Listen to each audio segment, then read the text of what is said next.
Hello, my fellow adventurers. It's Alara. Tonight, we step into the shadowed world of the Witcher, a realm of steel and sorcery, where monsters prowl the edges of old roads, kings play games with blood, and fate is written in the eyes of those who carry no banners. This is a 5-hour journey through forgotten ruins, cursed bloodlines, and the fading songs of a continent that remembers every scar. If you enjoy these dark and timeless legends, don't forget to like this video and subscribe for more tales. And if you'd like to support the channel, you can join Griffin's Nest on Patreon. Let's begin. In an age of chaos and shadow, long after the conjunction of the spheres had bled monsters into the world, fear ruled the nights. Villages burned under the onslaught of ghastly creatures from beyond. Fork-tongued kikimoras lurking in swamps, howling werewolves prowling forest roads, and winged drakes swooping out of the sky to carry off livestock and children. The elder races, elves and dwarves, retreated to their enclaves, and humankind cowered behind city walls. Yet even stout walls and sharp steel proved feeble against talons and fangs born of another realm. As the deaths mounted and the pleas of common folk grew desperate, the rulers of the northern kingdoms turned to those who had long delved in arcane solutions, the mages. In marble halls, lit by magic and candlelight, the Brotherhood of Sorcerers convened to debate how to rid the land of monsters. Spells alone were not enough. Monsters bred faster than mages could smite them. Whispers grew of a dark solution, to forge a new kind of hunter, one with a human's intellect and a beast's reflexes, a warrior tempered with magic to fight magic. It was a notion fraught with moral peril. To achieve it, they would have to remake children into weapons. Many sorcerers recoiled, deeming it an abomination. But a visionary few saw necessity beyond ethics. If ordinary men were too frail and conventional magic too limited, perhaps a mutant could walk between worlds, human enough to control, monstrous enough to match the horrors. Thus, in secret pact with a handful of kings, some intrigued by the idea of living weapons for their own agendas, the plan was set in motion. Deep in the mountains, in the dank vaults of Risberg Castle, preparations began. Ulsur, a brilliant but obsessive mage, and his mentor Cosimo Malaspina, gathered like-minded sorcerers willing to defy the normal strictures. They cleared out dungeons and dusted off forbidden tomes. Across the realms, they scoured for the unwanted. War orphans, street urchins, even the occasional peasant child bought for a pouch of gold. By torchlight, these innocents were led in chains or bundled in carts to Risberg's gated keep, largely unaware of the fate that was about to be thrust upon them.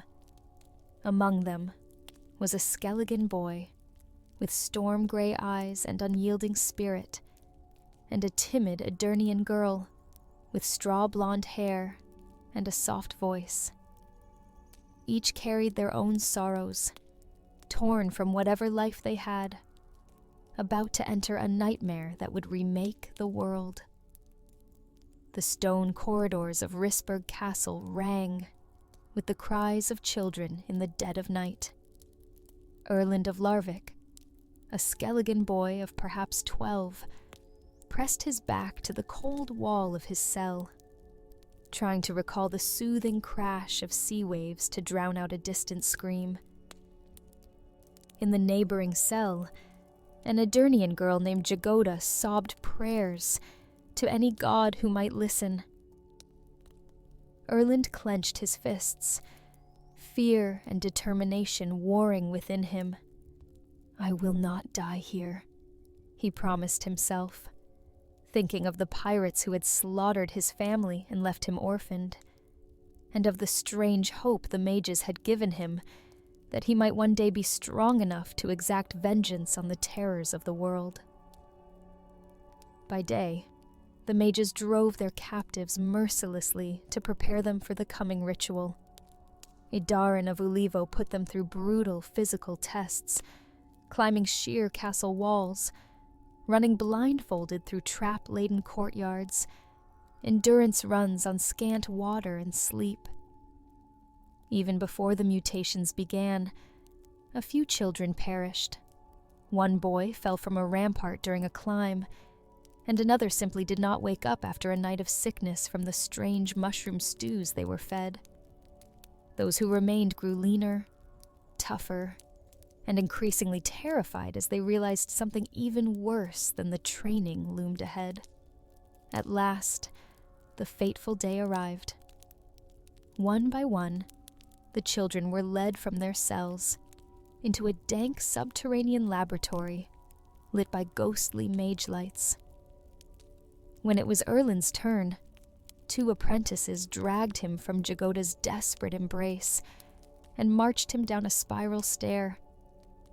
The heavy door creaked open to reveal Alzur's sanctum of sorcery.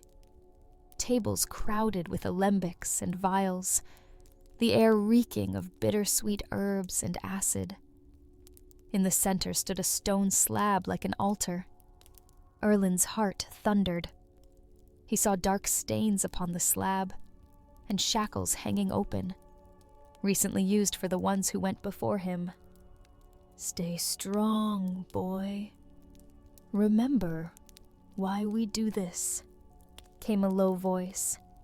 It was Alzur himself, standing at the ready with sleeves rolled up. Erland barely had time to register the words before he was strapped onto the slab. Leather belts, cinching his limbs and chest so tightly he could scarcely breathe. He caught a glimpse of Cosimo Malespina's lined face hovering above, the old mage's eyes full of sorrow. Then Cosimo gently forced a cup between Erland's lips. "Drink," he commanded softly. Erland had no choice. The potion scalded down his throat, a concoction of caustic herbs, and who knew what monster parts, thick and vile. He gagged, tried to spit it out, but Alzur's assistants clamped his jaw shut until he swallowed. The reaction was immediate. A torrent of agony ignited in his veins, spreading outwards from his stomach. Erland arched against his bonds, as liquid fire seemed to course through his body. He screamed, a raw, involuntary shriek that bounced off the stone walls. Somewhere above, Idarin began a droning incantation, and an apprentice inserted a long needle into Erland's arm, injecting mutagenic fluid distilled from magical creatures. The pain redoubled. It felt as if his bones were being scorched hollow, and his marrow replaced with molten lead. Erland's vision went white. He lost all sense of time and place, aware only of suffering. Dimly, Erland forced one thought through the haze of torment. Survive. Just survive. He clung to that like a lifeline, recalling his mother's gentle lullaby on stormy nights, using the memory as a shield against the pain. After an eternity, the convulsions subsided. Erland's muscles went slack. He drifted on the edge of darkness, unsure if he was alive or dead. a scream. High-pitched and filled with terror, cut through the silence, snapping Erland back to awareness. It was Jagoda. Erland managed to turn his head on the slab. On a nearby table, Jagoda's small form writhed as mages hovered over her. "Jagoda," Erland croaked, his throat raw. Jagoda's pale face was contorted in anguish.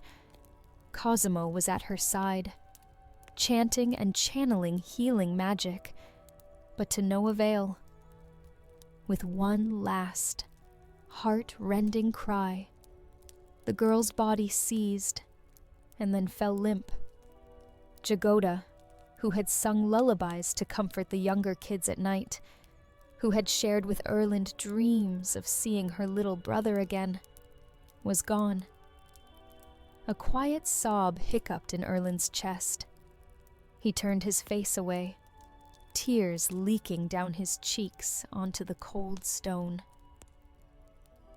When the trial finally ended, only 5 of the original 38 children still drew breath. Erland was one of them.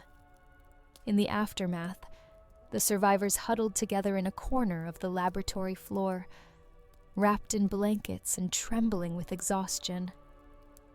They were alive, though forever changed. One boy's hair had turned bone white from shock. Another's pupils had narrowed to feline slits. Erland realized that his own eyesight had sharpened dramatically. Even in the dim torchlight, he could see each mote of dust dancing in the air. Where Jagoda's covered body lay, Cosimo stood silently, head bowed. Alsur, on the other hand, moved briskly among the survivors, checking pulses and peering into eyes. "Remarkable," Erland heard the head mage murmur, equal parts triumph and regret. Out of cruelty and science, they had wrought something new. Witchers.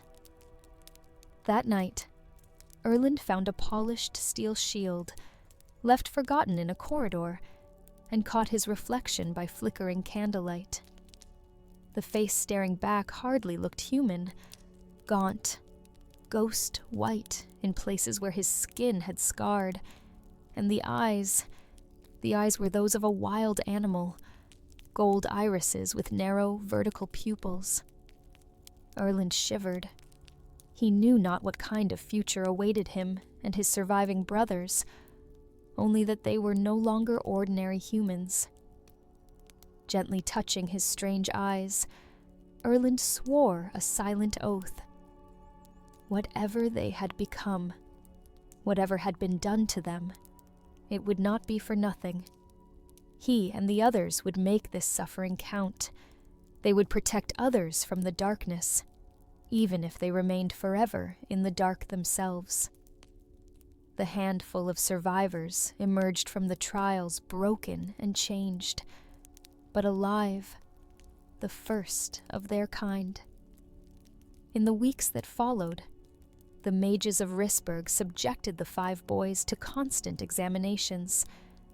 Cosimo and Alzur logged every alteration, the slitted cat eyes that now granted perfect night vision, the enhanced muscles and quickened reflexes, the alchemical tolerance that let the lads stomach poisons that would fell an ox. There were disappointments, too. Although the mutations had opened the boys' bodies to the flow of magic, none could cast spells like a true mage. At best, they could perform simple sign magic with intense concentration, a far cry from the battle mages some sponsors had hoped for. This realization led several of the more conservative sorcerers to label the experiment a qualified failure. The Witchers were formidable, yes, but not the mage warriors originally envisioned. Nevertheless, Alzur and Cosimo pressed on, determined to prove the worth of their creations. They recruited experts from across the continent, to mold the boys into true monster slayers. Veteran huntsmen taught the youths tracking and survival, how to read footprints in mud, to move silently through brush, and to recognize the territorial markings of various beasts. Alchemists schooled them in brewing potions and oils, decoctions of celandine for healing, mixtures of veratrum and brionia to sharpen their senses, and blade oils distilled from silver and foxglove to bite deep into cursed flesh. And master-at-arms from distant lands trained them daily in combat. Erland and his peers spent hours dodging swinging, blunted pendulums to improve their reflexes, fencing blindfolded to attune their other senses, and sparring with each other under the stern eye of swordmasters. Bruises became as common as bread, but each day honed their lethal skills further. Despite the brutal regimen, a camaraderie grew among the boys. They ate, slept, and bled together. In stolen moments by the hearth at night, they shared the stories of their pasts, forging bonds over their lost families and former lives. Maddock joked about how thievery had landed him in this better-than-the-gallows fate, drawing a laugh even from Dur Ivar. Rhys spoke quietly of the family and village he failed to save from ghouls, while Arnahad muttered that hunger and hardship had been his only kin before the mages took him in. Erland, the Skellige lad, recounted a childhood of sea winds and salt, and how he dreamed that these new mutations might make him strong enough to never feel helpless again. Around the crackling fire, they pledged, perhaps naively, to use their unnatural gifts for a good purpose, to ensure that what they had endured would mean something. Even as the Witchers grew stronger, outside support for the project was crumbling. The Brotherhood of Sorcerers, wary of bad publicity and alarmed by the Witcher's limited magical ability, decided to withdraw official backing. In their eyes, the mutations were too unpredictable, and the results too independent. Before long, the Witchers were politely, then forcibly, asked to leave Risberg Castle. Rather than see their efforts ended, Alzur, Cosimo, and a few loyal colleagues chose to become renegades from the Brotherhood. They spirited the surviving Witchers away, under cover of night. The mages led the boys to a new refuge, the abandoned stronghold of Morgreg Castle, hidden in the Kestrel Mountains, between Caedwen and Redania. There, free from prying eyes, the Order of Witchers was officially born. In the drafty courtyard of Morgreg, the Witchers continued their training, and even underwent further experimental trials, albeit in smaller doses, as Alzur refined the mutagenic formula. A wandering knight-errant named Taliesin Llewellyn soon joined them as a combat instructor. With a black griffin emblazoned on his shield, Taliesin, whom the Witcher boys nicknamed Griffin, taught them southern sword techniques and, more importantly, spoke at length about chivalry and responsibility. He reminded the young mutants that they were not mindless killers, but protectors forged for a purpose. His lessons on honor and virtue resonated deeply with Erland of Larvik, planting seeds that would later bloom in the ethos of an entire Witcher school. By the time spring melted the snows on Morgreg's towers, the first generation of Witchers was as ready as they'd ever be. They had been poked and prodded, trained and tested, until monster hunting had become second nature. No longer frightened children, they were lean, yellow-eyed warriors eager to prove themselves. donning medallions and gear crafted specially for them, including precious silver blades to complement their steel swords, the Witchers set out into the world. Ahead of them lay the true test of their existence, facing the horrors that stalked the land, and finding their place among the humans they were created to defend. Not long after their final trials, the first Witchers took up their blades in earnest. Their initial contract came in a misty valley on Kaedwen's frontier, where a griffin had made its roost. Riding into the village of Elmuk, Erland and his brethren met the very terror they were created to dispel, and also the wary fear of ordinary folk. Peasants peered from behind shutters at the amber-eyed mutants, and even the king's armored observer, who accompanied them, kept a hand near his sword, unsure what to fear more, the monster or its hunters. At dawn, the Witchers tracked the griffin to a craggy nest above the pastures. Working in concert, they executed the plan drilled into them. Traps were laid. A bomb was tossed to startle the beast, and as the enraged creature struck, they harried it from all sides.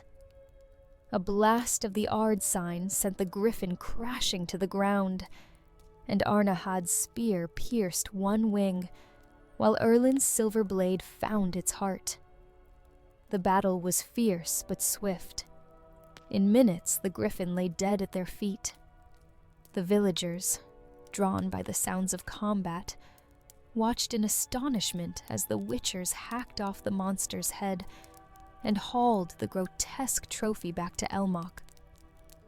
For the first time, the Witchers experienced what it meant to be saviors, yet outcasts.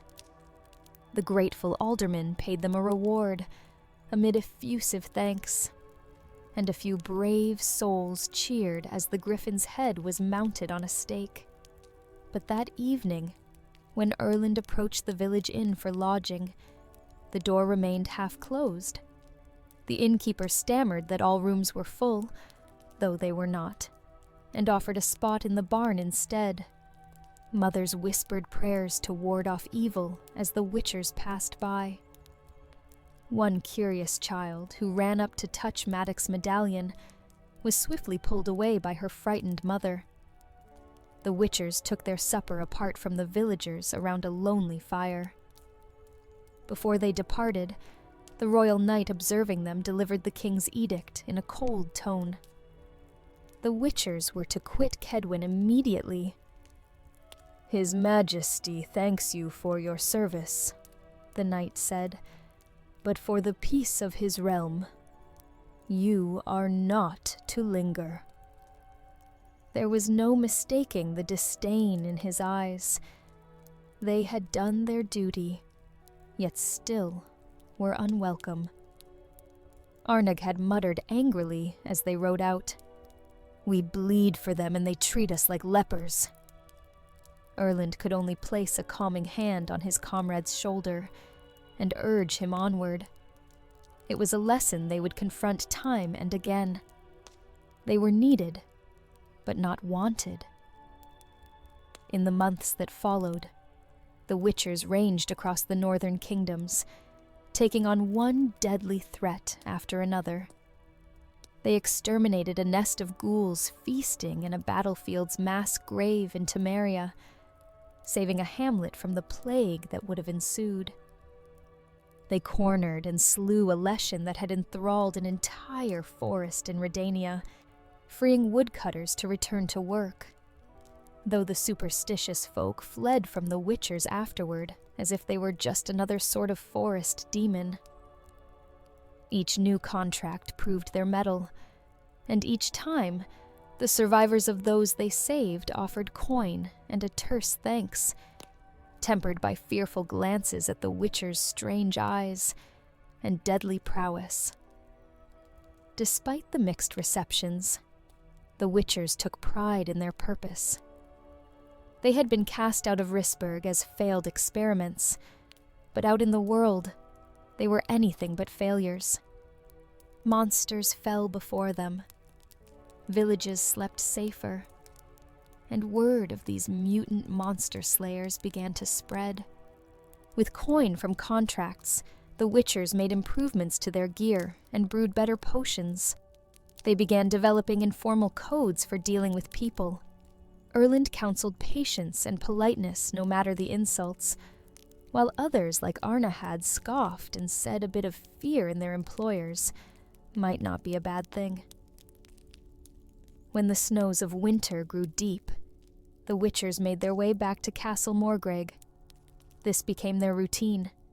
In spring and summer, they followed the path, roaming wherever horrors needed hunting, and each winter they returned to the keep to recuperate. That first winter at Morgreg was almost joyous.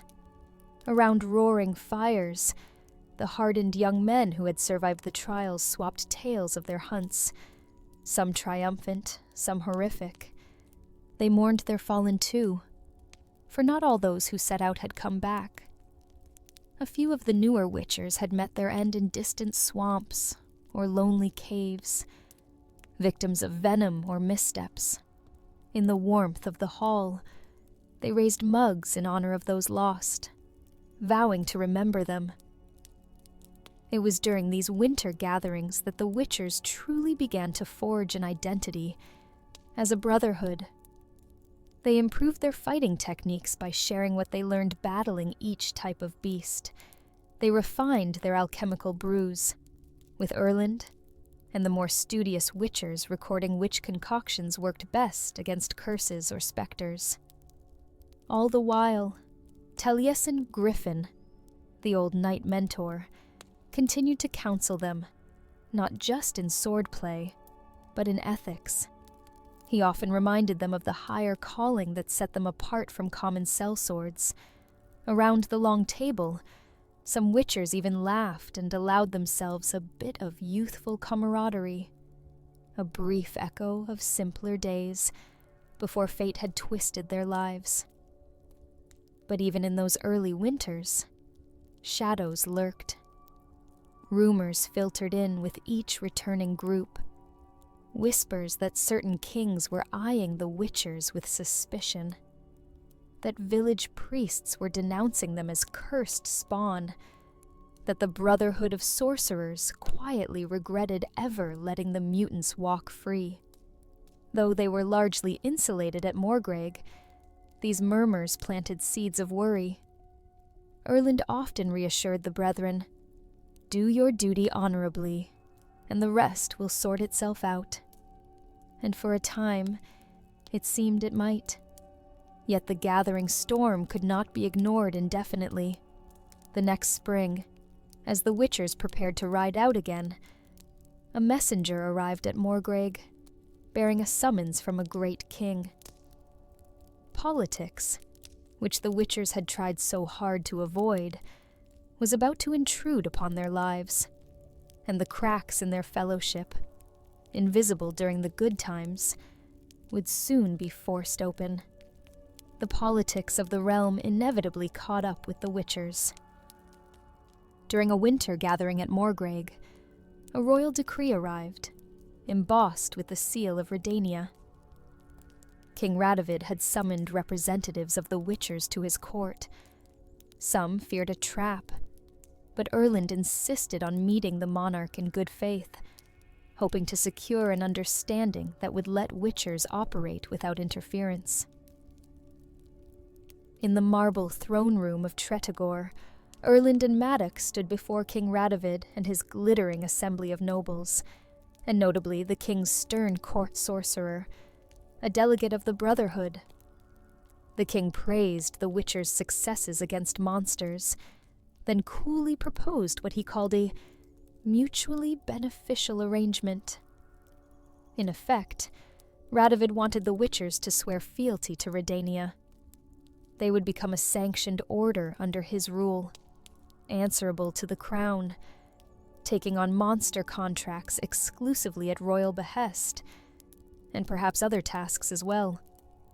In return, he offered continued funding, protection from hostile mobs, and the king's legal blessing. Erlin's heart sank at the proposal. Binding themselves to any king's yoke was exactly what he feared. Choosing careful words, he thanked Radovid for his offer, but respectfully declined. The Witchers were created to defend all people, not to serve as any one kingdom's private army. At that, Radovid's friendly veneer grew cold. The royal sorcerer stepped forward and bluntly accused the Witchers of harboring dangerous ambitions, noting that their independence made rulers nervous, and that unsupervised mutants could become a threat to humans. Radovid, fingers drumming on his gilded chair, issued a thinly veiled ultimatum.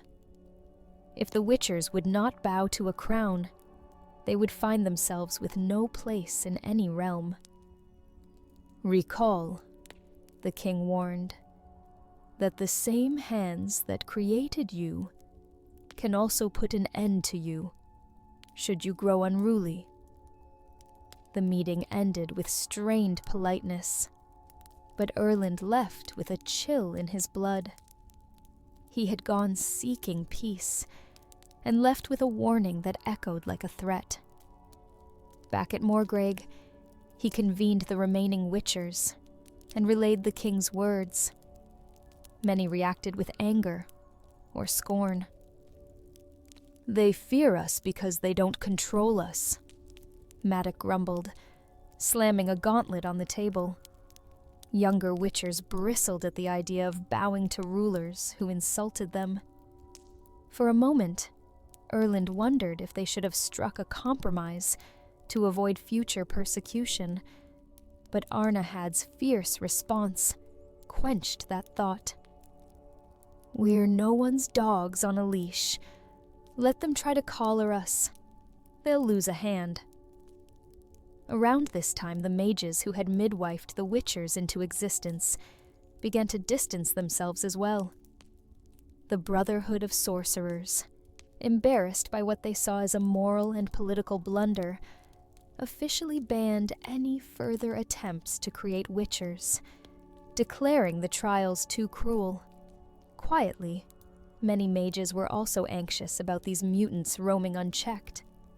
The aged Cosimo Malaspina, heartsick at the Order's troubles and under pressure from his peers, departed Morgreg and returned to more orthodox pursuits. Even the legendary Alzur, never one to stay in one place, grew restless and left on a journey to pursue other magical ambitions. Some say he went off in search of creating even more powerful creatures, a venture that ultimately led to his own doom. The Witchers continued taking contracts, but now with a growing sense that they walked a razor's edge between serving the people and provoking the rulers. One particularly grim incident drove this home. In Temeria, Arnahad and Ivar undertook a job involving a Striga, a cursed young princess who turned into a feral beast by night. The Witchers managed to lift the curse rather than kill the creature, restoring the girl to human form. But the local noble who had hired them secretly hoped the Striga would be slain, for she was his rival's heir, whose death would profit him. Furious that the Witchers thwarted his scheme, the noble refused to pay, and sent his guards to ambush Arnahad and Ivar as they departed. The Witchers, of course, defended themselves, and when the dust settled, the Temerian noble's guards lay dead or dying on the forest floor, though Arnahad felt no remorse for killing armed men who attacked him. The bloodshed further tarnished the Witcher's reputation. Word reached Morgreg that mutant brutes had butchered a noble's retinue. Around the hearth that winter, this event sparked fierce debate. Erland argued that they should avoid situations that pit them against humans. Slaying even in self-defense could turn public opinion irreversibly against them. Arnahad bristled at that. Are we to let ourselves be cut down to keep some lordling's conscience clear? We did what was necessary. If they dare attack us, they get what they deserve.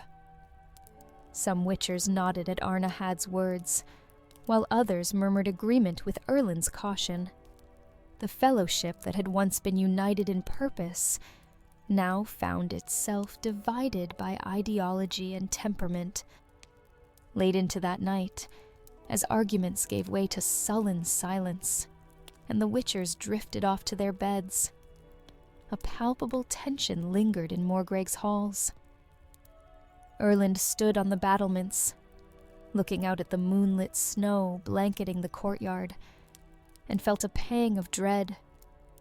The Order of Witchers had survived the horrors of the trials and the rigors of the path, but now he feared it might not survive the strains of human fear and internal strife. The first Witchers had been forged to fight monsters, but what if the greatest threat to their kind was growing within their own ranks?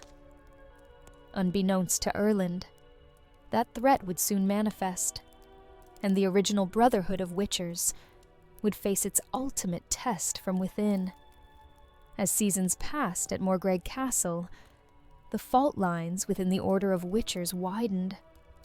The pressures from outside, the distrust of kings, and the censure of the Brotherhood magnified every internal disagreement. By now, the first Witchers had been joined by newer recruits, and not all shared the same sense of duty or restraint. Erland often convened councils in the main hall, urging unity and reminding all of their purpose. We must stand together, or surely we will fall apart. Yet whispers spread in shadowed corners. Some witchers grumbled that Erland's code was an impossible ideal, others that Arnagad's fierce methods invited disaster, and still others quietly sided with the enigmatic Ivar's belief that they should pursue their own secret goals. The bonds of brotherhood, once forged in shared suffering, were fraying under mistrust. One fateful evening, a heated argument erupted over a seemingly simple issue, whether to accept a certain contract that entangled them in a feudal dispute. Erland refused, citing their neutrality. Arnahad, who had returned from a grueling hunt to find coin coffers low, and some witchers hungry, openly challenged him in front of the others. "Neutrality won't fill our bellies," Arnahad growled, "nor keep the kings from turning on us. Perhaps it's time we worry about our own." Rhys defended Erland's stance. "We're not assassins or soldiers for hire. We stray from our path. We become the monsters." The air simmered with anger and frustration. Old wounds of resentment laid bare. That night proved the breaking point. As the meeting adjourned, harsh words between Arnahad and Rhys turned to blows in a torchlit corridor. Arnahad, bursting with pent-up fury, attacked Rhys with the pommel of his sword, sending the lean witcher crashing into a pillar. Rhys crumpled, blood at his temple, barely alive. A hush fell as everyone realized what had occurred. A witcher had raised a hand against his brother. Arnahad, chest heaving, seemed to come to himself a moment too late. Horror and regret flickered across his face. He had nearly killed Rhys in a fit of rage. Erland rushed to Rhys's side, finding a pulse, faint but present. He rounded on Arnahad, shock and sorrow in his eyes. Other witchers drew their weapons part way, uncertain whether to restrain Arnahad or defend him. For an instant, Morgreg stood on the knife's edge of an all-out brawl. Arnahad's closest supporters, a handful of witchers who admired his strength and shared his grievances, moved to stand behind him. Erland, voice cold with disappointment, said, "Brother, what have you done?" Arnaghad's jaw clenched as he wrestled with guilt.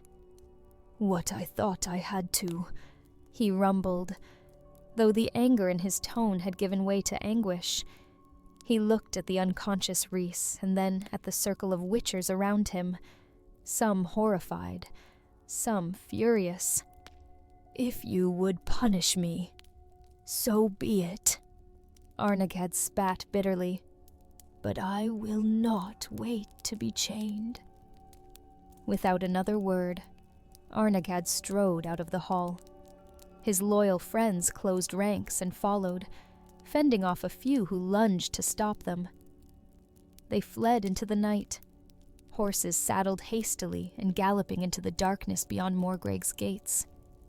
Thus did Arnaghad abandon the order, taking a faction of witchers with him. In the days that followed, messengers brought word that Arnaghad and his comrades were seen heading into the high passes of the Amel Mountains of the south. Erland could only bow his head in sorrow. One of their strongest, who had endured so much beside them, was gone, and with him a piece of their fraternity. In time, rumors would say Arnag had established the School of the Bear in those remote peaks, where he and his followers lived by their own law. Hardy, unyielding, and far removed from the squabbles of kingdoms or the idealism of Erland's teachings. Back at Morgreg, the aftermath of Arnaghad's departure was catastrophic. The Order had lost some of its most experienced witchers, and worse, spilled its own blood. Though Rhys eventually recovered from his injuries, the moral wound to the Brotherhood was deep. Trust, once absolute, was shattered. Erland tried to mend what he could. He forbade any pursuit of Arnaghad, insisting no more witcher blood be spilt. He gathered the remaining members and implored them to stay true to their mission. Some listened, but others scoffed quietly that the order was finished. Not even a fortnight later, a second blow fell. A contingent of younger witchers, many of them restless apprentices who had chafed under discipline, decided to desert. Inspired perhaps by Arnaghad's bold defiance, and hearing whispers that he was forming his own independent group, they saw no reason to remain in what they viewed as a sinking ship. Led by a hot-headed witcher named Gaezrus of Leda, 20 of these dissidents plotted in secret to form their own school, where there would be no Erland or mages to lecture them. Under cover of midnight, they raided the laboratory stores, stealing mutagenic ingredients, potion manuals, and whatever coin they could find. A sentry raised an alarm, and a few loyal witchers rushed to stop the theft. Scuffles broke out in the dark halls. A couple of deserters and loyalists even drew blades on each other amid shouted curses. Before the situation escalated further, Gaezrus barked an order, and the group of renegades fled, vanishing into the wilds with their stolen knowledge. Come dawn, Erland surveyed the ransacked laboratory and the dwindling number of witchers left by his side. It hit him that the Order of Witchers as he knew it was effectively dead. Their unity was in tatters. Arnaghad's followers gone to the mountains, Gaezrus's band of malcontents vanished. They would later surface far to the south, founding the School of the Cat at a place called Styga Castle, where they donned cat medallions and embraced a mercenary life free from the Order's rules. Only a handful of witchers remained at Morgreg now, mostly those who were steadfastly loyal to Erland's vision, or too injured or uncertain to leave. Among them were veterans like Maddock, the ever-stalwart, and Rhys, still recuperating but resolute, as well as several of the original first-generation witchers, and a few promising trainees. Erland faced a bitter truth. The dream that began at Morgreg, of one united order of monster slayers, had turned to ash. Too much bad blood had been spilled, and forces within and without had ripped them apart. He wandered the silent corridors of the keep, passing empty rooms that once rang with the laughter and camaraderie of dozens of young witchers. In the great hall, only a few places were set at the table, where once a throng gathered on winter nights. The very air felt colder, heavy with ghosts of what might have been. One winter morning, as snow piled in the castle yard, Erland gathered the remaining witchers by the hearth. His face was lined with sorrow, but a determined light still shone in his eyes. "This chapter has ended," he said quietly, gesturing to the ruins of their fellowship around them. "But our story is not over. We cannot change what has happened here, but we can choose what we do next." They leaned in, listening. Erland continued, voice gaining strength. "We were made to protect the innocent from the horrors of the dark. That purpose remains true, even if the order that first bound us is gone. I will not see more of us die for pride or hatred. Instead, I will lead whoever wishes to follow to a new home, a fresh start, where we can uphold our calling without the shadow of these tragedies." No one protested. In truth, most felt relief at his words. And so, with heavy hearts, Erland of Larvik and the last faithful witchers abandoned Morgreg Castle. They lit torches to the archives that could not be carried, denying any hostile mage or lord the chance to seize their secrets. On the keep's tallest tower, Erland left a carving of a griffin, the emblem once borne by their beloved mentor Taliesin, as a silent memorial to all that transpired. Then they rode out, closing the gates of the dark, cold fortress behind them, perhaps forever. Erland's company traveled northward, far from the reach of bickering kings. 13 strong, they eventually settled at a craggy stronghold by the Kestrel Mountains' northern spur, an abandoned castle known as Kaer Morhen. There they founded the School of the Griffin, named in honor of Taliesin, Griffin, and the virtues of chivalry and wisdom he instilled. In this new school, Erland and his companions tried to preserve the best of what the Order had stood for, training the next generation of witchers to be disciplined monster hunters who also valued knowledge, honor, and compassion. The Griffins carried on Erland's legacy, though fate would test them too in later years, when Kaer Morhen met its own peril and decline. With Erland's departure, Morgreg stood nearly empty.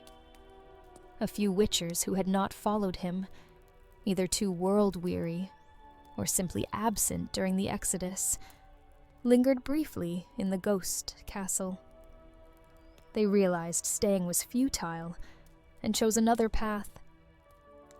These last few, led by a weathered witcher with practical sensibilities, journeyed east to the remote Kaer Morhen Valley in Cadwyn. There, among snow-blanketed peaks and deep forests teeming with monsters, they found an old keep to call home. These survivors established the School of the Wolf, so named for the howling wolves that prowled the valley at night, and perhaps for the lone, wild nature of those who founded it. The wolves adopted a medallion shaped like a wolf's head, and forged a new identity, focused purely on the witcher's trade. Under the School of the Wolf, Witchers like Vesemir, who would be trained in the century to come, held tightly to the principle of neutrality and brotherhood, mindful of how internecine strife had nearly destroyed them at Morgreg. Kaer Morhen became a sanctuary where a new lineage of witchers thrived for a time, until, generations later, fanaticism and fear led a mob to attack the fortress, causing yet another downfall in the Witcher's sad litany of tragedies. In the wake of the Order's collapse, other Witcher schools also sprang from the seeds sown at Morgreg. Arnahad's School of the Bear endured in harsh climes, its members few but formidable, eschewing politics entirely. In Arnahad's later years, his dominance was challenged by a treacherous witcher within his ranks, Ivar Evil Eye.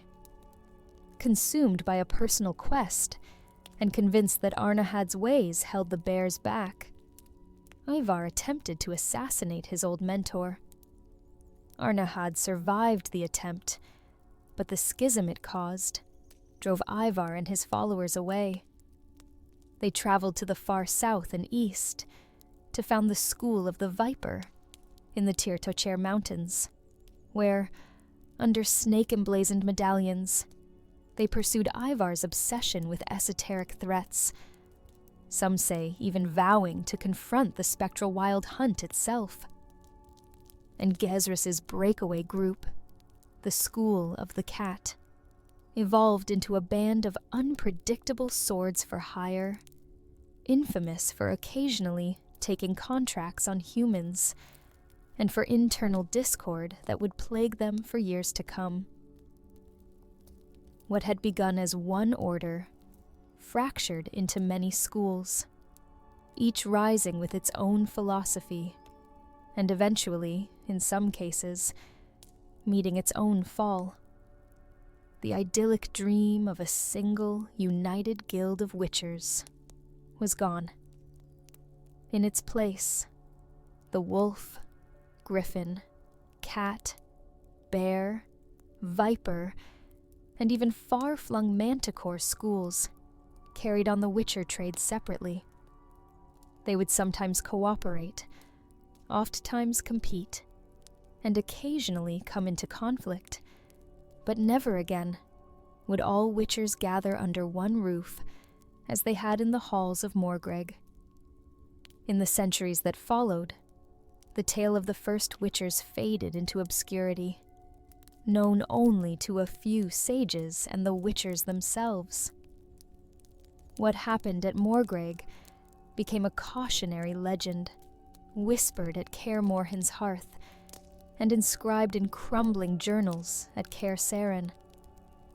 The common folk, seeing only grim-faced mutants with swords on their backs, never fully understood that these warriors were the products of both great sacrifice and great sorrow. Yet the legacy of those early days endured. Each witcher school carried a piece of the Order's story. The wolves guarded their hard-won neutrality and brotherhood, mindful of how internal strife had nearly destroyed them. The griffins upheld chivalric ideals taught by Erland. The cats lived by their own law on the fringes of morality. The bears kept to solitary strength, and the vipers delved into shadowy quests. Their rise and fall continued over time. Strongholds collapsed or were abandoned as monsters grew rarer, or as fear drove people against them. But the Witcher's path persisted as long as humanity needed blades against the darkness. Though few outside the Brotherhood know this full history, its essence lives on in every Witcher who walks the path. Each time a Witcher accepts a coin for slaying a beast, amid the wary gratitude of villagers, he unwittingly honors the memory of the first of his kind. The first Witchers paid a terrible price to defend a world that feared them. The lessons of their creation, their noble intentions, and their bitter conflicts quietly endure, a silent admonition, an inspiration to those who bear the Witcher's medallion and tread the lonely path of monsters and men. As the tale of the first Witchers, their trials, betrayals, and the legacy they forged draws to a close, let this story remind us that true strength is not born from power alone, but from the will to endure, the bonds of brotherhood, and the choices that shape destiny. Though the path of the Witcher is one of solitude, their journey is never truly lonely, for every step echoes with the footsteps of those who came before. The first thing Geralt of Rivia ever remembered was the cold, not the warmth of a mother's embrace, nor the laughter of a father, only the bitter, unrelenting chill of Kaer Morhen's stone walls. He was but a child when he first stepped into the mountain keep, his small hands trembling against the frost-bitten air, his breath misting before him as the great wooden gates loomed above. He did not remember how he had come here, only that a man with a grizzled beard and tired eyes had taken him from a past that no longer mattered. "You'll have no use for a name here," the man had told him, his voice like gravel over ice. "Not yet." The boy nodded, though he barely understood. He had been one of many, dozens of children, all gathered from the roads, from villages left barren by war, from the hands of desperate parents who traded sons for the faint promise of coin or safety. But there was no safety in Kaer Morhen. There was only the path that broke them. Kaer Morhen, the ancient stronghold of the Witchers of the School of the Wolf, stood nestled among the cliffs of the Blue Mountains, its towers etched with the scars of centuries past. Within its walls, the air smelled of steel, sweat, and alchemy. The keep was a relic of an older world, one where monsters still outnumbered men, and the Witchers were their only keepers. Geralt's first days were spent in silence, watching, learning. The older boys taught him quickly that weakness had no place among them. They were not brothers, not yet. They were rivals. Some were hard-faced orphans from faraway lands, others sons cast aside by lords who could not stomach the sight of their own cursed offspring. And then there was Vesemir. The old Witcher stood like a warden of fate, his weathered face as unshakable as the stones of the keep itself. His yellow eyes, sharp and piercing, regarded the new recruits with neither kindness nor cruelty, only the pragmatism of a man who had seen too many hopefuls die before they had even grasped a sword. "There is no glory in what we do," he told them on the first night, his voice carrying through the dimly lit hall. "There is only the work. The work."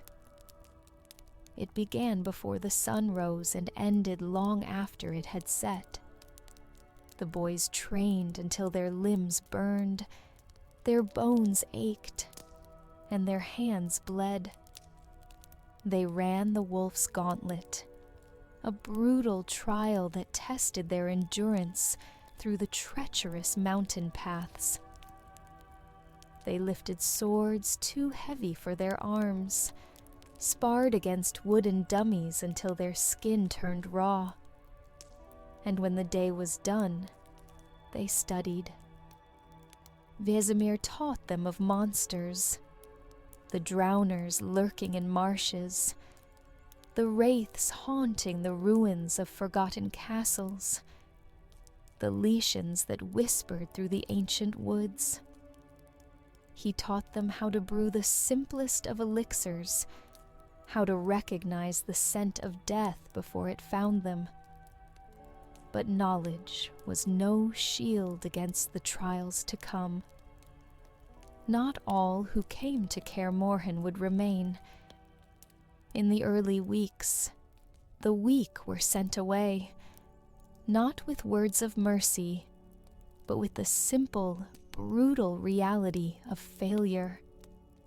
A boy who could not swing a blade with purpose, who could not learn the discipline of alchemy, who could not outrun the cold.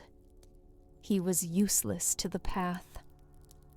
Geralt watched as one by one the numbers dwindled. Some left in silence, shame curling their shoulders. Others, too young to understand, wept until the gates closed behind them. And some did not leave at all. Accidents were common. A poorly timed dodge, a misstep on the gauntlet, a slip of a hand when mixing an alchemical reagent. Death lurked in every shadow of Kaer Morhen. Geralt learned to harden himself against it, but there were some losses that cut deeper. One night, as the wind howled through the keep, he found himself standing before a frozen training ground, his breath sharp in his lungs. A boy named Ilin had fallen during the day's trials, his leg shattered, his face pale as snow. He had been carried to the healer's chamber, but no healer could mend what had already been broken beyond repair. "He's going to die, isn't he?" Geralt asked. Vesemir, standing beside him, did not answer at first. He only sighed, a deep, weary sound. "A witcher who cannot fight is a dead man walking," he said at last. And that was all. The next morning, Ilin's bed was empty. His name was not spoken again. The days bled into weeks, and weeks into months. Geralt grew stronger, his muscles hardened by endless training, his hands familiar with the weight of steel. The boy who had once shivered at the cold no longer noticed it. But strength alone would not make him a witcher. One evening, as winter's grasp tightened over the keep, Vesemir gathered them in the hall. The fire cast flickering shadows over his face as he studied them with measured patience. "You are no longer children," he said. "You are students of the path, but to walk it, you must survive the trials." A hush fell over them. They had heard whispers of the trials before, dark rumors carried by the wind, stories of boys who screamed in the night, of changes that twisted flesh and mind alike. "The first trial is the trial of the grasses," Vesemir continued. "You will take decoctions that will burn through your veins, poison that will rewrite your very being. Some of you will not survive." No further words were needed. Geralt knew then that the true test had only just begun. He lay awake that night, staring at the ceiling of the dormitory, listening to the breathing of those around him. He wondered how many would still be here in the days to come. He clenched his fists beneath the thin woolen blanket, his pulse steady. He would survive. He had to. Pain. A sensation beyond words, beyond thought, beyond anything a mortal body should endure. Geralt thrashed against the leather bindings that held him to the cold stone slab, his body seizing violently as the alchemical mixture burned through his veins. His breath came in ragged, gasping sobs, but there was no escape, no relief. The moment the first dose of the mutagens had entered his bloodstream, the trial had begun, and there was only one way it would end: death or transformation. The chamber reeked of sweat, blood, and something acrid, an alchemical stench that clung to the walls of Kaer Morhen's lower halls. The air was thick with the moans and screams of boys undergoing the same ordeal, their young voices twisted with suffering. Geralt was barely aware of them. The world had narrowed to the fire raging inside him, searing his bones, twisting his muscles, setting his nerves ablaze. He arched his back, his fingers curling into claws, as another wave of torment ripped through him. Somewhere in the haze of agony, he heard voices. "Another one's gone," a voice muttered. "He was strong," another replied, older and rougher. Vesemir.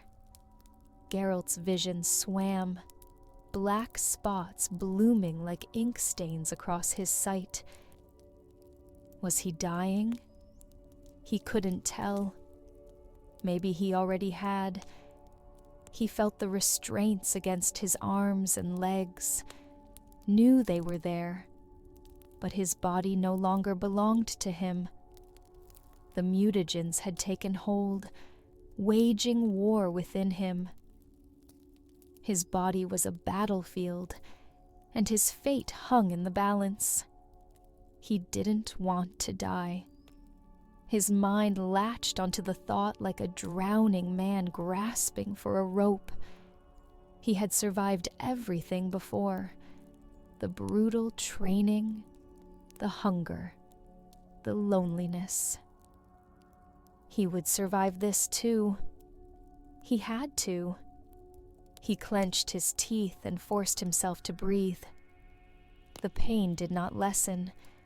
If anything, it worsened. But something shifted. His body stopped rejecting the poison flooding through him. It embraced it, changed. The fire did not die, but it became his fire. His vision, once a fog of delirium, sharpened. The world grew clearer, every flicker of the torchlight, every bead of sweat on Vesemir's brow, the faintest crack in the stone ceiling above. His hearing expanded. He could distinguish every boy's ragged breath, the barely audible scratching of a rat scurrying behind the alchemist's table, the quiet muttering of the witchers observing the process. Geralt felt his body shifting, his muscles tightening, his bones strengthening, his senses expanding. And then there was darkness. When he woke, he was not the same. The pain was gone, replaced by something else, an awareness he had never known before. The moment he opened his eyes, he realized the world was different. Light no longer blinded. His vision adjusted instantly to the dim flicker of the torches, as if he were staring at midday sun. His breathing was steady, his body free of weakness, his limbs no longer aching with the fatigue of a boy. Geralt sat up. The leather restraints had been undone, though he had no memory of anyone releasing them. He swung his legs over the side of the stone slab and stood. The chamber was empty, save for Vesemir. "You survived," the old witcher said, his expression unreadable. Geralt swallowed. His throat was dry, but he spoke anyway. "How many of us?" Vesemir didn't answer immediately. He walked to a wooden rack and retrieved something, a small mirror. He handed it to Geralt. "Look." Geralt hesitated, then raised the mirror. A stranger stared back at him. The face was familiar. The same sharp features, the same pale skin that had endured the mountain winters of Kaer Morhen. But the eyes were not his. They were the color of molten gold.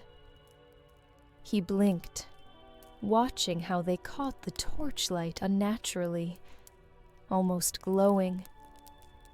Then he noticed something else. His hair, where it had once been ashen blonde, it was now almost completely white. A shiver ran down his spine. "What did you do to me?" Vesemir met his gaze. "You endured the trial better than any before you. So we experimented. Additional mutagens, stronger doses. We had to see how far you could go." Geralt stared at him. "You are the first," Vesemir said, "but not the last. If we can replicate what happened to you, we may be able to create stronger witchers. Ones who can survive in a world that grows more dangerous by the day." Geralt's fingers tightened around the mirror. Stronger witchers. His mind felt strangely calm, almost too calm. The pain was gone. The weakness was gone. He was something else now. But was he still human? The survivors stood in silence. Only 4 remained.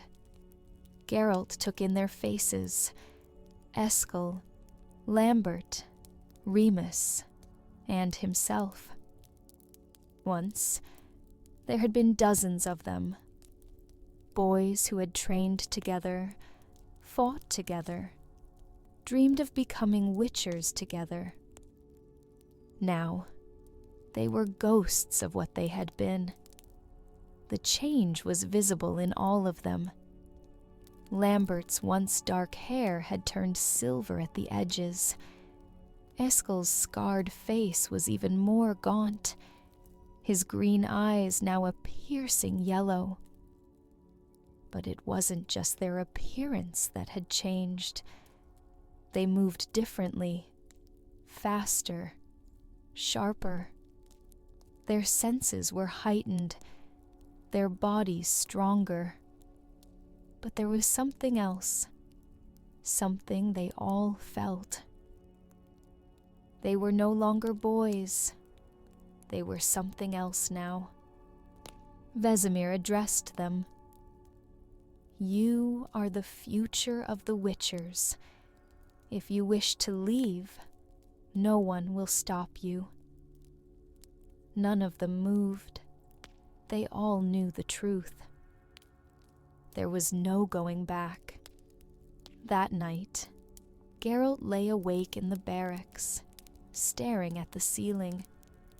Everything was sharper, the creak of wood, the crackle of the distant hearth, the scent of old parchment mixed with the crisp mountain air drifting through the windows.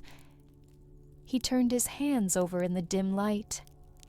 His body felt different, stronger, faster, colder. A flicker of movement caught his eye. He turned toward the window. A lone wolf padded silently across the courtyard, its silver fur gleaming under the moon. For a brief moment, their eyes met, and Geralt understood. The trial had changed him, but not just into a witcher. He was something else now, something new. The White Wolf had been born. The first time Geralt wielded a witcher's blade, he understood what it meant to be reborn. The silver gleamed under the pale morning light, cold as the winds that whispered through the fortress of Kaer Morhen. He could feel the weight of it in his grasp, not just the physical burden, but the significance of what it meant to hold such a weapon. It was no ordinary sword. It was a witcher's blade, pure silver, forged to cut through monsters and fate alike. Eskel stood beside him, rolling his shoulders, his own blade resting easily in his grip. Across from them, Lambert shifted on his feet, fidgeting in his stance as he waited for the lesson to begin. The four of them, the last of their kind, the final survivors of the trial, stood at the edge of the training yard, their bodies still adjusting to the mutations that had altered them forever. And watching them all, arms folded and expression unreadable, was Vesemir. The old witcher was silent for a moment, studying them before he spoke. "You feel stronger," he said. "Faster, more alive. But that does not make you a witcher." His eyes swept over them, lingering on Geralt. "You've endured pain beyond reckoning. You've tasted death and lived. But you are not ready. Not yet." Geralt swallowed. His body still felt unfamiliar to him. His movements too fluid, his senses too sharp. Every rustle of wind, every heartbeat of his brothers, every shift in the earth beneath his feet. He could feel it all. "Draw," Vesemir commanded. The sound of steel rang through the cold air as they obeyed. Vesemir moved first.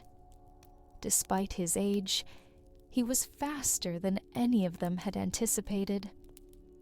One moment he stood still. The next he was upon them, his steel flashing, a blur of motion. Geralt reacted without thinking.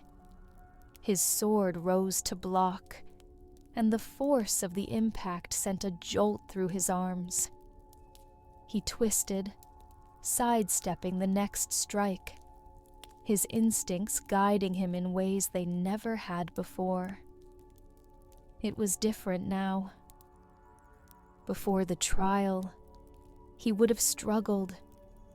Now, his body knew the movements before his mind did, his reflexes sharpened to unnatural precision. He pivoted, bringing his blade up in a perfect parry, only for Vesemir to disappear from his vision. A hard blow struck his ribs, sending him sprawling into the dirt. Geralt coughed, the taste of blood sharp in his mouth.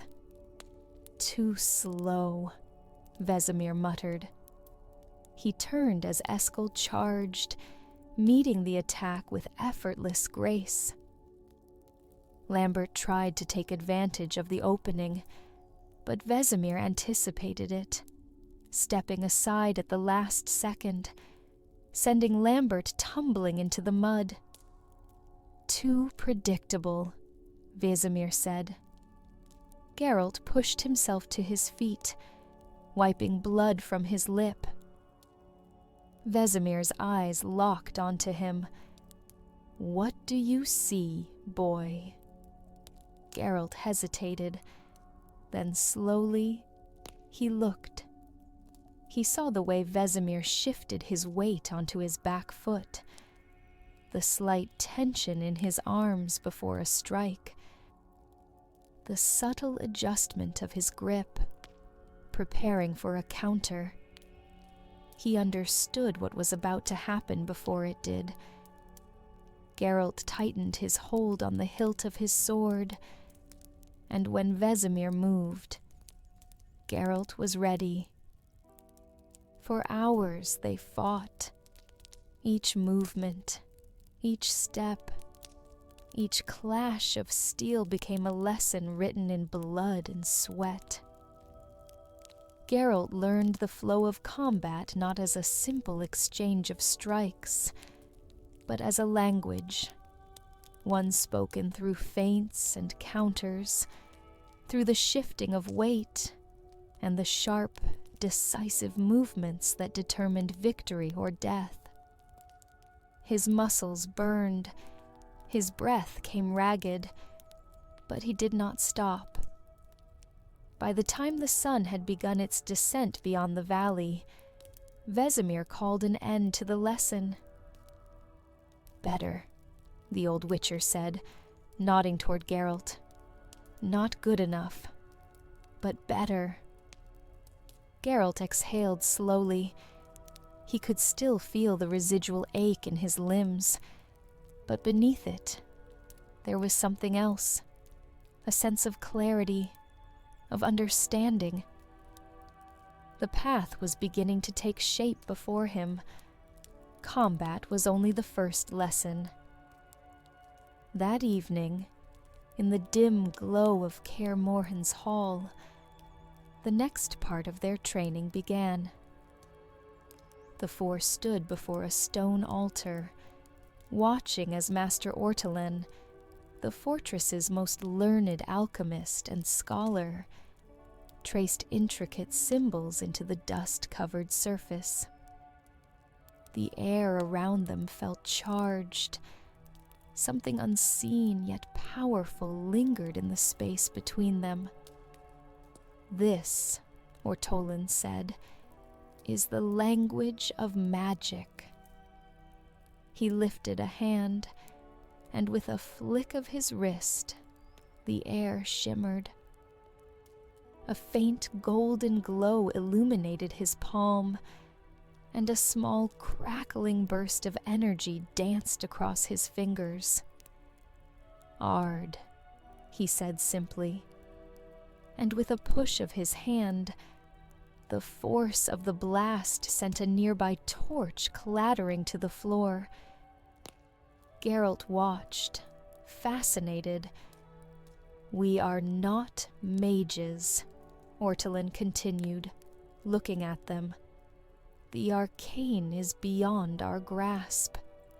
But a witcher must learn something of magic if he is to survive." He gestured toward them. "Try." Eskel was the first to step forward.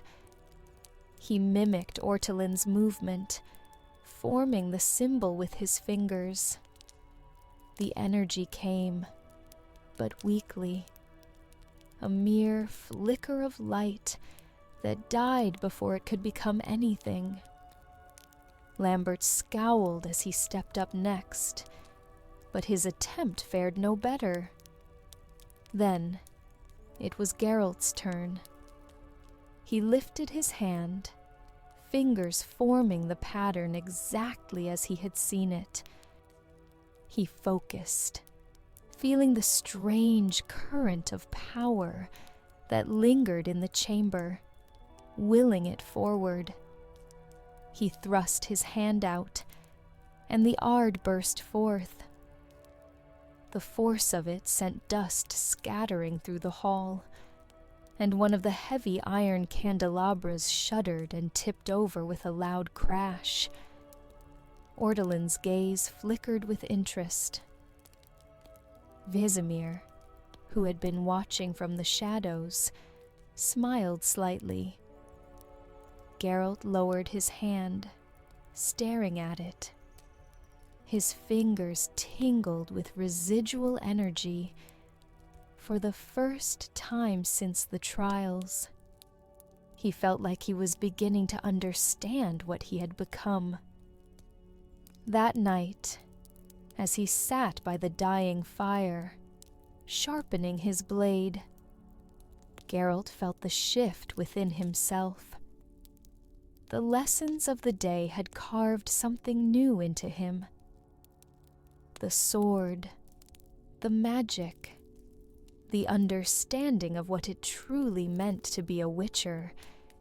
It was no longer just training.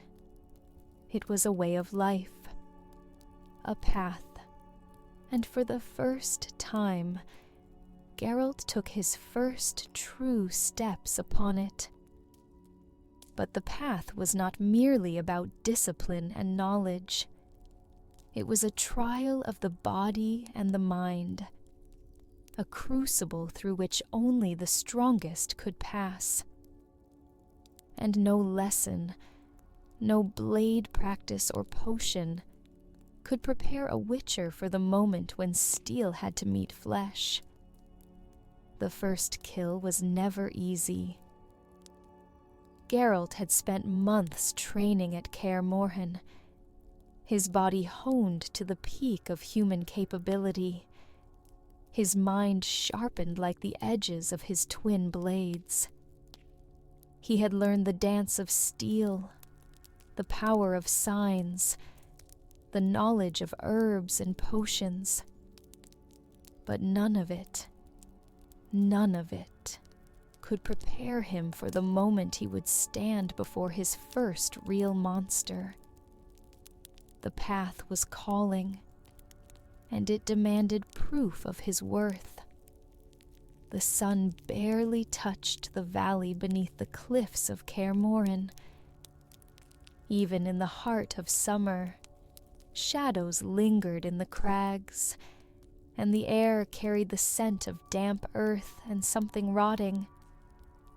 Vesemir led the 4 young witchers down the treacherous path, their boots sinking into the dark soil.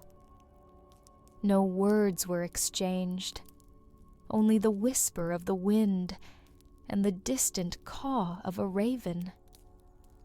Geralt walked beside Eskel, his silver sword resting against his back. Lambert and Remus followed, their eyes scanning the cliffs. The weight of the hunt pressed down on them, heavier than their armor. The beast they sought had been killing for weeks. A grave hag, according to Vesemir.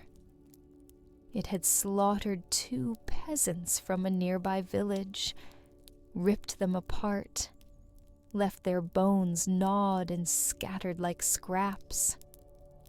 The witchers had tracked its movements, studied its patterns, and now it was time to put their training to the test. "This is no practice bout," Vesemir murmured. "No dulled blades, no second chances." He turned to them, his expression severe. "You do this alone." A chill ran down Geralt's spine. One of them, only one, would face the creature.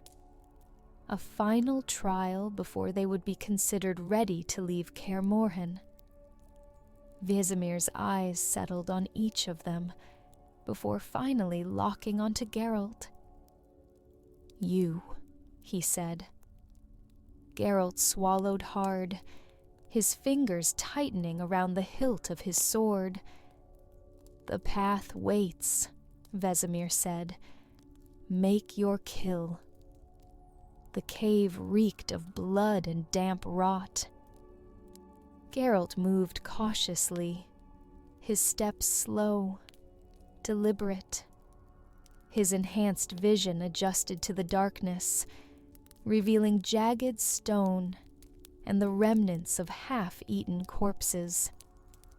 Flies buzzed around the decay, their hum like a sickly hymn to death. He could hear it, the sound of breathing, wet, rattling, unnatural. Then, movement. A shape unfurled from the darkness, long, emaciated limbs slithering over the cave floor. Milky white eyes blinked against the dim light, and a row of blackened, needle-like teeth curled into a grin. The grave hag. Geralt barely had time to react before it lunged. He rolled to the side, feeling the rush of air as razor-sharp claws slashed where his head had been.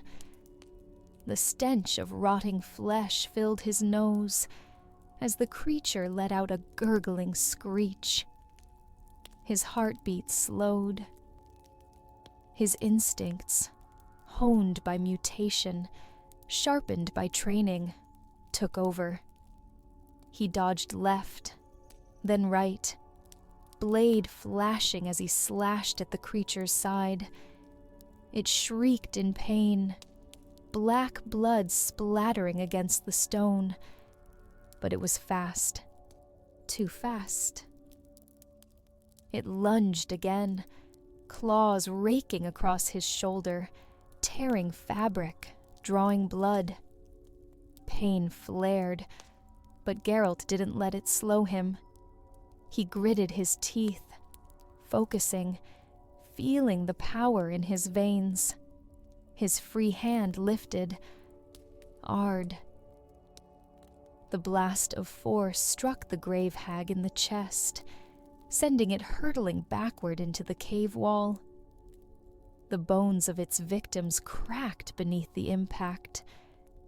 Geralt pressed forward. One strike. One kill. He drove his silver sword forward, piercing the beast's chest. It let out a final, rattling shriek before collapsing, lifeless. The hunt was over, and Geralt of Rivia had taken his first life. The others were waiting when he emerged from the cave, bloodied but victorious. Eskel met his gaze and nodded. Lambert gave him a smirk, arms crossed. Vesemir stepped forward, looking at the blood on Geralt's hands. "The first is always the hardest," the old witcher said. Geralt exhaled slowly. He expected to feel pride. Instead, there was only silence. The trial of the hunt was complete. But deep inside, something had changed. He was a witcher now, a killer of monsters. But as he stared down at the blood drying on his hands, he wondered, was he the hunter? Or had he just become the monster himself? Days passed, but the question lingered like a shadow in his mind. The training continued. The path stretched ever forward. But there was no more innocence in it. Only purpose. Only the weight of what he had become. Winter crept into Kaer Morhen. The first snow of the season drifting down from the gray skies, dusting the courtyard in a thin layer of white. the fortress stood as it always had, its ruined towers whispering secrets of ages past. And tonight would be Geralt's last night within these walls. Tomorrow, he would walk away from the only home he had ever known, stepping onto the path, a road without certainty, without warmth, without rest, the path of a witcher. But before that, there was one last tradition, a final night, a final drink, a final lesson. The great hall of Kaer Morhen had never been grand. There were no banners hanging from the rafters, no golden chandeliers spilling warm light upon polished marble floors. This was not a palace. It was a fortress, one built to forge men into warriors, to train boys into monsters. But tonight, it was alive. A long wooden table stretched before the great hearth, its surface littered with half-filled tankards, and the remains of a meal that had been cooked with actual effort, which meant it was at least edible. The fire crackled, casting flickering shadows on the scarred faces of the men around it. Geralt sat beside Eskel and Lambert, his brothers in all but blood. Across from them, Remus nursed his drink in silence, his face unreadable, haunted. He, too, would leave tomorrow, but not all of them would return. Vesemir sat at the head of the table, his eyes sharp despite the wear of years. He had seen countless witchers pass through these halls, boys who became killers, men who never came home. He raised his tankard. To the path. The others echoed him. To the path. They drank. Geralt let the warmth of the alcohol settle in his chest, dulling the edges of the thoughts that gnawed at him. Eskel nudged him with his elbow, excited. Geralt smirked. Wouldn't call it that. Lambert scoffed. You should be. No more early mornings. No more Vesemir yelling at us to practice footwork. No more eating whatever God's forsaken stew we're given. You'll miss it, Eskel said. Lambert snorted. The hell I will. They all knew he was lying, because for all its hardships, Kaer Morhen was home, and once they left, they could never return the same. As the night deepened, the laughter faded, the tankards emptied. Vesemir watched them in silence before finally speaking. You think you're ready, he said, voice steady. You've survived the trials. You've learned the signs. You know how to fight, how to track, how to kill. But you don't know the most important lesson. Geralt met his gaze. And what's that? Vesemir leaned forward. The fire cast deep lines across his face, a map of every year, every loss, every choice. The path will test you in ways no sword ever will. You will be hated for what you are, feared, spat on, called a mutant, a freak. His voice darkened. You will see things Things that make you wonder if the real monsters carry steel instead of claws. The room was deathly silent. Vesemir took a slow breath. And there will come a moment when you will have to choose. Not between life and death, not between silver and steel, but between who you are and what the world wants you to be. His gaze swept over them all. Make the right choice. The next morning came too soon. The gates of Kaer Morhen stood open. The path beyond dusted in snow, stretching into the unknown. Geralt adjusted the weight of his swords on his back. Steel for men, silver for monsters. He took a final glance at the keep, the crumbling walls, the towers that had stood for centuries, the home that had shaped him. Vesemir stood at the entrance, watching. "Where will you go first?" Eskel asked. Geralt exhaled. "Wherever the path takes me." Lambert smirked. "Just don't get yourself killed before the next winter." A small smirk tugged at Geralt's lips. No promises. And with that, they walked forward, 4 figures stepping into the world. Boys no longer, witchers at last. The path awaited, and Geralt of Rivia was ready. The wind carried the scent of blood. Geralt reined in his horse, Roach, at the crest of a rocky hill, scanning the valley below. The dense Kedweni forest stretched before him, dark and uninviting.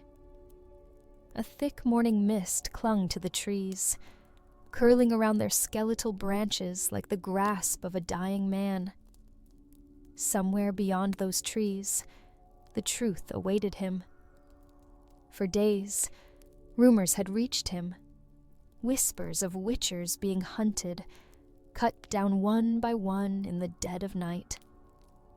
At first, he had dismissed them. No one dared go after witchers. Few were foolish enough to even consider it. But then the names began to reach him.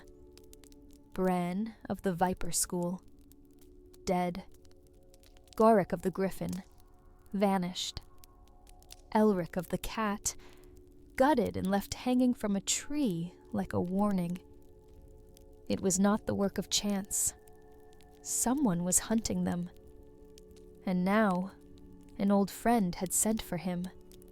Dinar, one of the last witchers of the School of the Cat. The letter had been short, hastily written, the ink smudged as if penned by a shaking hand. Geralt, they're coming for me. Meet me at the ruins of Hengrad. We need to talk before it's too late. That had been 3 days ago. Geralt spurred Roach forward, guiding her down the winding path that led toward Hengrad, the skeletal remains of a keep that had long since crumbled into ruin. It was an old Kaedweni fort, abandoned during the Nilfgaardian Wars, now nothing more than a husk of stone and ghosts. It was the perfect place for an ambush. And yet, Dinar had insisted they meet here. Geralt adjusted the swords on his back, his fingers brushing against the familiar leather grip of his silver blade. A witcher's instinct was never wrong, and his gut told him that he would not leave Hengrad without drawing his sword. He had ridden into plenty of traps before. He would do so again. The once great fortress loomed above him, its shattered walls standing defiantly against time. Vines and moss had overtaken the stonework, creeping between the cracks like parasites feeding on a dying host. Gargoyles perched atop what remained of the keep's towers, their stone faces worn and featureless from centuries of wind and rain. Geralt dismounted, his boots crunching against loose gravel as he moved carefully through the ruins. His cat-like witcher senses tingled. Silence. Not the peaceful kind, the dangerous kind. No birds, no insects, no wind through the trees. The world was holding its breath. His hand hovered over the hilt of his steel sword. He stepped forward cautiously, scanning the ground for tracks. Then a scent, blood, and alchemical residue. Geralt knelt beside a broken pillar, running his gloved fingers over the damp earth. The blood was fresh, and he knew the scent well. Witcher's blood. He rose to his feet just as a voice echoed from the ruins. Geralt. He turned sharply. Deinar. The Witcher stepped from the shadows, his form barely more than a silhouette against the stone. He was thinner than Geralt remembered, his armor scratched and dented, a deep gash staining his leather tunic red. His face was haggard, his sharp yellow eyes haunted. You're late, Deinar muttered, wiping at the blood on his side. You look like shit, Geralt observed. Deinar let out a dry chuckle, shaking his head. You have no idea. Geralt studied him for a moment, then motioned toward the wound. Who did that to you? Deinar exhaled, gripping his side as he sat heavily on a fallen column. The ones hunting us. I led them away, but they'll be back. I don't have much time left. Tell me everything, Geralt said. Deinar hesitated. His fingers twitched slightly, as if struggling to find the right words. Then, finally, someone is wiping out Witchers. All of us. Griffin, Viper, Bear, Cat. It doesn't matter. They're methodical, organized. They know our weaknesses. Geralt frowned. Who are they? Deinar looked him in the eyes. A group of zealots. They call themselves the Order of the Broken Sun. Religious fanatics. They believe Witchers are an abomination, a mistake that should never have existed. Geralt grimaced. Nothing new. We've heard that kind of talk for centuries. Why now? Why hunt Witchers now? Deinar's expression darkened. Because they've found something. Something that could end us all. He reached into his satchel, pulling out a small, weathered scroll, bound in old Kedweni leather. Geralt took it, unrolling the parchment carefully. His eyes scanned the faded ink, his brow furrowing as he read the words etched in elder speech. Then he froze. This can't be right, he muttered. Deinar gave a grim nod. Oh, it's real. The parchment was a decree, centuries old, issued by a Kedweni king long before the Witcher schools were even formed. It spoke of an ancient artifact, one capable of undoing the mutations that created Witchers in the first place, an artifact capable of erasing their existence. Geralt clenched his jaw. If they get their hands on this, every Witcher alive is as good as dead. Deinar inhaled sharply. They already have it. A long silence passed between them. Finally, Geralt rolled the parchment back up, tucking it into his belt. Where is it now? Deinar coughed, blood staining his lips. Cadwyn. They took it back to the ruins of Gwysenhael, an old monastery in the mountains. That's their stronghold. Geralt nodded. Then that's where I'm going. Dinar smiled faintly. I knew you'd say that. Then his expression has turned grim. Geralt, they have more than just the artifact. They have a witcher. Geralt's gaze sharpened. Who? Dinar's voice was barely above a whisper. Eskel. Geralt stood at the edge of the ruins, staring into the misty Kedweni forest. Eskel. Captured. The Order of the Broken Sun wasn't just hunting witchers. They were experimenting. He clenched his fists. He would find them. And he would end them. The wind howled through the ruins, carrying the scent of blood, steel, and something else. Vengeance. Geralt turned to Roach, swinging himself into the saddle. He had no contract this time. No coin waiting at the end of the road. Just a brother to save and a war to end. And as he rode toward Gwysenhael, toward whatever horrors awaited him there, he knew that this hunt would be different from all the others. This time, he was the prey. The road to Gwysenhael stretched ahead like a scar across the Kedweni wilderness. The thick forests pressed in on either side, their skeletal branches swaying in the evening wind. Geralt kept a firm grip on Roach's reins, his senses alert for any sign of movement. The last time he had traveled this way, it had been for a contract. Now, there was no coin at the end of the road, only blood, vengeance, and the hope of finding Eskel before it was too late. The Order of the Broken Sun had crossed a line few dared to tread. Witchers were not easily captured.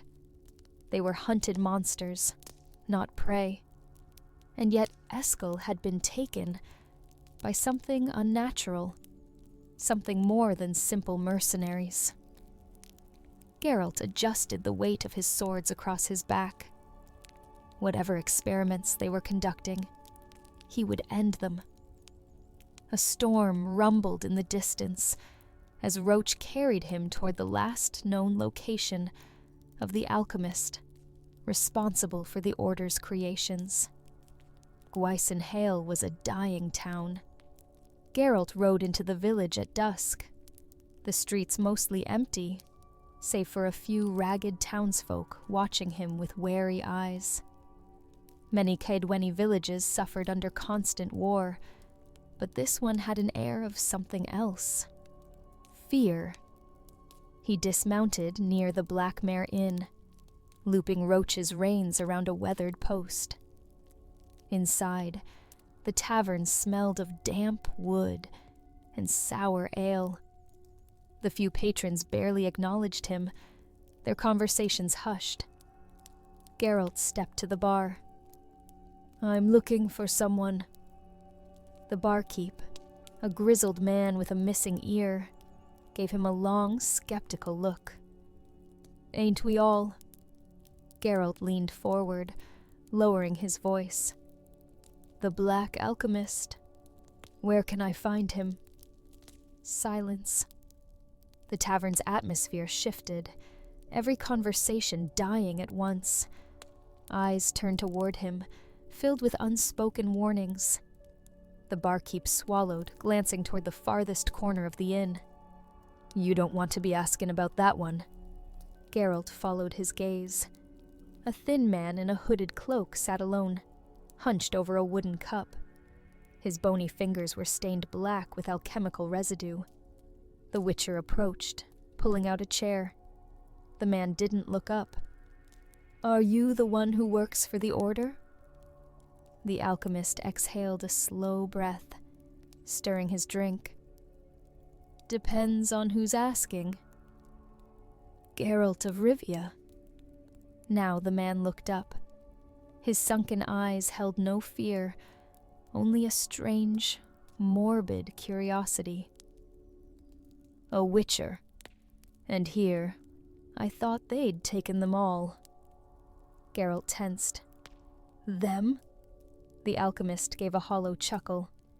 The Order of the Broken Sun.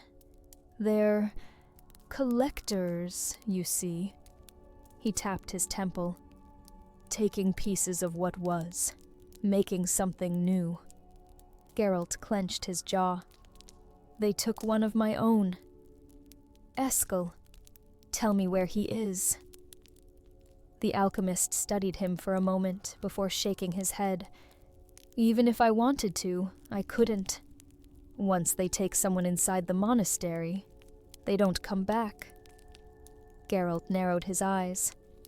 Then tell me what you do know. The alchemist hesitated. It's not that simple. If I speak, I'm dead. Already seems like you're halfway there. A dry laugh. Fair point, he exhaled.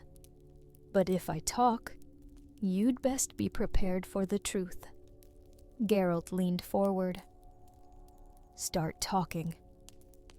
The alchemist's fingers trembled as he spoke. The monastery of the Broken Sun used to be a place of knowledge, a center of learning before the wars burned Kedwen's borders. But something changed. The Order found something buried beneath its halls. Geralt's fingers tightened against the table. What did they find? The alchemist shook his head. I don't know, but they started bringing in subjects, not just witchers, but mages, elves, even Nilfgaardian prisoners of war. The Order believes in rebirth. They say they're creating something better than humans, better than witchers. Geralt's stomach turned. They call them Black Suns. Geralt's mind raced. Witcher mutations were already dangerous, painful beyond reason, with a high fatality rate. But if someone had found a way to forcibly mutate those who weren't trained to withstand it, Eskel, he had to get to that monastery. Where is it? The alchemist swallowed. East, deep in the ruins of Ivan's Hollow. But you'll never make it through the front gate. I've had worse odds. The alchemist hesitated. I can get you in. Geralt frowned. Why help me? The alchemist exhaled. Because I helped build what they've become. And I want to see it burn. Geralt barely trusted the alchemist. He had no reason to believe the man wasn't leading him into a trap. But time was running out, and if Eskel was being experimented on, there was no time to be careful. They set out before dawn, traveling east through the deep forests of Kedwen. The land here was untouched by war, but not untouched by death. The deeper they rode, the more Geralt noticed things. Carriages overturned, skeletons twisted into unnatural shapes. Strange runes carved into trees. Then he smelled it. Blood. Geralt turned to the alchemist, but the man was already smiling. I was wondering when you'd notice, the alchemist murmured. The ambush came fast. Shapes moved in the trees, cloaked figures wearing sun-emblazoned armor. The Order of the Broken Sun. Geralt barely had time to react before the first crossbow bolt tore through the air. He dodged, rolling from Roach's saddle as half a dozen warriors descended upon him. The alchemist stepped back, watching with mild amusement. They don't need me to lead you there, Witcher. They just needed you far enough from civilization. Geralt cursed, drawing his silver sword. Next time, he growled. "Remind me not to trust dying men." The first knight lunged. Geralt sidestepped, slicing upward, his blade severing the man's throat in one clean motion. Another came from behind, but Geralt was faster, slamming his elbow into the attacker's helmet before driving his blade through the gap in the armor. Blood splattered against the forest floor. 5 left. The alchemist backed away, laughing. "They want you alive, Witcher. Let's see how long you last before you realize it's hopeless." Geralt ignored him. He had fought worse odds, and if Eskel was alive, he wasn't dying here. The next knight charged, his blade flashing in the dim morning light. Geralt met him head-on, his sword clashing against steel, and the forest erupted in chaos. The steel rang against steel, the clash of blades breaking the eerie silence of the Kedweni forest. Geralt moved with practiced precision, his silver sword singing through the air, catching the faint dawn light filtering through the canopy. The second knight lunged, swinging a massive war axe, its weight alone capable of cleaving through plate armor. Geralt twisted, the axe narrowly missing his ribs as he countered with a brutal slash. The knight was faster than expected, twisting his body mid-motion and bringing the axe back in a deadly arc. A feint. Geralt barely had time to sidestep as the weapon tore through his shoulder armor, sending harks into the air. Pain flared down his left arm, but he ignored it.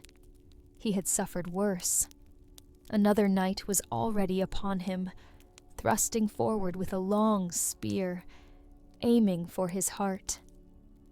Geralt dropped low, rolling beneath the strike, his foot snapping out and breaking the knight's knee with a sickening crunch.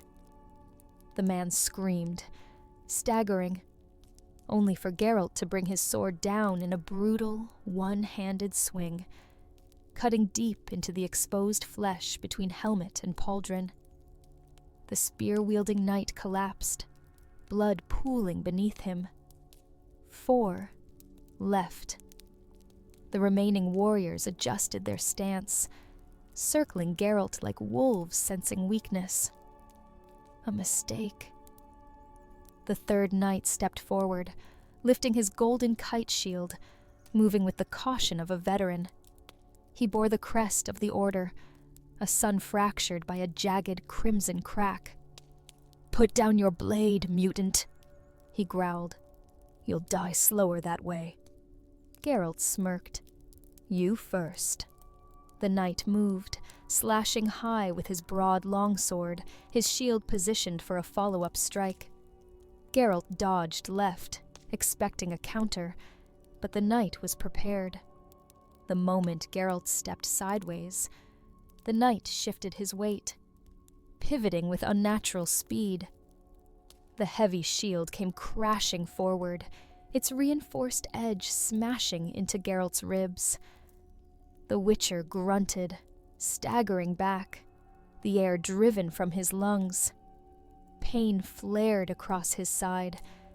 A cracked rib, maybe 2.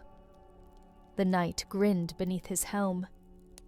Geralt had enough of this. With a flick of his fingers, he cast Igni. A blast of fire erupted from his palm, the raw heat licking against the knight's armor.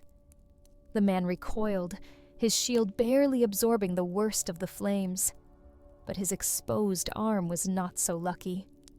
The knight screamed as his gambeson ignited, his entire arm catching fire. He dropped his weapon, desperately trying to extinguish the flames. Geralt didn't let him. A single, precise stab to the heart ended his suffering. 3 left.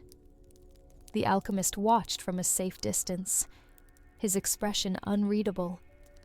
The moment Geralt had realized he had been betrayed, he had expected the man to flee. Instead, the alchemist lingered, observing. It didn't make sense, unless he was measuring Geralt's strength. Unless this had been part of the experiment all along. Geralt didn't have time to think. The next knight rushed him, a twin-blade user, wielding 2 curved sabers with terrifying speed. His style was different, not the rigid, disciplined techniques of a Kaedweni soldier, but the fluidity of an assassin.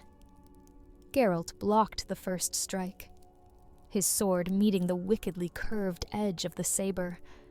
Sparks flew as the 2 warriors clashed, their movements fast, precise, lethal. The assassin feinted left, then spun, his second blade coming up toward Geralt's ribs. Geralt twisted at the last second, but not fast enough. The saber's tip raked across his abdomen, slicing through leather and drawing a shallow but painful wound. Geralt gritted his teeth. He had to end this quickly. With a sudden step forward, he dropped his sword's guard, exposing his left side. A gamble. The assassin saw the opening and lunged. Just as Geralt pivoted and drove his silver blade straight through the man's gut, the knight coughed blood, dropping his sabers. Geralt twisted the blade before yanking it free. The assassin fell. 2 left. The largest of the knights stepped forward, hefting a massive 2-handed warhammer. Geralt had fought men like this before, towering, brute force warriors who relied on strength over speed. The key was to never stand still. The hammer came down, shattering the ground where Geralt had stood a moment ago. Dust and stone erupted from the impact, but Geralt was already moving. He ducked, rolling beneath the knight's wide stance, slashing at the back of his knee. His sword bit into flesh, and the knight roared in pain, dropping to one knee. Geralt didn't give him a chance to recover. He stepped onto the knight's thigh, using his height against him, and drove his sword down through his exposed neck. The hammer-wielding giant collapsed. 1 left. The final knight, the commander, stood still. Unlike the others, he did not attack. Instead, he watched. He had seen his men cut down with unnatural efficiency. Their lives ended in mere minutes. Geralt pointed his bloodied sword at him. "Run!" The knight clenched his jaw, and then he turned and fled. Geralt let him go. It wasn't mercy. It was strategy. The knight would return to the monastery, would warn the others, and when Geralt arrived, they would be ready for him. He wiped his blade clean and turned back to the alchemist, still standing there, untouched, unharmed. Geralt's golden eyes narrowed. "Now, you're going to tell me everything you left out before." The alchemist exhaled. "You think you know what they're doing in that monastery?" Geralt stepped closer. "I'm about to find out." The alchemist smiled, a hollow, broken expression. "Oh, Witcher," he murmured, "you have no idea what they've done to your friend." A cold dread settled in Geralt's gut, and for the first time since he had started this hunt, he feared what he was going to find. The road to the monastery of the Broken Sun was long and treacherous, winding through the bleak, wind-beaten cliffs of Caedwen's northern reaches. The sky above was ashen gray, heavy with the promise of rain, but it was the scent on the wind that unsettled Geralt the most. Burning flesh. Geralt reined in his horse, Roach, just beyond the final ridge, peering down at the monastery. The fortress-like structure sat atop a jagged outcrop, its weathered stone towers rising like blackened teeth against the sky. Torches flickered along the walls, illuminating figures clad in gold and crimson armor, knights of the broken sun, now on high alert. The alchemist reined in his horse beside Geralt, his face pale, the tension in his jaw betraying his nerves. "This is madness," he muttered. "The moment you step through those gates, they'll kill you." Geralt didn't look at him. "Then I'll make sure to knock first." The alchemist swallowed hard. "Geralt." But the Witcher was already moving. He slid from Roach's saddle, adjusting the buckles on his armor, ensuring his silver sword was loose in its sheath. And then, without a word, he strode toward the gates. The monastery's guards saw him long before he reached them. A dozen knights stood in formation at the entrance, their golden-plated armor reflecting the dim torchlight. Their leader, a tall, gaunt man with a scarred cheek and a warhammer slung across his back, stepped forward. "You're bold, mutant." His voice was rough, carrying the cold amusement of a man who expected an easy kill. "To walk into your own grave." Geralt stopped a few paces away, his golden eyes unblinking. "I'm here for Eskel." The knights exchanged glances. The leader tilted his head. "You shouldn't have come." Geralt sighed. "You shouldn't have taken him." The knight grinned, raising a hand to give the order to attack. Geralt moved first. With a flick of his fingers, he cast Ard. A shockwave of raw force exploded outward, hurling the front line of knights off their feet, sending them crashing against the stone walls like rag dolls. The archers on the battlements reacted immediately, knocking arrows. Geralt dove into a roll, dodging just as the first volley of arrows struck the ground where he had stood a moment ago. Then chaos. The remaining knights charged. Geralt sidestepped a downward slash, twisting his silver blade into a knight's exposed side, piercing through chainmail. The man gurgled blood, collapsing. Another knight came at him with a poleaxe, swinging low, aiming to take out Geralt's legs. Geralt jumped back, narrowly avoiding the strike before whipping his sword up in a diagonal arc. The knight's helmeted head hit the ground before the rest of his body did. From the battlements, a mage in ceremonial robes raised his hands. Fire crackled between his fingers. Geralt reacted instantly. He threw a Yrden sign at his feet, just as the fireball erupted toward him, the magical shield absorbing the blast before it could consume him. Through the smoke, the Witcher charged. The mage barely had time to gasp before Geralt drove his sword into his chest, pinning him against the stone wall.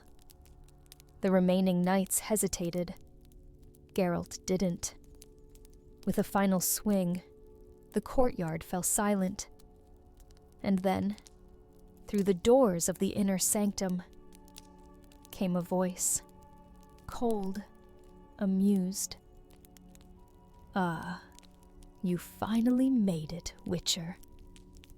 The doors to the monastery's inner chambers swung open. A man stepped forward, dressed in flowing golden robes, his hands clasped behind his back. He moved with the arrogance of a man who believed himself untouchable. His face was thin and sharp, his graying hair slicked back. His eyes burned with unnatural light. Geralt knew power when he saw it. This man was no ordinary priest. "Grand Inquisitor Tavrin," the alchemist whispered beside him. "He's the one behind this." Tavrin smiled, unbothered by the carnage around him. "You have no idea what you've interrupted." Geralt stepped forward. "Where is Eskel?" Tavrin's lips curled into a smirk. "Why don't you come see for yourself?" The monastery doors creaked open wider, revealing a dimly lit chamber beyond. And in the center of that chamber was a witcher, bound in silver chains, suspended by his wrists. Eskel. Geralt's breath stilled. But something was wrong. Eskel's head was tilted forward, his body unnaturally still. His skin was pallid, his veins darkened, as if something rotted inside him. And then he lifted his head, revealing blackened, pupilless eyes. Geralt's blood ran cold. Tavrin chuckled.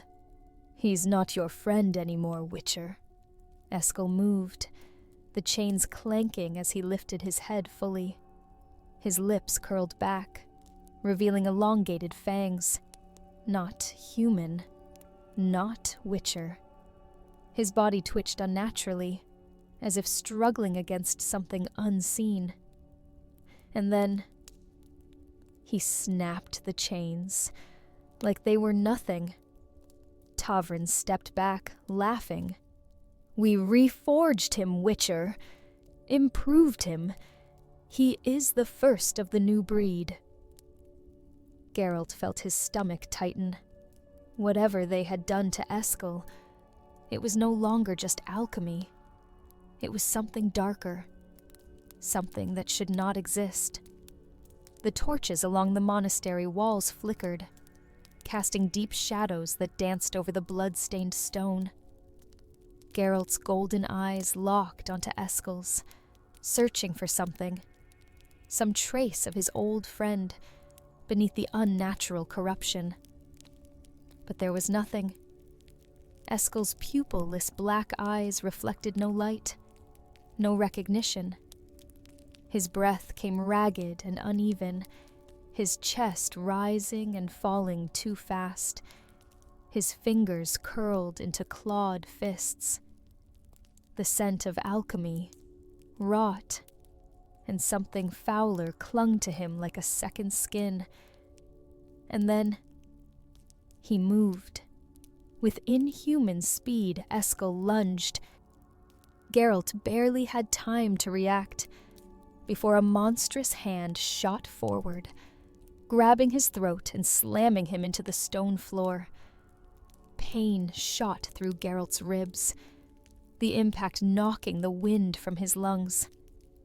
Eskel was stronger than he had ever been. Too strong. The corruption had changed him. And as his clawed hand tightened around Geralt's throat, black veins pulsed along his forearm, a grotesque mockery of the mutations Witchers already endured. Geralt's hand shot to his belt. Ard! A pulse of invisible force blasted out, knocking Eskel backward, sending him crashing through a wooden table. Geralt rolled to his feet, coughing, his hand instinctively going to his silver sword. Eskel snarled, rising from the wreckage like an animal, his lips pulling back over his sharpened teeth. And then he charged again. Geralt sidestepped just as Eskel's mutated claws swiped where his chest had been moments before. Steel flashed in the firelight as Geralt brought his silver sword down in a diagonal arc, aiming for Eskel's shoulder. But Eskel moved too fast, twisting unnaturally to avoid the strike, before grabbing the blade mid-swing. Geralt's grip tightened in disbelief. Eskel shouldn't have been able to do that. The mutated witcher let out a low, guttural laugh before yanking the sword aside, forcing Geralt off balance. Then Eskel struck. His fist smashed into Geralt's ribs, the sheer force of the blow lifting him off his feet and sending him crashing into a stone pillar. The impact left cracks in the stone. Geralt groaned, shaking off the haze of pain just in time to see Eskel leaping at him again, claws outstretched. No time to dodge. Yrden. Geralt's fingers curled in the sign, just as Eskel's hand closed around his throat again. The purple glyph erupted beneath them, slowing Eskel's movements, as if he had suddenly been dragged into thick, viscous tar. His snarl turned to a growl, his body struggling against the magical trap. Geralt didn't waste the opening. He drove his silver sword forward, straight through Eskel's shoulder, pinning him against the pillar. Eskel roared in agony, but Geralt had seen witchers take worse wounds without flinching. This pain wasn't just from steel. Silver burned him, as if he were something unnatural, something that witchers were meant to hunt. Eskel's blackened eyes flickered. Recognition, maybe just for a moment. Geralt's grip tightened on the hilt. "Eskel," he breathed. "Fight it." The corrupted witcher bared his teeth in a grimace of pain. His body shuddered, torn between two instincts, the beast's fury and the witcher's will. Then, behind them, a slow, deliberate clap echoed through the chamber. Grand Inquisitor Tavrin stood at the top of the stone dais, watching the fight unfold with amusement. His golden robes were untouched by the bloodshed, his hands clasped behind his back, like a man who had already won. Geralt turned his gaze toward him, his grip still firm on his sword.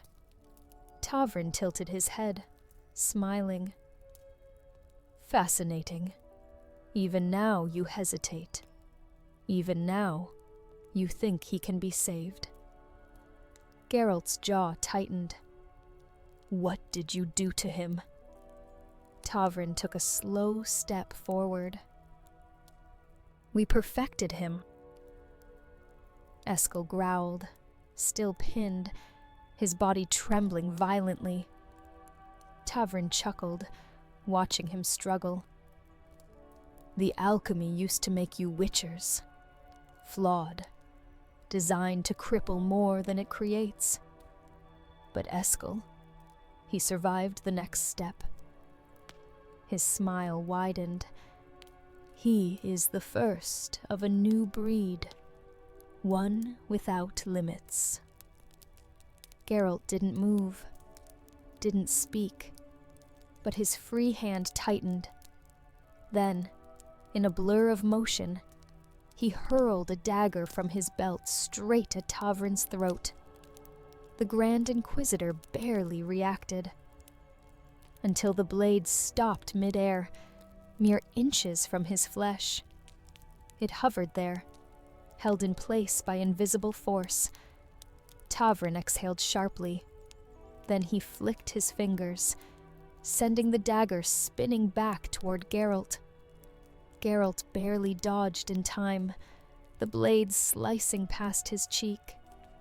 Tavrin sighed, shaking his head. "Very well. If you won't see the future we offer..." The torches in the chamber dimmed, the air turning thick with sorcery. "Then you can die with the past." Tavrin raised his hands, and the chamber shook violently, cracks spiderwebbing along the stone walls. Magic pulsed outward, raw and unchecked. Eskel let out a snarl of agony, the corruption inside him reacting violently. His body contorted, his bones cracking and reshaping. his muscles bulging. No. If Geralt didn't act now, he would lose him completely. Igni. Geralt threw out his palm, fire erupting from his hand. But not at Eskel. At Tavrin. The flames rushed toward the Grand Inquisitor, but before they could touch him, a shadow loomed from behind. Eskel. For the first time, he wasn't attacking Geralt. He was lunging at Tavrin. The Grand Inquisitor barely had time to react before Eskel's claws tore into his chest. His scream echoed through the chamber, his eyes wide with shock, then fury, then horror, and then Geralt drove his silver sword forward. The blade pierced Eskel's heart. The mutated witcher staggered, his eyes flickering from black to gold for the briefest moment, and he smiled. A real, genuine smile. Then, his body collapsed. The chamber fell silent. The torches flickered back to life, revealing the still forms of both men.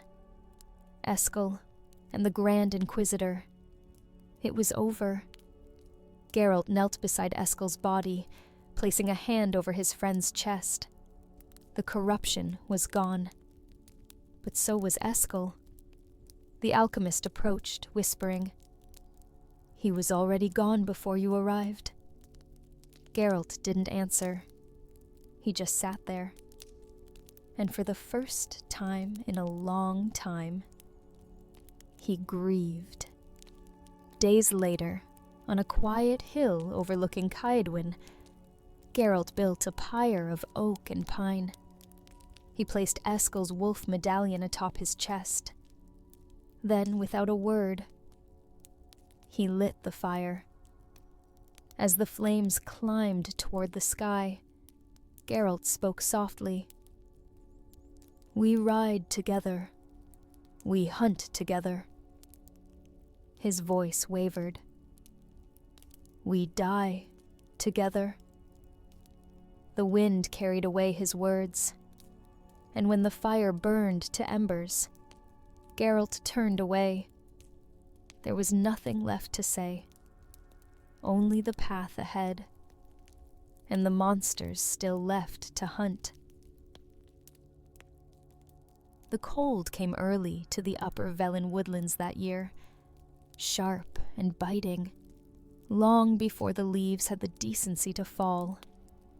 Geralt of Rivia sat on a rotted stump by the edge of the path, whetting the edge of his steel sword with a rhythm that was as much habit as necessity. The road behind him was empty. The road ahead, thick with mist. Roach grazed quietly among the heather, unbothered by the silence that clung to the forest like breath on glass. There was no contract in the area, no village in desperate need, no beast worth the effort. And yet the letter in his satchel, folded neatly, unsigned, had called to something deeper in his blood than coin or duty. It read, "You said you owed me. Now I ask what no mother should. Come to Birch Hollow." There'd been no seal, no name. But Geralt remembered the woman. 9 years ago, he'd stumbled from a failed hunt, guts torn open by a leshen he hadn't expected to be nesting so close to a village. His potions had run dry.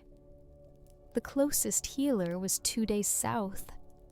He had bled through half the forest when she found him. A peasant woman with gray in her hair and frost-bitten fingers. No weapons. No fear. She dragged him to her cottage beneath the birch trees, sewn his belly shut with fishing line, fed him broth laced with thyme and fire pepper. He'd recovered in a week. Before he left, he'd said, "If you ever need anything, send word. You have my debt." He hadn't expected her to call it. Now here he was. Birch Hollow wasn't on any map. It lay tucked between two crags in the Wellenlow ravine, where wild streams cut through chalk hills and deer trails turned to shadows. The birch trees, dozens of them, stood like ghost sentinels. White trunks, black-veined like bone. Her cottage hadn't changed. Stone and thatch. One wooden shutter hung askew, and the herb garden lay wild and overgrown. Smoke still rose from the crooked chimney. Geralt approached without stealth. The door opened before he reached it. She was thinner than he remembered, wrinkles etched deeper, but her eyes, green, sharp, unsentimental, were exactly the same. "You came," she said. "I said I would," Geralt replied. She stepped aside. "Come in." The inside of the cottage smelled of peat smoke, dried apples, and rot, not decay. Grief. It clung to the beams. The fire in the hearth crackled, but its warmth did nothing to soften the silence between them. "I never knew your name," Geralt said, sitting stiffly on the old bench. "Maella," she replied. "Just Maella." She handed him a mug of bitter birch tea. "Drink. You'll need it." He sipped. It stung his throat. "What happened?" he asked. She sat across from him, folding her hands. The skin on her knuckles was rough as bark. "My son," she said. "Bram." Geralt nodded. He remembered. A boy with dark curls and wide eyes who'd hidden behind the door when he was too young to understand what a witcher was. "He's not right anymore," she said. "I sent him away 6 years ago." "To who?" "A mage, traveling through, called himself Verandros, promised education, shelter, safety, said Bram had potential, said he'd teach him to control it." Geralt narrowed his eyes. "Control what?" She hesitated. "He made things move. When he was angry or scared, the animals feared him. Fireplaces flared. One winter, he screamed during a fever and the roof nearly caught flame." Maella's voice dropped to a whisper. "He came back 3 weeks ago, walked through the woods, covered in ash, taller, eyes wrong, voice like frost cracking stone." Geralt's stomach tightened. "He called me by my name," she said. "Not mother, just Maella. Said he remembered everything, but not the way I did. Said he had seen things, heard them, that he dreamed in the voice of birds." She looked him dead in the eye. "And then he killed the dog." Geralt didn't speak. Maella continued. didn't touch it, just stared, and it fell. Neck snapped. He buried it with his hands and wept like a child, but not for the dog, for himself. She set the mug down. I don't know what that mage did, but I know what Bram is now. Geralt looked into the fire. And you want me to kill him? She didn't blink. Yes. The silence was long, cold. Finally, Geralt asked, "Where is he?" Maella reached into her apron and pulled out a charcoal-scrawled map. Simple, crude, but marked with accuracy. She tapped a circle between the cliffs east of the hollow. He sleeps in the ruins of old Mirgath, comes back some nights, never speaks twice. The birds don't go near it. Geralt folded the map. I'll find him. Do it fast, she said, before whatever's inside him finishes swallowing what's left. He stood. Maella looked down at her hands. Do you hate me for asking? No, Geralt said, but you might hate me after it's done. He left before the moon climbed the sky. The cold deepened. The birch trees whispered as he passed, their limbs creaking like bones in wind. The path to Mirgath was no path at all, just broken woodland, frost-laced roots, and fog that clung like a second skin. Geralt moved with the slow, measured pace of a predator, the white of his hair nearly indistinguishable from the hoarfrost clinging to the dead pines. His breath left in quiet plumes. The wind here was different, silent, but aware, like the forest itself was watching. He didn't need his medallion to feel it. Something lived in these woods, or remembered. Old Mirgath had once been a small keep, long before the wars turned maps into ash. Dwarven carved stone poked up through the ice like broken teeth. Arched gates covered in runes. Watchtowers reduced to jagged silhouettes.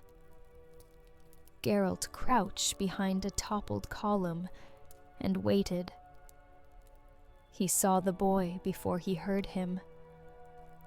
Bram stood in the snow by the center arch. His face was leaner now, older, but still unmistakably hers. Maella's sharp chin, her dark eyes. But the eyes, they were wrong. Too still, too ancient. The boy stared at nothing. In his hands, he held something round, cradled like a bird. A small stone bowl. Steam rose from it despite the cold. Geralt stepped forward, deliberate. Bram didn't startle. He turned his head slowly. "You're the wolf," he said. His voice was quiet, detached, neither hostile nor warm. "I am," Geralt replied. "You remember me." "I remember the smell of my dog's fur. It's gone now." His gaze lingered. "You were bleeding once. My mother thought you'd die." "I didn't." "No," Bram said, glancing back at the bowl. "But maybe you should have." Geralt said nothing. "What is that?" he asked instead, nodding to the bowl. Bram ran his fingers across the rim. Ash. From roots I burned. Blood. Mine. And water from the well in the hollow. Why? Geralt asked. Bram tilted his head. Because something watches from below the stone, and it listens when I offer pieces of myself. Geralt's grip on his sword tightened. Where did you learn that? Verandros, Bram said without emotion. The mage. He showed me how to listen to the cracks between things, how to feed the voice. Where is he now? Geralt asked. Gone. Left me in the caves 2 winters ago. Said the process had begun. That I'd survive. Or become something new. Geralt stepped closer. Do you know why I'm here, Bram? The boy blinked slowly. Yes, he said. Your mother asked me. To kill me, Bram finished. Geralt nodded. The boy didn't move. Do you want to? Geralt didn't answer. Would it be justice? Bram asked. Mercy? I don't know yet, Geralt answered. I do, Bram said softly, but I can't promise you'll live through it. The ground trembled. Geralt's medallion flared. A sound like wind through glass echoed from below the ruins. The bowl in Bram's hands began to glow faintly red. What did you bring back with you? Geralt asked. I don't know its name, Bram whispered, but it promised to take away the pain. Geralt took a slow step forward. What pain? Bram's voice cracked for the first time. Being me. The earth beneath them shattered. A ring of frost spiraled outward, and from the broken stones behind Bram, it rose. Not a monster in flesh. A presence. Shaped from shadow, long as a man but thinner than bone. Its face shifted like smoke behind cracked porcelain. Its hands stretched like tendrils of tar, always moving, always reaching. Bram didn't flinch. It coiled behind him like a cloak. What is that? Geralt asked. Bram didn't turn. It says it's my fear, my hunger, my protector. The shadow's head tilted. Then it spoke. Not aloud, but inside Geralt's skull. Words that bled behind the eyes. He is ours. We ate the silence in his soul. You cannot have him. Geralt drew his sword. This wasn't a wraith. Not truly, but it bled cold. I don't want to take him, Geralt said aloud. I want to know if there's anything left of him. There is, Bram said. Then fight it, Geralt barked. It doesn't own you. Bram's body trembled. The thing behind him shrieked, but silently. The snow around the ruins turned black, and Bram screamed. He dropped the bowl. The shadow surged. Geralt moved. Steel clanged against ice. The thing struck like a whip, twisting around Geralt's blade. It had no true weight, but the cold in it sapped his strength. Geralt slashed through a coil. Blackness hissed like steam. Bram collapsed. Geralt turned, sword ready, but the thing hesitated. Then it retreated, folding into the cracks of the earth like mist pulled by breath. Silence returned. Bram wept. Not loud, but like a boy who had broken something he once loved. Geralt knelt beside him. "Is it gone?" "No," Bram said. "But I made it go quiet." "For how long?" Geralt asked. "I don't know," Bram said. Geralt helped him sit. The boy looked at him, eyes clearer now, but red. "Did my mother ask you to make it painless?" "No," Geralt said quietly. "Just quick." "Will you?" "Not yet." Geralt carried Bram back to the hollow in silence. Maëlla stood at the door, arms crossed. She looked at her son, and she looked at Geralt. He shook his head. Not today. She didn't argue. The trail east of Birch Hollow wound through frost-hardened riverbeds and brittle pine groves. Geralt rode in silence, the morning sun low and pale behind a curtain of cloud. Birds kept quiet. Even Roach was uneasy, her ears twitching at every broken branch. He hadn't wanted to leave Bram with Maëlla, not when the boy had barely wrestled control from whatever sickness still gripped him. But if he was going to understand what had happened, he needed to find where it began. The mage Verandros had to have left something behind. 2 days' ride brought him to the edge of the Wormspine, a narrow, cliff-lined pass, cutting through ancient glacial stone. The air here bit deeper, the kind that turned breath into ice crystals in seconds. He dismounted when the path became too jagged for Roach and continued on foot, blades strapped tight and signs ready. Eventually, he found it.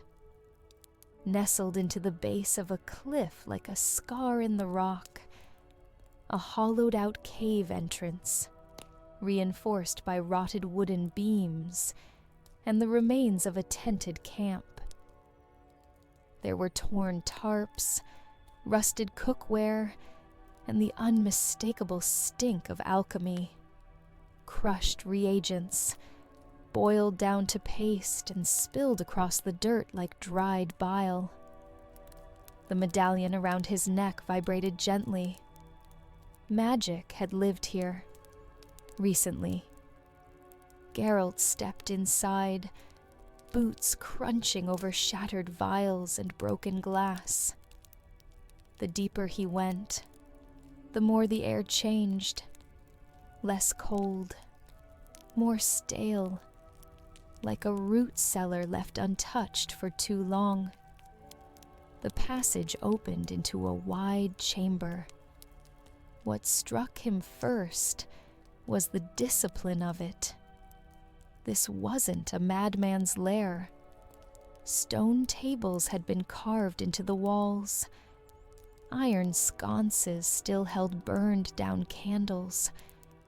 Jars of powders and bones stood in orderly rows. Diagrams were nailed to the walls, most rotted through by damp, but some intact enough to read. He recognized the writing. Blood pattern theory. Nerve lattice diagrams of young mages. One scroll was titled Soul Pathing, induced mental channels in prepubescent subjects. Geralt exhaled through his nose. This wasn't sorcery. This was experiment.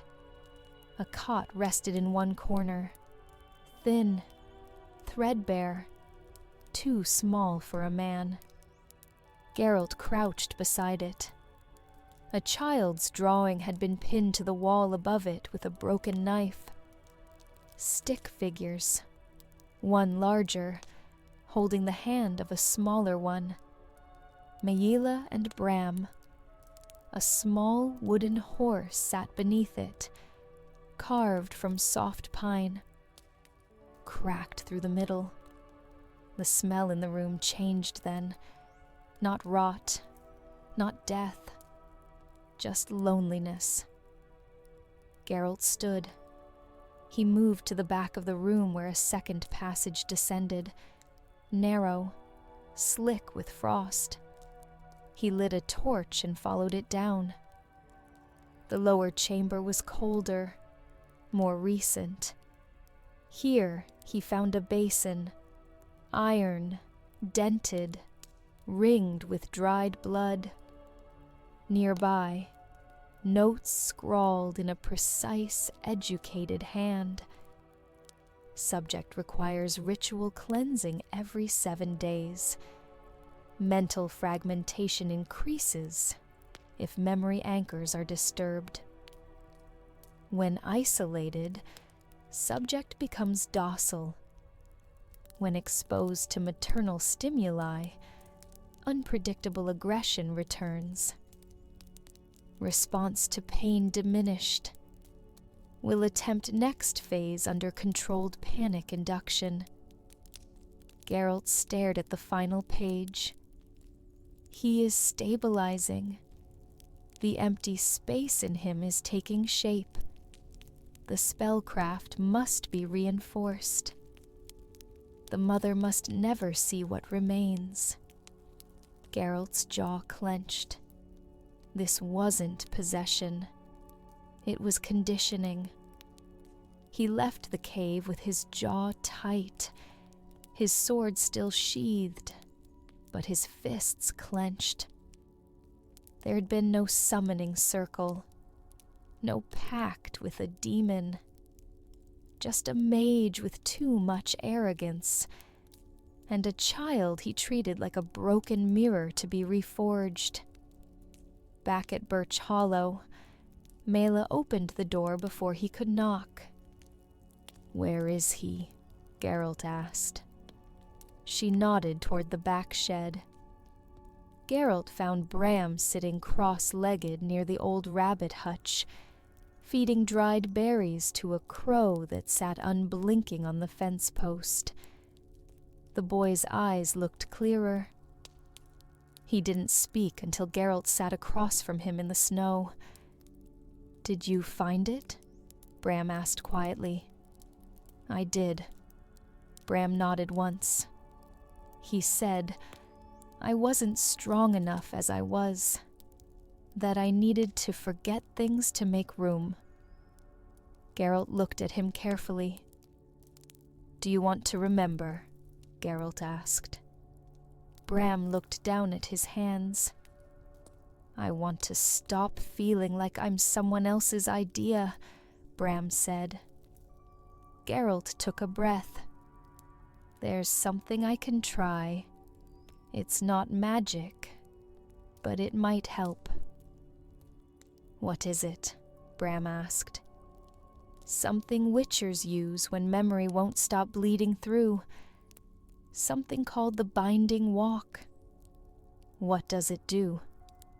"It forces what's inside you to surface. Lets you see it, name it, so you can stop being afraid of it." "And if it fights back?" Bram asked.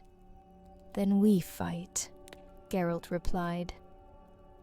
The night before the binding walk, Geralt stood alone outside the cottage, sharpening his steel sword in the firelight. Not because he expected to use it, but because rituals like this demanded readiness. Body, mind, blade. You never knew what might rise up when a soul was asked to look inward. Behind him, Maella sat on the porch steps, wrapped in a thick shawl. She hadn't asked questions since he'd returned from Verandros's lair. She hadn't needed to. Her eyes were steady, exhausted, still waiting. "Will it hurt him?" she asked. Geralt paused, ran the whetstone one last time, and said, "Yes." She nodded. They gathered what they needed just before dawn. Geralt cleared the shed behind the cottage. It was old, but solid. 4 walls, no windows, packed dirt floor, no distractions, no exits. He laid out a circle of binding chalk and oak ash. Oak for grounding, chalk to mark the mine's perimeter. The runes weren't magical in the typical sense. No glyphs of power, no flashy enchantments. But they followed a witcher method, as old as Kaer Morhen. Mental structure, psychological ritual. Witchers used it to confront lingering trauma from the trial of the grasses. It wasn't about summoning. It was about surviving the truth. Bram entered without a word. He looked older in the morning light, paler, tighter around the eyes. The boy that once laughed at rabbits and carved wooden figures was there somewhere, but thin, fragile, fading. Geralt pointed to the center of the circle. "Sit." Bram obeyed. Geralt knelt across from him and began. "I'm going to ask you questions. You're going to answer honestly. If something comes, visions, memories, pain, you speak it. You don't run. You don't lie." Bram nodded. "Once we start, we don't stop," Geralt said. "I understand," Bram replied. Geralt lit a small bowl of juniper and river sage. The smoke filled the shed, sharp, grounding. Then he began the chant. Not elder speech, not magical incantation, just a pattern of words, old and rhythmic, designed to slow the pulse and sink breath. Geralt's voice remained steady. "Tell me your name," Geralt said. "Bram Velerad," Bram replied. "Tell me your first memory," Geralt said. "Feeding our dog, Latch. He bit my hand. I cried. Mother laughed." Bram replied. Geralt nodded. "Good. Tell me when it changed." Bram's brow furrowed. "The mage, Verandros. He said I was dangerous." "Were you?" Geralt asked. I think I was just scared," Bram replied. "What did he do first?" Geralt asked. "Put me in the cold. For days. Said fear keeps the mind open." Geralt's hands curled into fists. "Then," he asked. "Sounds. Repeating them. Words I couldn't understand. He said I had to forget my name if I wanted to survive what was inside me." Geralt took a slow breath. "Do you know what was inside you?" Bram looked up, eyes glassy, but clear. "No, but I know it isn't mine." The air shifted, not with magic, but with pressure. Memory trying to push through the cracks. Geralt reached out and placed a hand on the boy's shoulder. "Then, let's find out what is." Bram trembled as the walk deepened. Geralt led him through recollection drills. standard for witchers, dangerous for anyone untrained. Patterns of sound, images, repeated questions. Bram began to shake. Sweat dripped down his temples despite the cold. "I see a stone room," he muttered. "Chains." No one spoke. Geralt pressed. "What did he ask you to do?" "To move things, without touching them. He beat me when I cried, said that guilt made the mind heavy." "And what happened when you stopped crying?" Bram's voice cracked. "I felt cold all the time, even in fire, like something else was feeling everything for me. That was it. The fracture point." Geralt reached into his satchel and pulled out a small iron shard taken from Verandros's lair. He held it up. "Do you recognize this?" Bram flinched. "That was mine. He made me wear it. Said it would help shape me." Geralt nodded. "It's a focus stone. Early conduit training. Tied to pain conditioning." He placed it in the circle. "Touch it." Bram hesitated, then reached forward. The moment his fingers closed around it, he screamed. Geralt moved fast, stepping into the circle and catching Bram as he pitched forward. The boy convulsed, not from possession or sorcery, but from flooding memory.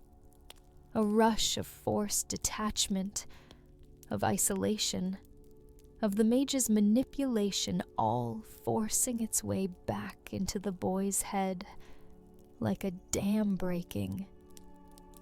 Geralt whispered, "You are not him. You are Bram. You are Maella's son. No one owns you." Bram clenched his jaw. "I want it out. I want it out." "You will. Hold." He drew a knife, not his witcher blades, but a plain ceremonial iron one. He touched the tip to the shard in Bram's hand. The iron flared red for just a moment, then snapped clean in two. Bram gasped. Eyes rolled back. Then, stillness. Real stillness. For the first time since his return, the boy went quiet. An hour passed before Bram woke. He blinked, slowly, looking around the shed. "Is it gone?" he asked. Geralt didn't lie. "No, but it's broken. The root's been severed. What's left can fade now. Slowly. Naturally." Bram nodded, eyes wet. "Thank you." Geralt stood. "Tell your mother what you remember," he said. "Let her help you keep the rest of it from coming back." That night, Geralt stood by the birch tree out front, the snow whispering beneath his boots. Maella came out beside him. "Will he be all right?" she asked. "He'll need time, maybe always. But the worst of it is over." She looked at him then, face taut with something like sorrow and something like gratitude. "You paid your debt," she said. Geralt shook his head. Not yet. The parchment Mela handed him bore more than just a name. It held direction, urgency, and the final link in a chain Geralt had followed far too long. Kaer Morhen, the trader had said, but the handwriting was unmistakably Verandros's. Arrogant script, too elegant for the north. The man who hollowed Bram. Geralt saddled Roach before first light. No goodbyes. Just a glance toward the cottage, where Maella and Bram sat by the hearth. The boy looked stronger, calmer, but unfinished. He would remain unfinished until this was. Valdera Crossing sat at the edge of the Archin River, where the ice hadn't quite thickened enough to be safe, and travelers were rare. The old Archin Keep, long abandoned since the Second Nilfgaard War, loomed nearby like a jagged tooth in the hills. Its halls collapsed, its reputation worse. Locals wouldn't go near it, which meant Geralt was in the right place. He found the trail before dusk. A small alchemical crate, empty, but bearing fresh oil stains. Cart tracks leading toward the crumbled causeway. Geralt tied Roach off near the tree line and moved in silence, every boot step deliberate. The interior of the keep stank of mold, soot, and old reagent, burnt copper, fluxweed, and something harsher, ether root, used in soul-binding rituals. His medallion began to hum. Magic. Fresh. Geralt entered a central hall, once a throne room, now little more than scorched stone and fractured pillars. At its far end stood Verandros, cloaked in grey, a long staff resting at his side. The mage turned slowly, calm. "I wondered how long it would take," he said. "You know who sent me?" Geralt replied. Verandros smiled. "Yes. The boy's mother. Predictable. Women always want their children unbroken, even if they're stronger for it." Geralt stepped forward. "You tortured a child. You broke his mind and filled the cracks with your own making." Verandros spread his hands. "I refined him, molded him into something greater. You of all people should understand. You were reforged too." "I chose my path." "No," the mage said. "You were carved into it." Geralt didn't answer. He drew his steel sword. Verandros raised his staff. "Do you intend to kill me, Witcher? For vengeance? Justice? Or simply because you promised someone you would?" Geralt stared, unmoving. "I kill you," he said, "so no one else becomes what Bram almost did." The wind howled through the broken walls. Then they moved. Verandros struck first, lightning flashing from his staff. Geralt rolled left, Igni sign flaring, forcing the mage back. The flames licked his cloak but didn't catch. The mage conjured again, this time a shimmering shield. But Geralt anticipated it. He didn't go for the heart. He went for the legs. Steel sliced low. Verandro staggered, howling in pain. His magic flickered. Geralt pressed in. A blast of kinetic force slammed into Geralt's chest, throwing him back against a broken pillar. His ribs burned. Blood filled his mouth. Verandros limped forward. You think you're righteous, but all you're doing is ending potential. You don't see them after, Geralt growled, pushing to his feet. You don't see what they carry. He cast Ard, not at the mage, but at the ceiling. Stone cracked. Ice fell.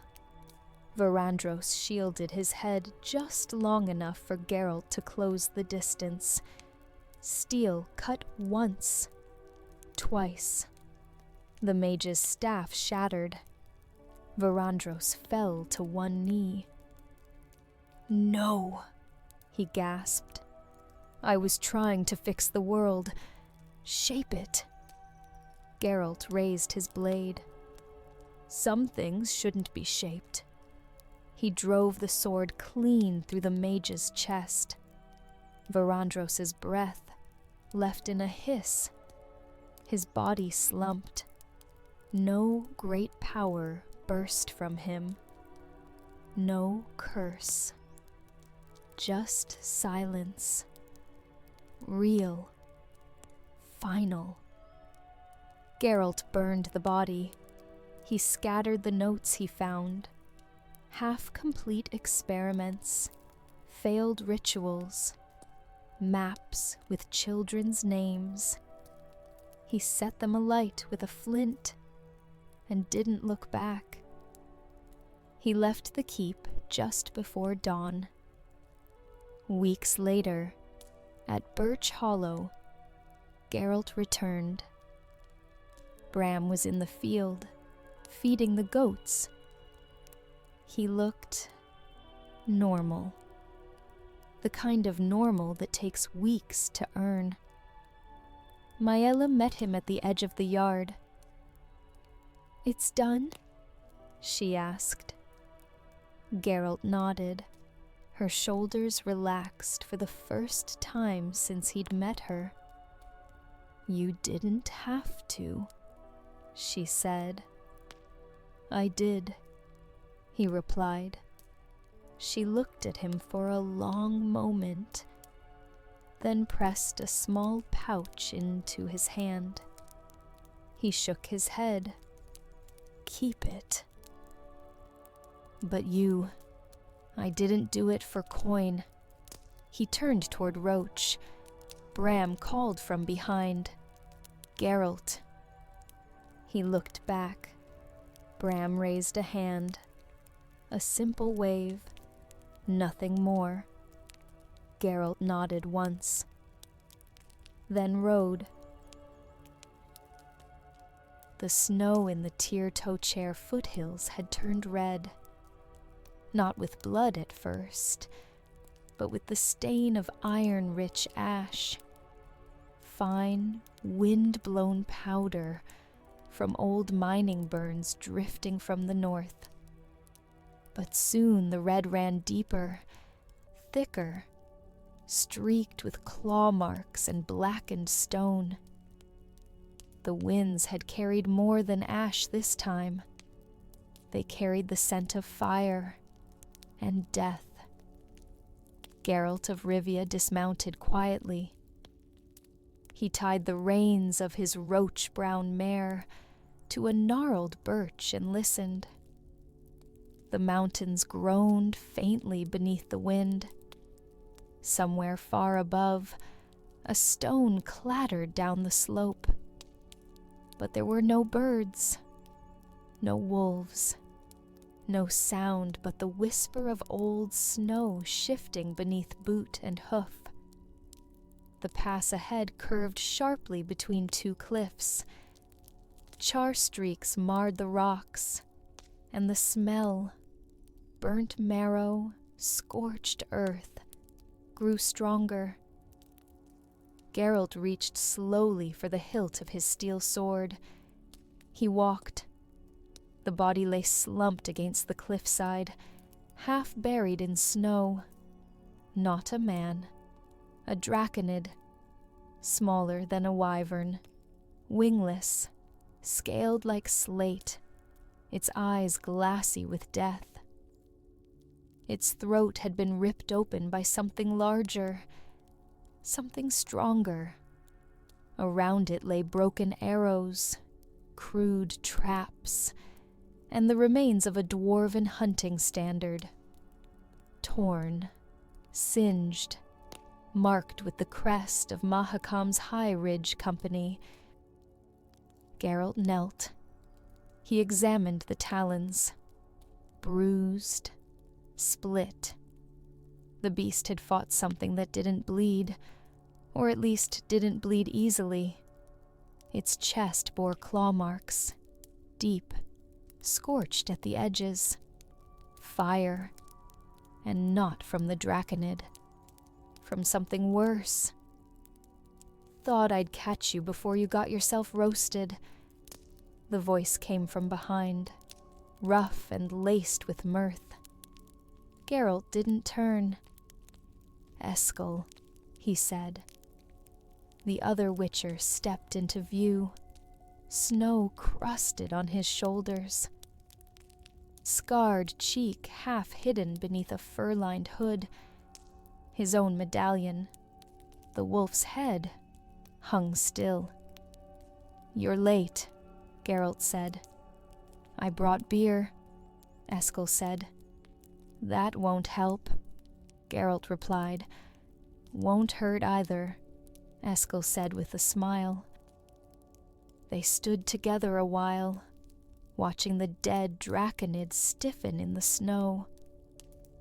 "Third one this week," Eskel muttered. "Same wounds?" Geralt asked. "Worse," Eskel answered. Geralt glanced at him. "Any survivors?" "Only a dwarf who pissed himself too hard to lie properly. Said that they followed a strange light through the trees. Thought it was a campfire at first. Then it started moving. Fast. Burned everything in its path." Geralt frowned. Was it a dragon? He didn't say, just kept repeating one thing. Eskel replied. "What?" Geralt asked. Eskel looked at him. "That the fire came back when they ran. They made camp higher up the slope. Small fire. Bread, hard cheese, silence." Eskel unpacked a satchel of hand-drawn maps. "Look," he said, tapping a blackened circle near the spine of the mountains. "Miners call it Veldrok's cradle. No one's gone up there in years. Too unstable. Too many disappearances. But if you ask around, real quiet, you'll hear the old stories." Geralt raised an eyebrow. Eskel grinned. "A red dragon. Old. Dying. Female. Took to sleeping under the ice. Locals called her Veldrok's Bane." "And now?" Geralt asked. "Now?" "She's awake," Eskel replied.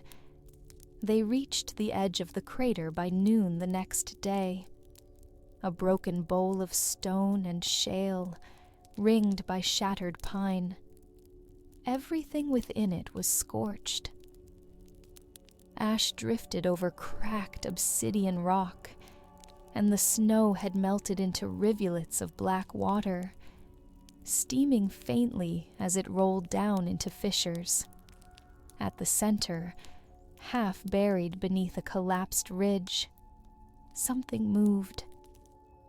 Geralt motioned for Eskel to stay back. He descended slowly, boots crunching over bone and slag. The wind shifted, and then he saw it. The dragon was immense, wings torn, scales chipped and faded like sun-bleached iron. One of her eyes was sealed shut with scar tissue. The other, golden, weary, bright, watched him.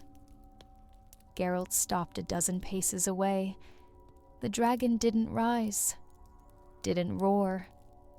She spoke. "You are late." Her voice rasped like wind through dead branches.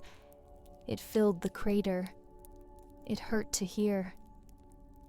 "I'm not here to fight you," Geralt said. "No, you are not. And I am too tired to burn you," she said. Her chest heaved. Blood seeped slowly from a wound between her ribs. "They've come before," she said. "Dwarves, humans, spears and fire and songs of old glories." Geralt said nothing. "I killed them," the dragon whispered. "But now I am empty." She shifted slightly, and from behind her claw, something emerged. An egg, crimson-scaled, veined with gold. The last. Geralt's breath caught. "You know what this is," she said.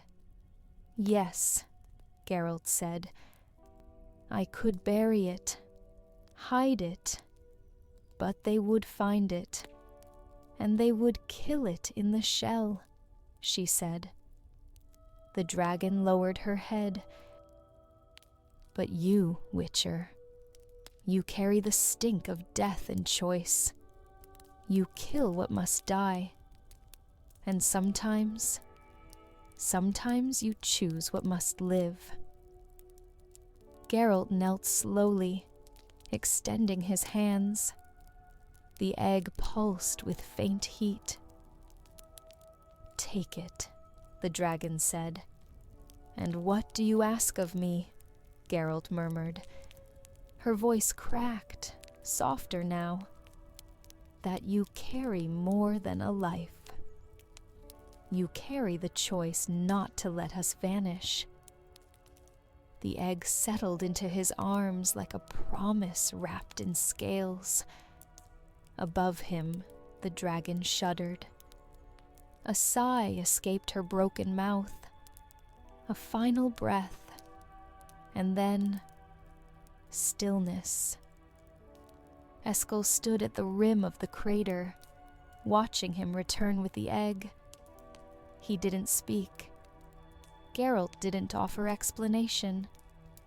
They climbed back in silence. Behind them, the wind picked up, scattering ash over Veldrok's corpse. And far below, the world began to stir. Because something rare had been born again, and it would not remain secret for long. By the time they reached the forest edge, the snow was gone. It had melted into mud underfoot, saturated with soot and slivers of blackened pine. Even the air seemed scorched, tainted with a lingering tang of copper and fire. Birds didn't sing here. The silence followed them like a second shadow. The egg was wrapped in fur, tucked inside a reinforced saddle pouch on Geralt's mare. It pulsed faintly through the fabric. warm, steady, fragile. Like a second heartbeat, Geralt carried without permission. He hadn't spoken much since they left the crater. Neither had Eskel. Some things were too large for words, even for witchers. They made camp at the edge of Valtren's Gorge, a half-day ride from the Mahakaman border. The cliffs there opened into valleys thick with mist and moss, where dwarves rarely wandered and human footfalls grew thin. A good place to hide. For now. Geralt sat near the fire, the egg between his hands. It was heavier than it looked. The scales glistened faintly in the firelight, like lacquered blood. Cracks had begun to web across its crown, not signs of hatching, but of age, fragility. He turned it slightly. A sound, soft, rhythmic, whispered from inside. Eskel stepped closer. Still alive? Geralt nodded. Barely. Then we don't have long, Eskel said. Eskel stood. We've got company. A ripple of heat shimmered in the clearing, and then Sabrina Glevisig stepped through. Not in person. A projection, hazy at the edges, but no less commanding. Geralt didn't stand. You tracked us. Sabrina smiled faintly. You're carrying a beacon of elder fire, wrapped in nothing but sheepskin. Tracking you was child's play. She glanced toward the saddlebag beside him. Still whole? She asked. Geralt didn't answer. She stepped closer, her image flickering slightly in the firelight. We can keep it alive. You can't.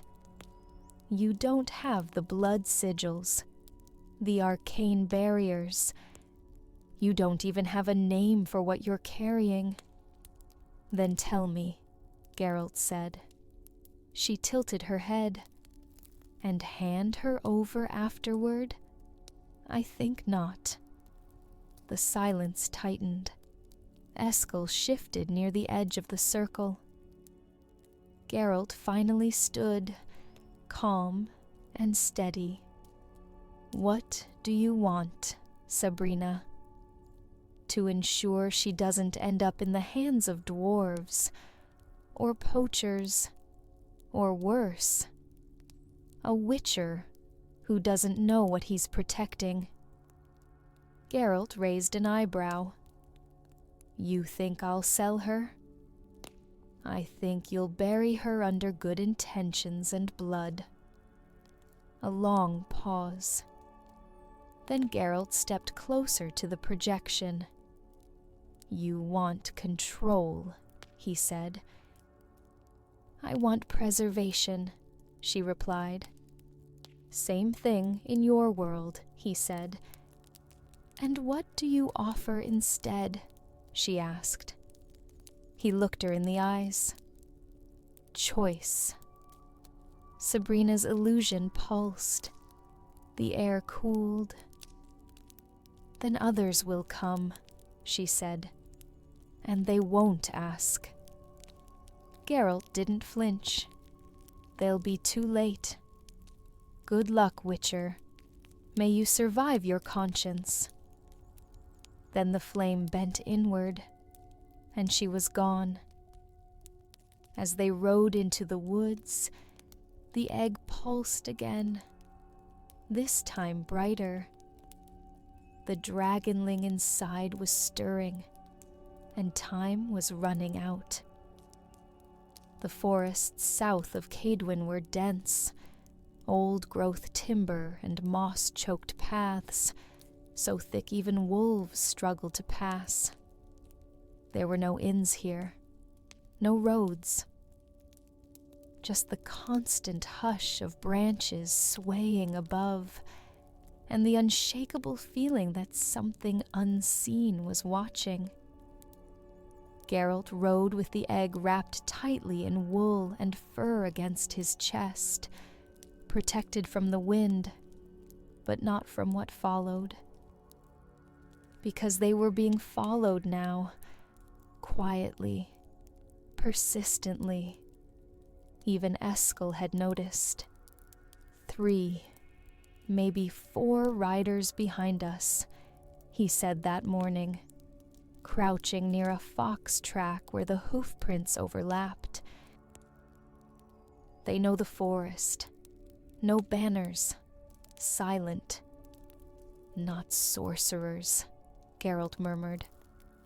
No, worse. It was no surprise when, by midday, dwarves emerged from the trees. Their armor was well made, polished but not ceremonial. Mahakaman steel. 3 of them, old warriors by the look of it, beards braided with bronze rings, crossbows slung across their backs. The one in the center stepped forward. "You've got it," he said without greeting. "Don't lie." Geralt didn't. "What does Mahakam want with a dragon egg?" he asked evenly. The dwarf shrugged. "Balance. You kill the last of something like that. It sets the world right. It makes the map whole again. Or emptier," Eskel muttered.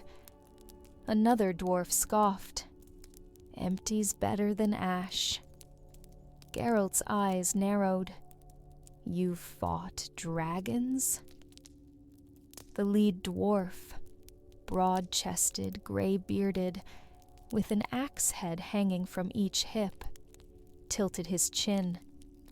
3, he said. 2 reds, 1 green. We've buried friends under their bones. Don't speak to us about miracles, Witcher. What's in your arms is no wonder. It's a weapon that hasn't grown teeth yet. And you think that makes killing it a kindness? Geralt asked. It makes it necessary, Dwarf said. Geralt stepped forward. And what do you plan to do exactly? Take it, Dwarf replied. His voice was flat, certain. Eskel shifted his stance slightly. Not a threat, just a reminder. The dwarf saw it. And then? Geralt asked. The dwarf's eyes didn't blink. Drop it in a furnace, before it burns a forest, or a village, or a child's cradle. Geralt's jaw tightened. He didn't look to Eskel, didn't need to. He drew his sword. Steel whispered free from its scabbard, gleaming faintly in the afternoon light. The dwarves stiffened. 2 reached for their weapons. The leader held out a hand to stop them, measured, calculating. We don't want to fight, he said. Neither do I, Geralt replied. But you're standing between a dying species and the man who buried your friends. Choose what matters more.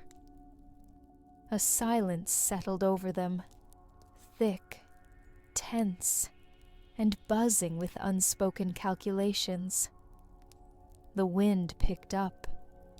The trees groaned softly, and from beneath Geralt's coat, the egg pulsed, hot enough now to be felt even at a distance. The leader's eyes flicked toward it, then back to the Witcher. "You're not stupid," he said finally. "So don't act like it. You know what hatches from that isn't a pet. It's a monster with wings and fire in its lungs. You can't tame it. You can't raise it. And you sure as hell can't protect it from the world." "I'm not trying to," Geralt said. The dwarf squinted.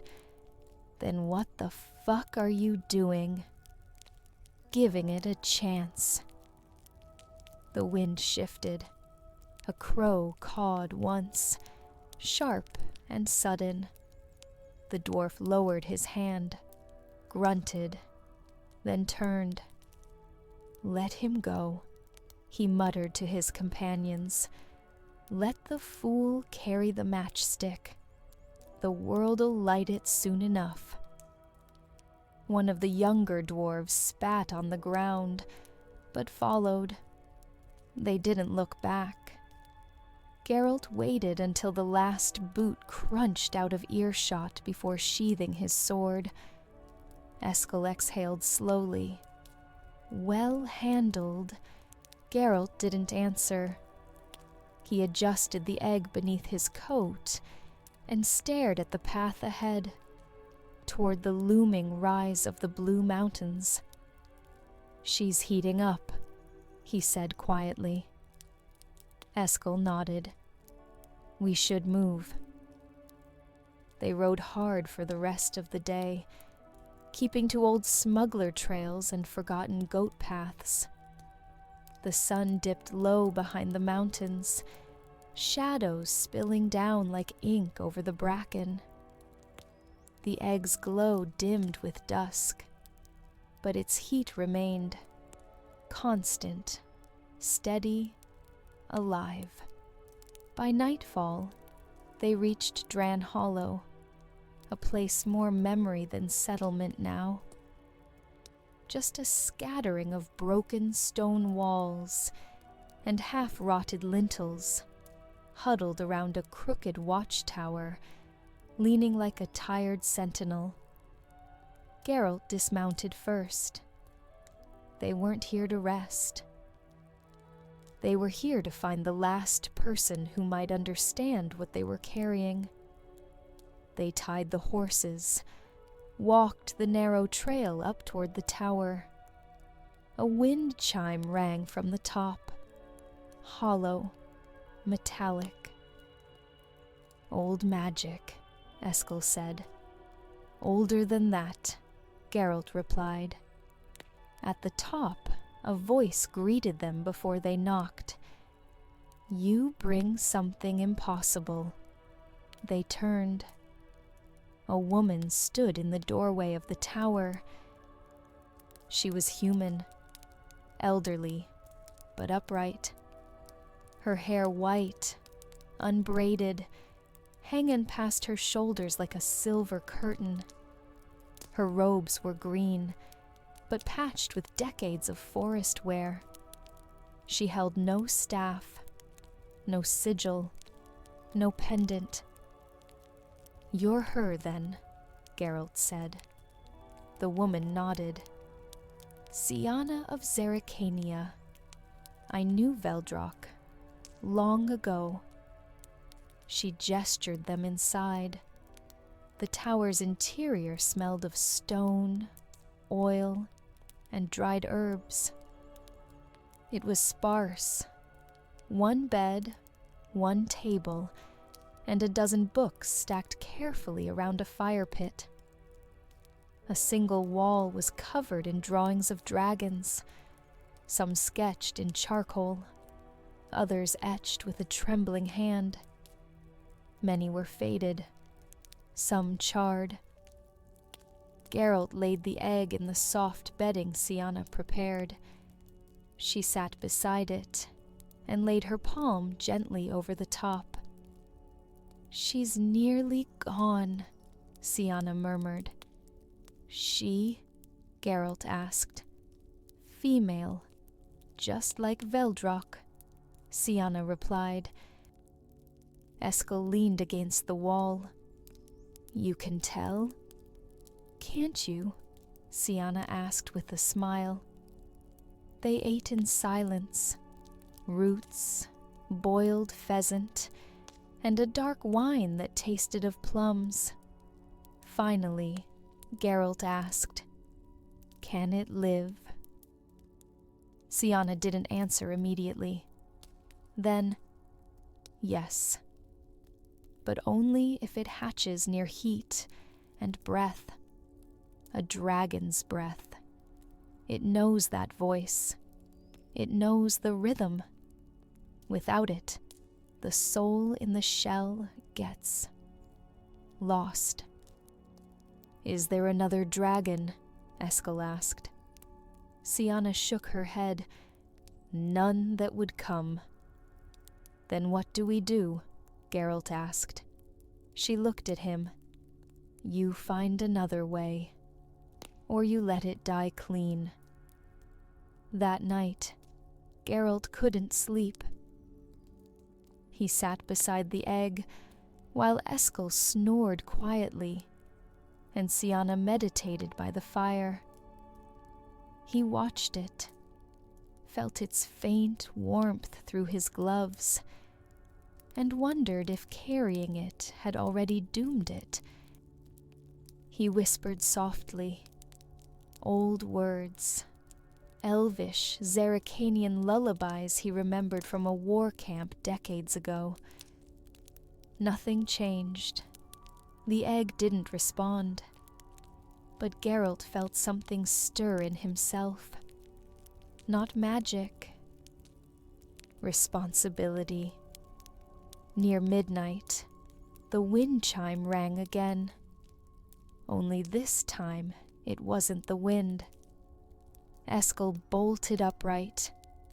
Geralt was already on his feet. Sienna stepped to the window. "They've come." Outside, torchlight flickered in the valley. Not dwarves, not sorcerers. Soldiers. Light-armored. Silent. Predatory. "They're mercenaries," Eskel said. "Not locals," Geralt agreed. "Lodge again?" Sienna asked. Geralt nodded. "They're done negotiating." The tower walls were too old to resist a proper siege. There was no back exit, no friendly help coming from the hills. Sienna stepped forward. "I'll draw them away," she said. "No," Geralt replied. "Yes. I've lived too long already." "You're not dying for this." She smiled gently. "I'm not dying. I'm reminding them that dragons still have allies." But Eskel shook his head. "We stay together." Geralt didn't argue. He checked the egg once more. Still warm. Still beating. And outside, the torches drew closer. The time for secrecy was over. Soon, someone would bleed for what the world had forgotten. That monsters weren't born. They were hunted into existence. The mercenaries had reached the base of the tower. Bootsteps scraped stone. Low voices exchanged in clipped whispers. Blades were drawn, not loudly, but with practiced silence. These weren't drunk highwaymen or lodge fanatics. They were professionals, and they were coming fast. The first blow hit the outer door like a hammer. Wood cracked, fibers splitting at the joints. Dust fell from the lintel above. Another strike, then a third. The frame groaned. Geralt and Eskel took position halfway up the stairwell, back to back by instinct. Their footing was narrow, the spiral working in their favor. Only one attacker at a time could climb. A funnel. Just enough space for 2 killers to make a point. "They'll rush the breach," Eskel said low. "Try to flush us up." "Then we hold the line," Geralt muttered, steel sliding free. The door gave way. Splinters exploded inward, a hinge sailing across the floor like a thrown coin. One mercenary came through immediately. Slim, fast, saber angled low. His boots barely touched the stone. Eskel didn't wait. He stepped down, pivoted, and slammed the flat of his blade into the man's shin. The mercenary cried out, lost balance, and caught the full weight of Eskel's elbow across his temple. He didn't rise. 2 more came close behind. Geralt moved before the second could swing. His blade caught the merc's long sword just beneath the crossguard, twisting, dragging it forward, then punching his hilt into the man's jaw. Teeth snapped. The man tumbled backward, crashing into the wall. The third tried to dart past, low and quiet, 2 daggers gleaming. Geralt kicked his knee sideways mid-lunge. A wet pop. A strangled scream. The man slumped, blades clattering from twitching fingers. "They'll regroup," Eskel said, blood running down his forearm. "Next wave will be smarter." "If you want her to live," she said, "then there is one place in this tower that still remembers how to protect Flame."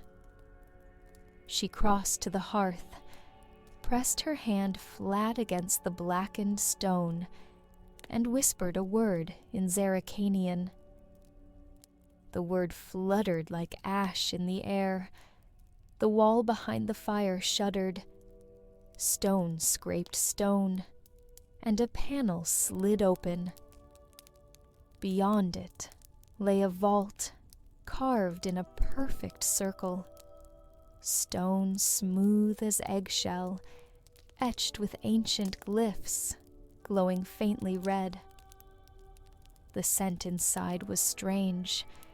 Sulfur, embers, and something like old blood.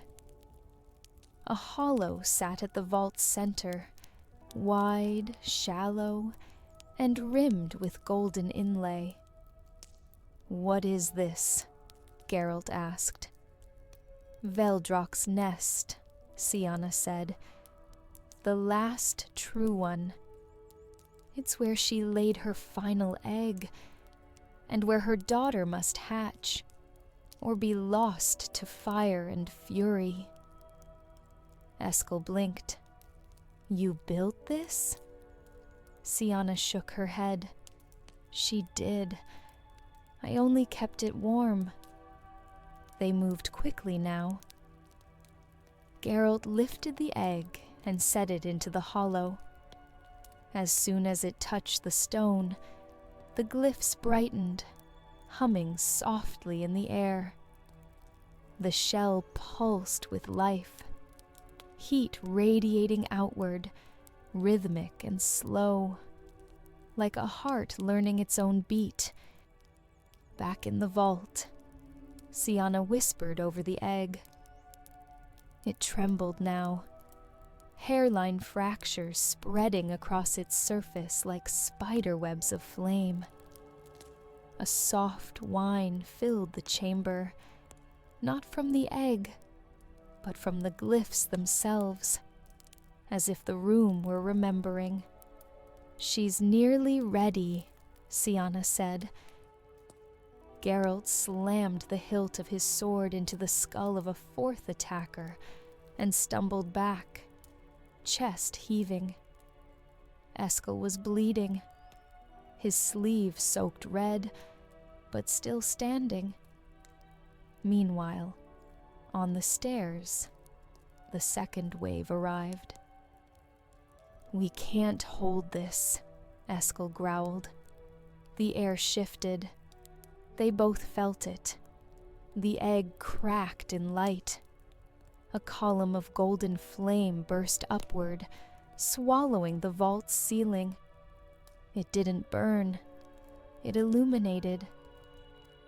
Glyphs flared to full life, filling the chamber with color, heat, and a sound like a dragon's first breath in centuries.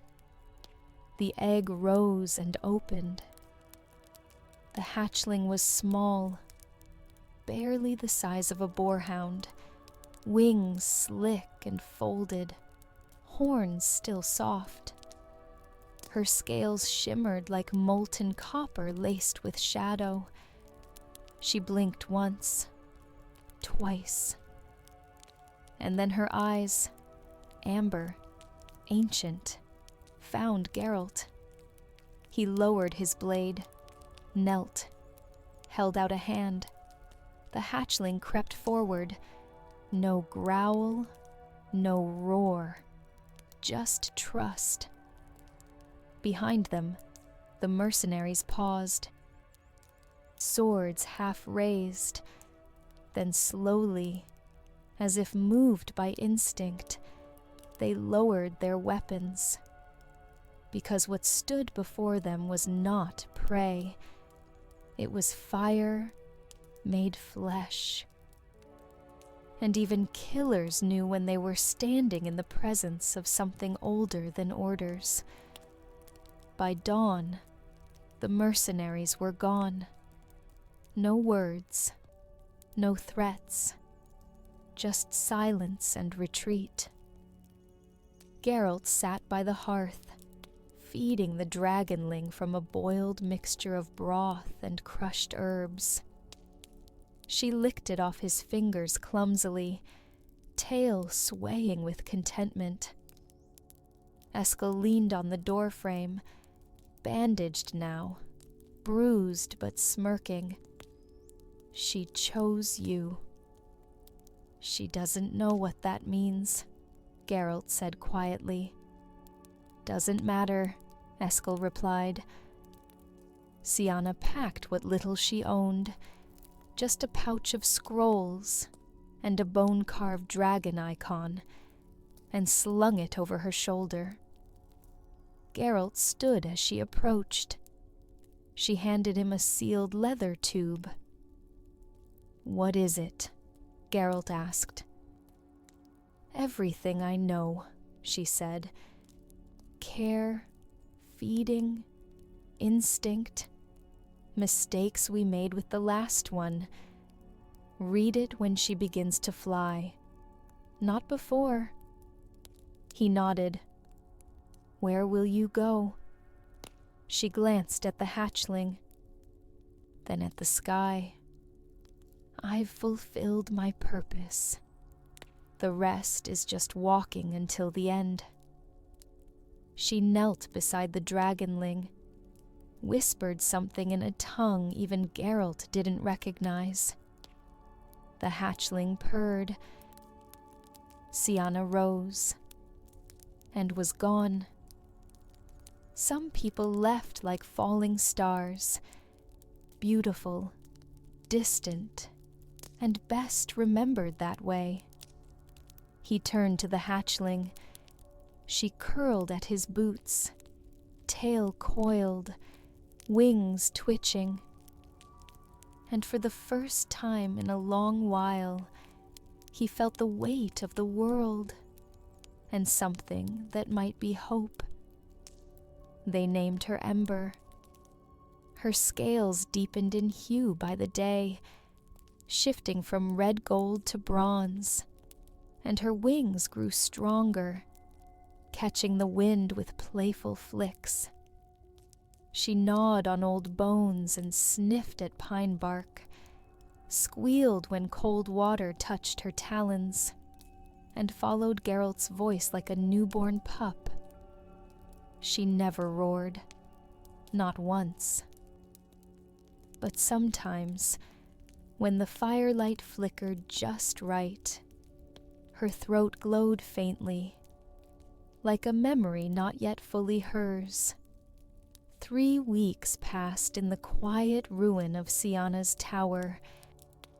Eskel had left after the second, riding north with bruised ribs and a promise to say nothing.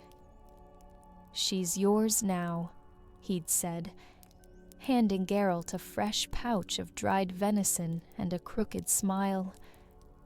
"But don't think she won't outgrow you." Geralt stayed. Hunted. Gathered. Read the scroll Siana had left. The last words still burned behind his eyes. A dragon remembers its first fire, but it never forgets the hands that carried it through the cold. By the end of the month, word had spread. There were whispers in the hills of a beast too small to fly, but too proud to fear. Of a wolf-eyed man walking beside it, blade sheathed, voice soft. The lodge sent no more riders, neither did the dwarves, but Geralt knew the silence wouldn't last. Not in a world that devoured wonder for fear it might bite back. He sat with Ember on a cliff near the southern edge of the range, one dusk, watching the horizon. She curled beside him, wings twitching, tongue flicking in and out, as if tasting memory on the wind. "Soon," he said softly. Her eyes met his, brighter now, more knowing.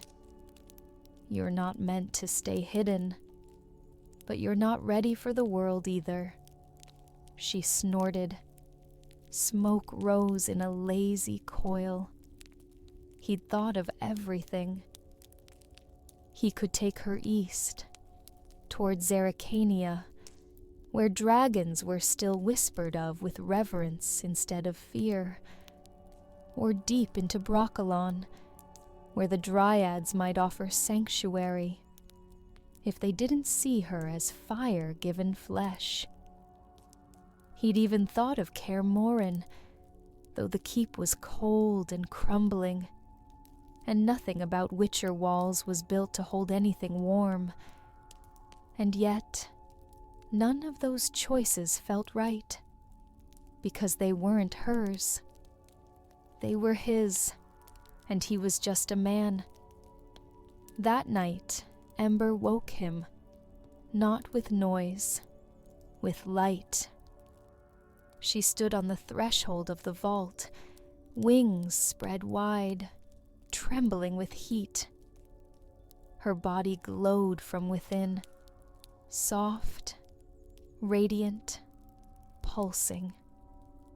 The stone beneath her cracked faintly. The runes shimmered again, as they had the night she hatched. It was time. Geralt rose, packed the satchel with smoked hair and the last of Siana's tinctures, buckled his sword, took nothing else. He knelt in front of Ember and placed a hand on her scaled brow. "Do you trust me?" She leaned into his touch. No sound, just warmth. That was answer enough. They walked east, not toward cities or sanctuaries, but toward a cliff he remembered from long ago, where Bork 3 jackdaws once stood beside his golden kin and spoke of choice, where dragons had once left the world behind, not in fear, but in peace. It took them 2 days to reach the edge. The air was thinner here, cold Geralt set the pack down.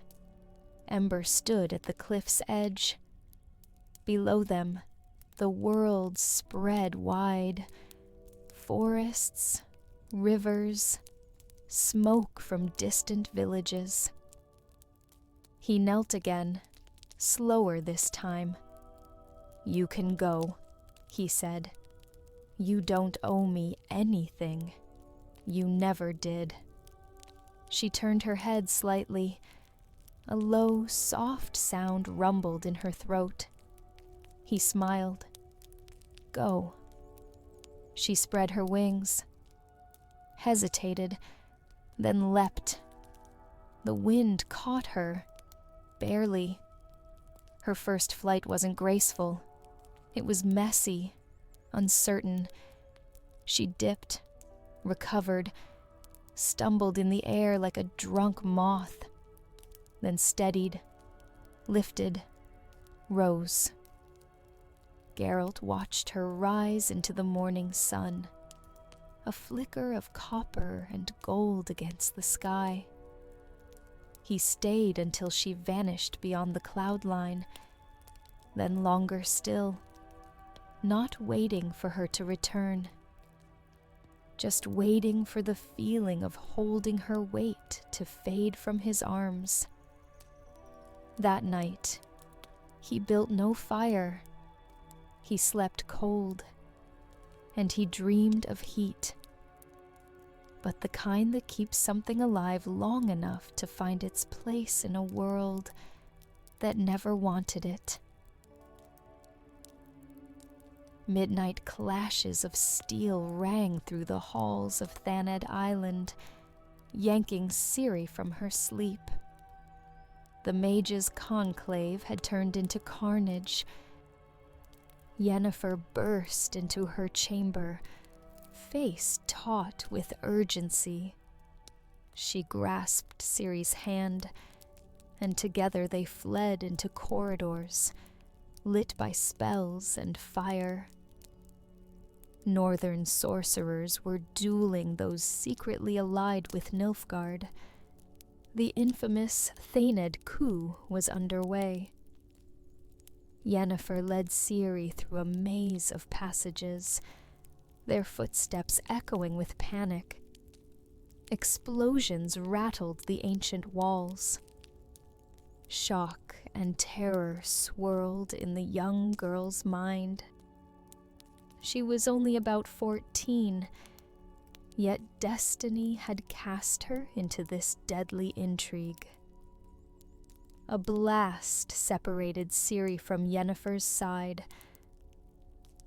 "Go, find Margarita at Loxia," Yennefer shouted, before a collapsing archway cut off Ciri's view.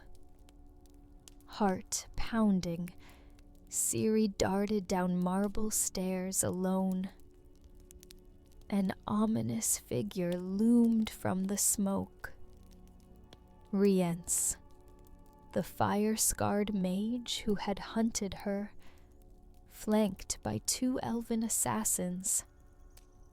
Ciri's blood ran cold.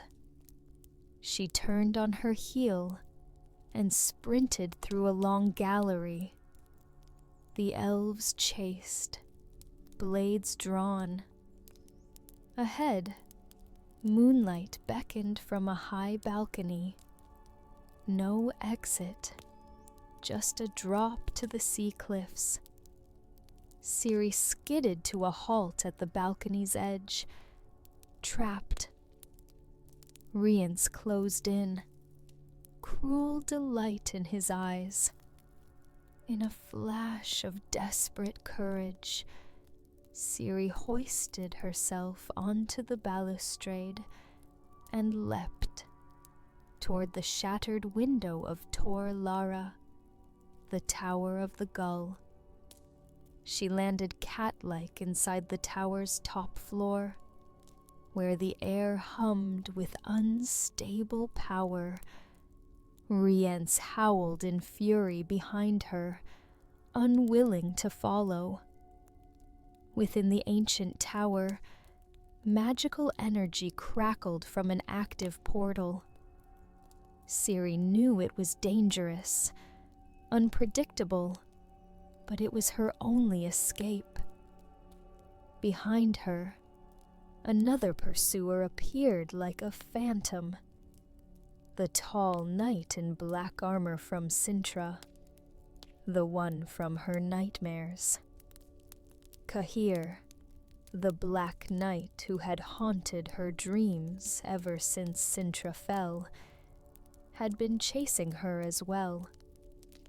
They faced each other amid swirling dust. Ciri's training with Geralt took over. She drew a dagger. Kaer lunged, sword clanging against stone as she sidestepped. With agility and speed, the Witcher's ward dodged and struck, finally knocking Kaer's helm clean off. He fell to one knee, defenseless. She raised her blade, ready to deliver a final blow, and hesitated. The black helmet was gone, and in its place was just a young man's face, terrified and human. Not a faceless monster of her nightmares, but a person barely older than she was. Kaer panted, awaiting death. Compassion stayed Ciri's hand. With a shaking breath, she lowered her dagger. She spared him. A thunderous boom from below reminded Ciri of the greater danger. She gave Kaer one last look and raced for the portal. Magical static raised the hair on her arms. Ciri squeezed her eyes shut and stepped into the glowing gateway just as the tower shook from a massive explosion. A roar of collapsing stone chased her as the portal imploded. Ciri felt herself hurled into emptiness. Cold nothingness enveloped her for a heartbeat. She was flung out into open air. The world spun. Sand and sky blurred. Ciri hit the ground hard and blacked out. Sunlight and searing heat awakened her. Ciri opened her eyes to a sky of molten brass. Fine sand trickled from her hair and lashes. She choked on a breath of furnace-hot air. All around stretched dunes upon dunes of golden sand, shimmering with merciless heat. Not a tree or shelter in sight. Only an endless desert. She struggled to her feet. Pain lanced her left ankle, likely sprained from the fall.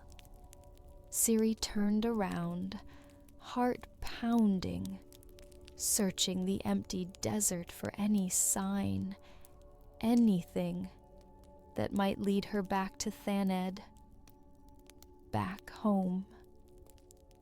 But there was only sand and silence, just desert in every direction under a punishing sun. She realized with dread that the unstable portal in Tor Lara had spat her out into the middle of nowhere. The Korath Desert, known aptly as the frying pan for its lethal heat. Her throat was bone dry. By the sun's angle, it was mid-morning and already scorching. Ciri wrapped her arms around herself. One of her sleeves was singed, and she had no supplies at all. No water, no food, no horse. Panic fluttered in her chest as she recalled tales of this wasteland. No one crosses Korath and lives.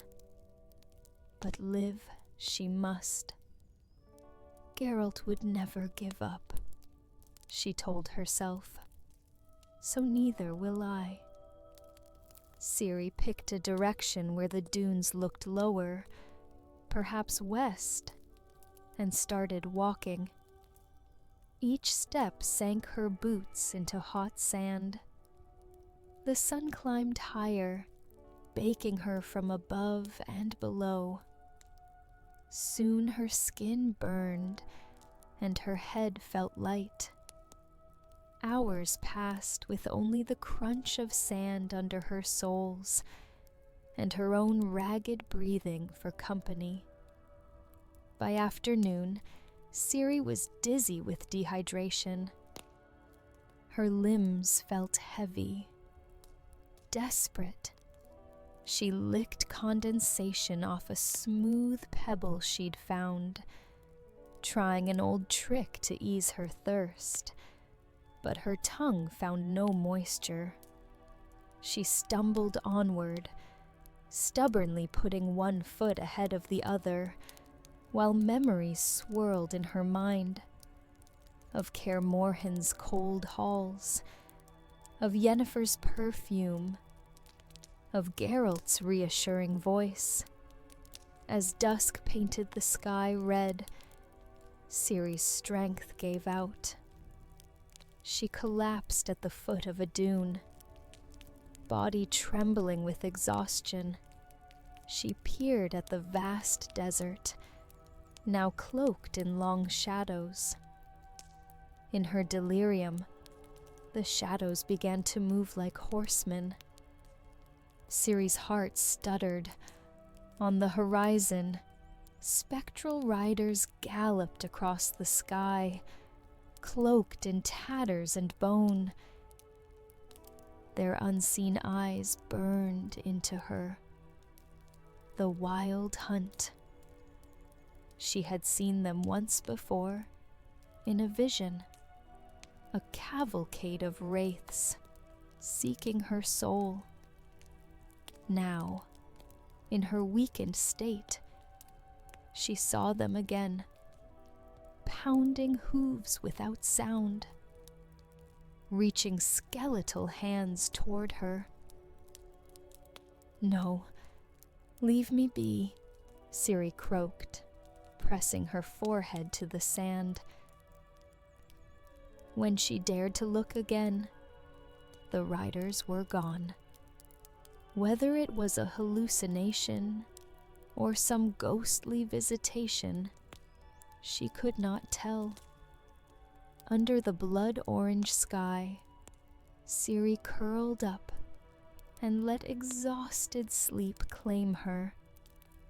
She dreamed of Lara Dorren, an elf with ash-blonde hair and sad, proud eyes stood over her. Lara, the ancestress whose elder blood flowed in Ciri's veins, gazed down with pity. She reached out and touched Ciri's cracked lips. "You are my blood," Ciri thought she heard Lara whisper. "Our sorrow, our hope." Then Lara's form wavered and changed, erupting into flame. Ciri startled awake at dawn, unsure what had been real. The morning light brought little relief. The air was already sweltering. She forced herself up despite aching muscles. Hunger gnawed at her stomach, but thirst was the greater agony. Head west. Find help. It became her mantra with each faltering step. She crested a dune and froze. About 20 paces ahead, an animal stood on the sands. It was small and pale in color. A horse? No. Too small for a horse. More like a yearling foal. It had an odd, delicate build, and a coat so white it gleamed in the sun. Ciri blinked, afraid it was another mirage. But the creature remained, watching her with ears pricked forward. She took a cautious step. The white foal snorted and backed away skittishly, revealing more of its profile, and the single spiraled horn protruding from its forehead. Ciri gasped softly. A unicorn. Her grandmother's tales said unicorns were mythical, that they only appeared to virginal maidens in fairy stories. But here one stood, very much real, in this wasteland. Ciri's heart swelled. She was not utterly alone after all. She knelt slowly to appear smaller and extended a hand. "Hey there, it's all right," she rasped, voice cracked and weak. The young unicorn pawed the ground uncertainly. It took a few tentative steps forward, drawn by curiosity. Now Ciri saw it was indeed just a colt, gangly and no taller than a pony.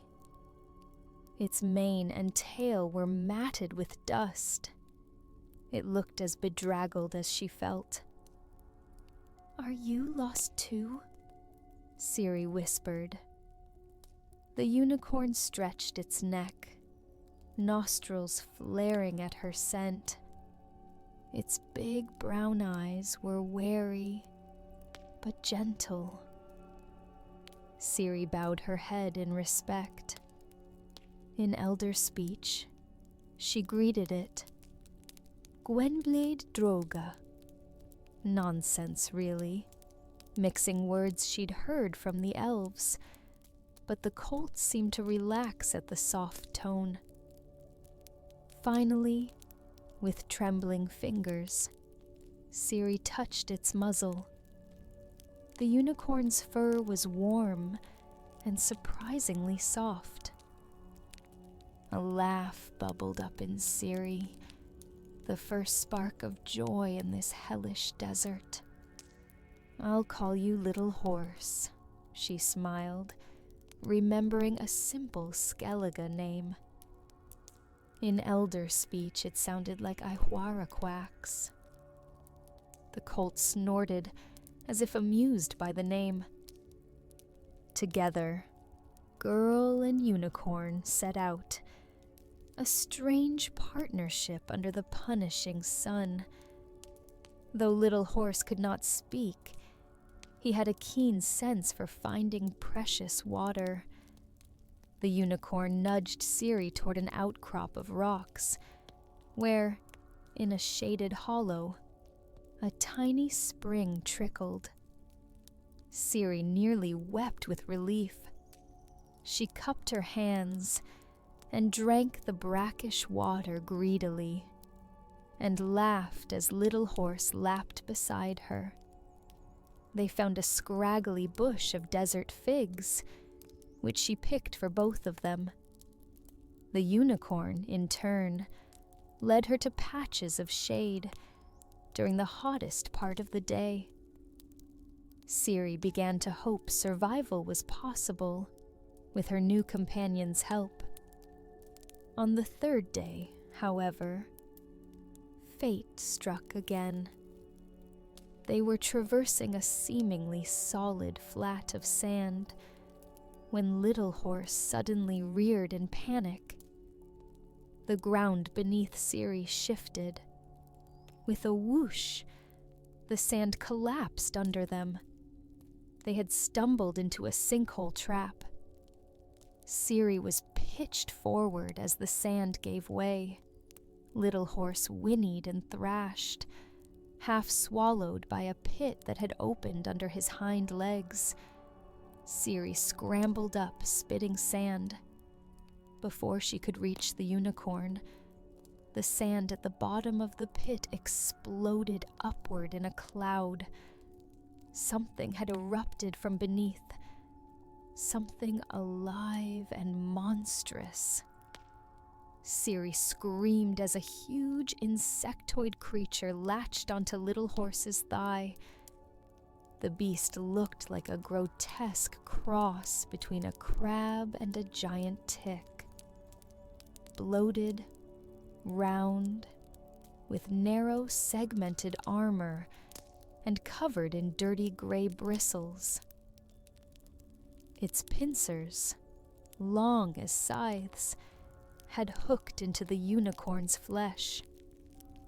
Little Horse shrieked in agony, striking out with his forelegs, but unable to free himself. The sand monster was an ancient terror of Korath, a predator that lured victims into hidden pits and drained them dry. Ciri had never seen such a horror, not even in the Witcher's bestiaries. The creature's round body pulsated as it started to pull the unicorn down.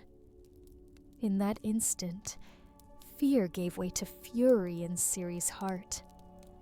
She would not let this kind friend die for helping her. Snatching up the steel dagger she'd taken to carrying, Ciri leapt into the pit behind the monster. She landed on its back. It was like landing on a boulder. The thing's hide was rock hard. The monster released a Little Horse and hissed, an oily sound, as it tried to burrow back into the sand to escape daylight. Ciri realized if it vanished underground, it would attack again at will. She had to kill it now. Dodging a lashing pincer, she drove her dagger at what she hoped was a vulnerable spot, the base of the creature's skull, or where a neck might be. The blade glanced off the chitin with a screech. The monster bucked, nearly throwing her. Little Horse had scrambled clear of the pit and stood trembling on the solid ground above. Ciri planted her feet in the shifting sand and struck again and again. At last, one powerful stab found a softer gap between plates. The dagger sank into the hilt. The beast convulsed. Viscous black ichor gushed out, splattering Ciri's arms. With a final shudder, the monster collapsed, half its body already submerged in sand. Breathing hard, Ciri climbed out of the sinkhole. Little Horse stood on 3 legs. His left hind leg was bleeding from twin gashes. "Oh, you poor thing," Ciri murmured, rushing to his side. The unicorn was quivering, eyes rolling with terror and pain. Ciri gently stroked his neck, trying to calm him. The immediate danger was over. She had dispatched the beast, but at a cost. Little Horse was wounded, possibly poisoned by the creature's venomous claws. Already, swollen flesh and angry dark lines radiated from the wounds on his leg. Ciri guided the limping unicorn away from the death trap and onto firmer ground beneath a rocky ledge. Little Horse's breathing was ragged. He collapsed onto the sand, legs tucked under him. Ciri examined the gouges. 2 punctures oozing blood and an ugly yellow fluid. The monster's venom, no doubt.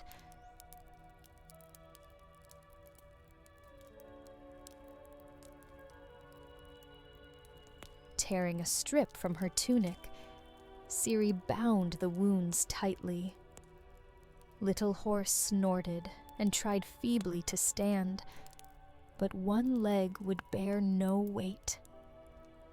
The proud creature laid his head on the sand, resigned. Watching his life slip away, Ciri felt desperation well up. This unicorn had saved her life, led her to water, given her hope. She could not let him die. She rummaged through her satchel, knowing full well she had no potions, no medicines. Only one possibility remained, something Yennefer had strictly forbidden her to ever use. Fire magic. The force of fire was a chaotic, forbidden power, unstable and consuming. Ciri had tapped into it once before by accident and felt its lure. Yennefer's voice echoed, "Never touch that element, child. It will devour you." But what choice was left? Without drastic aid, Little Horse would be dead within hours. Ciri swallowed, tasting fear and sand. She placed her palms gently on Little Horse's quivering flank. Closing her eyes, she summoned memories of warmth, the forge at Kaer Morhen, the kitchen hearth in Sintra, Yennefer's heated baths. She reached for the primordial fire that lurked in her magical core. At first, nothing. Then a flicker of heat sparked in her chest. Ciri latched onto it and willed it down her arms, into her hands. A surge of energy answered her call, roaring forth like an inferno unchained. She directed the blaze of power into the unicorn's wound. Little Horse jerked, but Ciri held him firm, tears streaming down her face as searing white-orange light flowed from her palms. It was fire, but also life. She imagined it burning away the poison, cauterizing the injury from within, renewing flesh. The smell of char and ozone filled the air. Little Horse neighed wildly, but then fell still as the magic did its work. Ciri's vision blurred. Her head swam. She felt the fire raging in her blood, its tendrils licking at her consciousness. It was ravenous, exalting. She nearly lost herself in the ecstasy of power, but the thought of the unicorn anchored her. With a final act of will, Ciri released the fire, expelling it completely to avoid lingering temptation.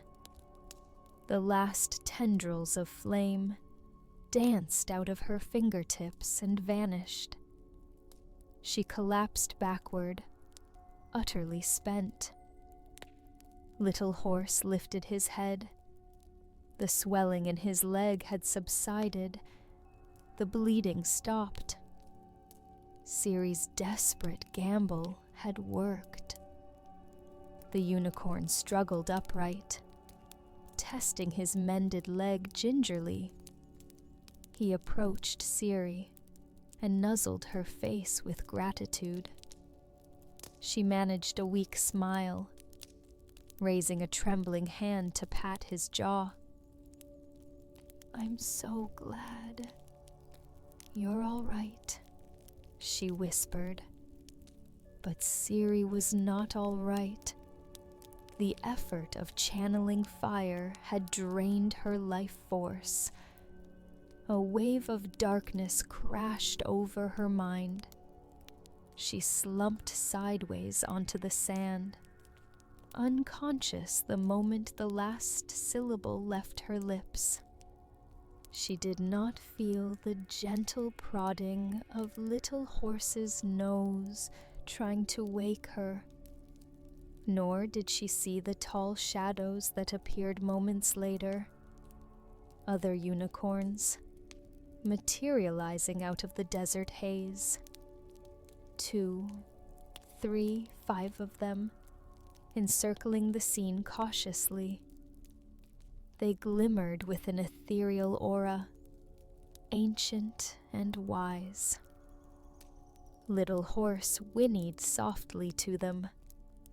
The herd's leader, an imposing unicorn with a silver scar across his muzzle, stepped forward and lowered his horn toward the unconscious girl. The others pawed the ground, their ears flattening. Ciri had violated a primal law by using the forbidden fire magic, and the unicorns knew it. Some of them wanted to trample the human sorceress who dared such power. Little Horse limped between Ciri and the herd, nickering urgently. His soulful eyes and gentle nudges told the others what had happened. The girl had saved his life, at great cost to herself. The unicorns tossed their manes, deliberating silently in that strange way of theirs that transcended speech. Finally, the scarred leader exhaled and bowed his head. In a flash of white light, the unicorns vanished one by one into thin air. All except Little Horse. They had decided to spare the girl for her compassion. Little Horse stayed by Ciri's side throughout the night, watching over her as her chest rose and fell in shallow breaths. Ciri's dreams were fevered and pyromantic. In her mind's eye, she saw Falca, the red-haired rebel princess of centuries past, laughing in glee as fires consumed cities around her. Falca's eyes found Ciri in the dream. "Burn it all," they seemed to whisper. "Embrace the chaos." Ciri thrashed in her sleep, caught between that fiery temptation and the cooler presence she had felt earlier. Lara Doran's sorrowful gaze. The dreams warred within her, one voice full of rage and vengeance, another of grief and sacrifice. And above them all, she heard the distant thunder of hooves. The wild hunt, riding on the edge of her mind, awaiting her in nightmares. When Ciri finally awoke, it was twilight of the next day. Her body felt oddly numb, as though her very emotions had been seared away. She sat up slowly, head pounding. Little Horse was gone. Her heart leapt in alarm. Had it all been a dream? But no. Her torn and blood-stained clothes, the bandaged and now healed hoofprints in the sand, the carcass of the sand monster nearby, all were real. Only the unicorn was missing. A single set of hoofprints led westward out of the hollow. Ciri's throat constricted. Little Horse must have rejoined his kind. "Goodbye, then," she whispered hoarsely, tears prickling her eyes. In her lap, someone, or something, had placed a smooth black stone. It was warm to the touch and glinted with an inner light. A parting gift from the unicorns, perhaps, though its purpose she did not yet know. She slipped it into her pocket as a keepsake. Gathering what little strength remained, Ciri staggered to her feet and followed the direction of the hoofprints. West. Out of the frying pan she prayed. The desert's edge could not be far now. She would survive this too, as she survived Thaned and the Korath sun, though her innocence and childhood had been scorched away. In their place, something harder was forming, like steel tempered in fire. Ciri emerged from the last dunes of Korath to find scrubland and sparse acacia trees. She had made it out of the desert. Relief flooded her, but it was swiftly tempered by exhaustion. Her ordeal had left her wan and hollow-eyed, more ghost than girl.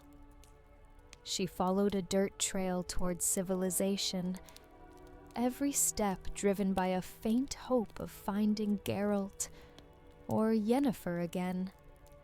Hopes she kept reined in, unsure if either even lived after Thaned's horrors. As dusk settled, Ciri spied smoke from a hamlet's chimneys.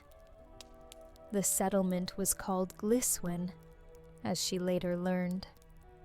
With great effort she pushed on, driven by hunger and thirst. But fate's trials were not done with Cirilla. As she neared the village outskirts, a rough voice barked behind her. "Hold it, girl." Several armed men sprang from behind rocks. They were filthy, hardened types, bounty hunters by the look of it. Ciri's hand went to her dagger, but she was weak and swaying on her feet. The leader, a hulking lout with rotted teeth, grinned. "Well now, what's a lass doing out here alone? You look like a stray desert pup." Ciri glared, backing away, but another cut off her retreat. "Careful. Sweers wants her alive," one man muttered to the leader. They closed in, shackles at the ready. Ciri mustered her last strength to fight, but strong arms grabbed her. She was too drained. In moments her wrists were bound. A sack was shoved over her head, plunging her into darkness. They dragged her to a ramshackle encampment on Gliswen's edge. When the hood was yanked off, Ciri blinked at torchlight. A dozen or so coarse men surrounded her. Their leader stepped forward, a middle-aged knight with a scarred face and a Nilfgaardian helm crested by bird wings. Unlike the others, he wore a tattered uniform and had a stern, dignified air. Sir Sweers, they called him. Water, the knight ordered gruffly. Someone pressed a flask to Ciri's lips. She drank greedily, coughing. Sir Sweers knelt to eye level. "Easy now, girl." He studied her with a frown. "We found you just beyond the desert. You're lucky. Another day out there, and you'd be buzzard-feed." Ciri didn't reply, uncertain of his intent. The other bounty hunters murmured among themselves. "This must be the one. The Cintran princess worth a fortune," one whispered. "Imagine the bounty." Sir Sweers silenced them with a glare. Ciri's heart skipped. "They know who I am?" Emperor Emhyr had placed a reward for her capture, she realized. These were likely Nilfgaardian trappers, hunters of royal fugitives. Fear gnawed at her. If they returned her to Nilfgaard, she'd be delivered to her father, Emhyr var Emreis, for whatever dark purpose he intended. But Sir Sweers surprised her. He gently unbound her wrists. "No need to treat her like a criminal," he snapped at his men. "She's a child of royal blood." His voice softened. "Don't be afraid. I swore I'd bring you to safety." Unlike the others, Sweers seemed intent on protecting her, to deliver her unharmed to Emhyr. It was a small comfort amid her dread. Under Sweers' watch, the trappers gave Ciri food, a hard crust of bread and broth, and allowed her to rest by their campfire. She learned she'd been captured not long after leaving the desert's boundary. Sir Sweers was a Nilfgaardian knight who'd taken charge of this bounty party. He ordered the men to mind their tongues and hands around her. "And do not touch the girl. Do you understand, you churls?" he snarled when one ruffian made a coarse joke. The others grumbled, but obeyed. They respected, or perhaps feared, Sweers. That night, Ciri curled up on a pile of blankets, feigning sleep while listening to the men's murmurs. They spoke of Gleiswin ahead, where they planned to gather supplies before heading south to Nilfgaard. The bounty on Ciri's head was the talk of every mercenary band, it seemed, and rival groups might be near. Sweers posted double guards. Through the night, Ciri gazed at the stars and felt tears slip down her cheeks. Geralt and Yennefer were somewhere far beyond the horizon. Would she ever see them again? "I must be strong," she told herself, echoing Geralt's teachings. Yet, in her heart, a fire flickered, perhaps kindled by that vision of Falka.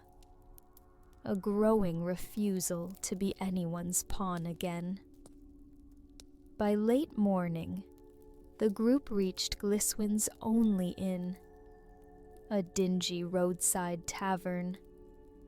The trappers bustled about, securing horses and buying provisions. Sir Sweers went to speak with a village elder about safe passage, leaving Ciri under guard in the tavern's stable. 2 thugs watched her, one dozing, the other picking his nails with a knife. Ciri's mind raced for escape plans, but hunger and fatigue dulled her wits. Suddenly, a commotion erupted inside the tavern, shouts and clanging steel. The alert guard cursed and ran to see, leaving only the half-asleep one. Ciri's pulse quickened. Through the stable's cracked door, she glimpsed figures fighting in the common room. Another gang had ambushed the trappers. Swords flashed. She heard Sweers bellow in rage and pain. In the confusion, Ciri scooted back and realized she wasn't alone in the stable. Tied to a post was a wiry youth about her age, with a shock of straw blonde hair. He had a black eye and was bound hand and foot. He stared at her intently. "Hey, girl," he hissed. "Knife there. Help me, will you?" He gestured with his chin toward a fallen blade on the floor, likely dropped by a distracted guard. Ciri hesitated. He was clearly a prisoner too.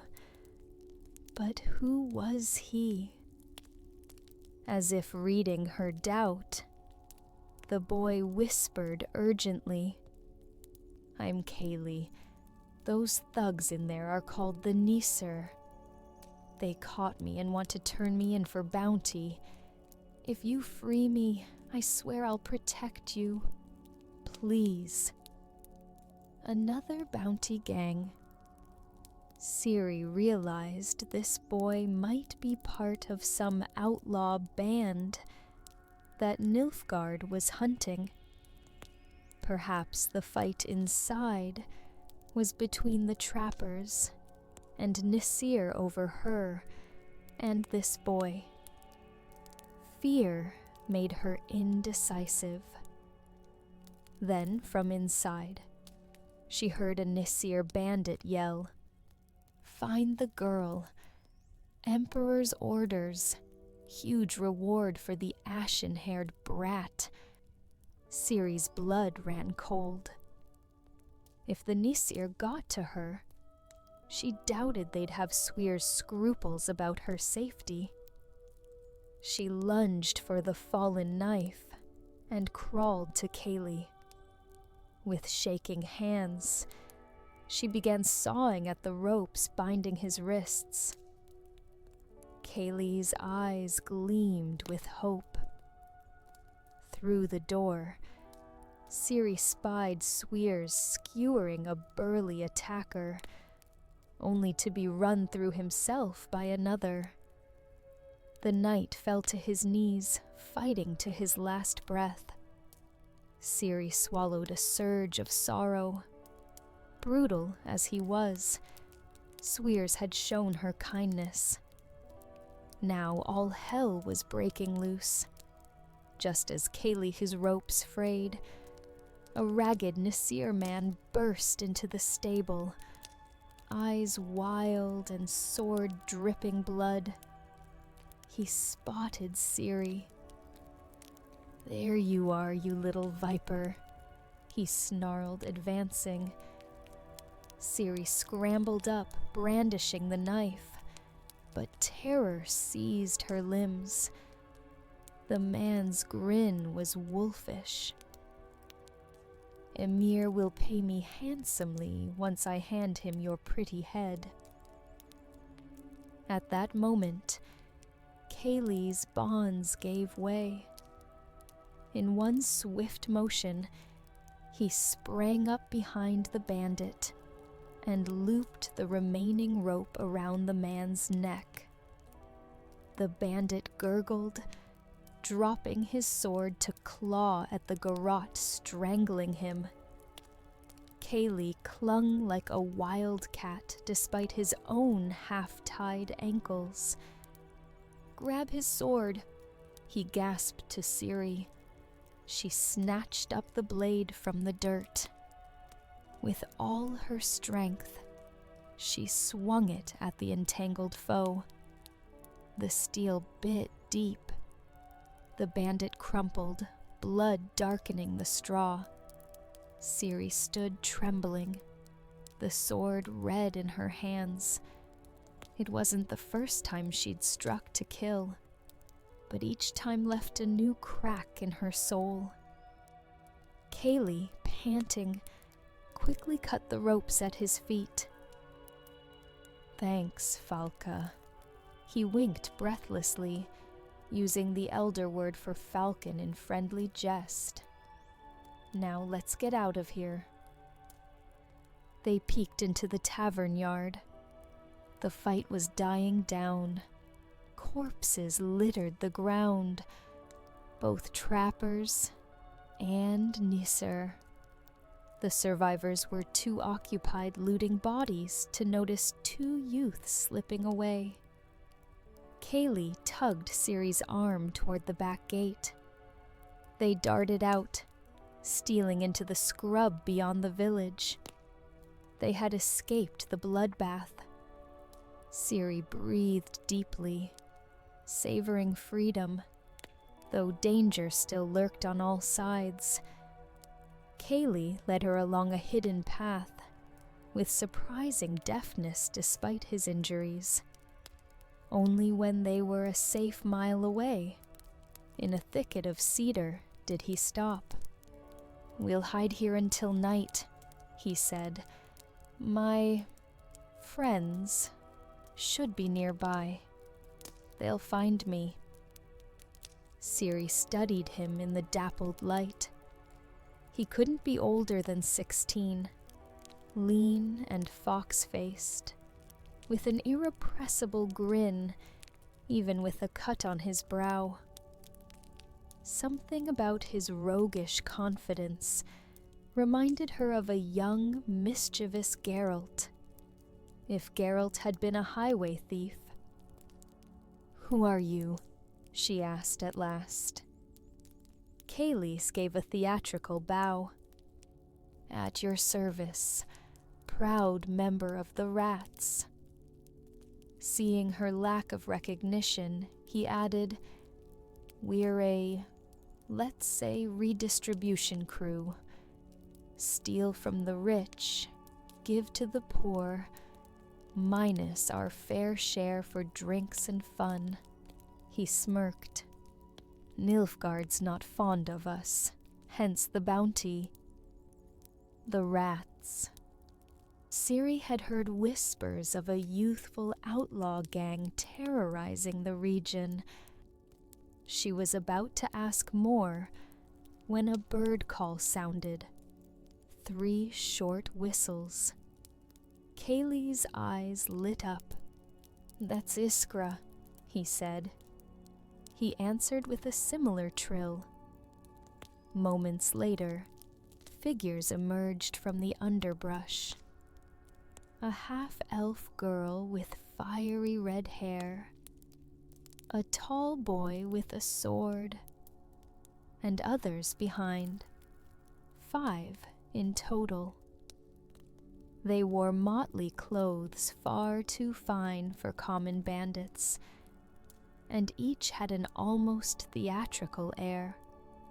"Kaylee," cried a dark-haired girl, flinging herself at him. The boy yelped as she squeezed his bruises. "Careful, Missile, I'm half broken," he laughed, returning the hug. The others crowded around with pats on the back. and relieved exclamations in various accents. Clearly, this was Kaylee's gang, the Rats. Only after their reunions did they notice Ciri, who hung back uncertainly. 6 sets of eyes fixed on her, curious, suspicious, evaluating. Kaylee slung an arm around her shoulders. "This one saved my hide," he announced. "Fellas, meet."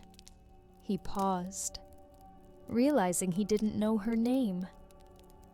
Ciri opened her mouth, but the words caught. "Who am I now?" Cirilla of Cintra, royal fugitive hunted by an emperor. Phaedril, Yennefer's student. Or the scared girl Geralt called his little lion cub. None of those fit anymore.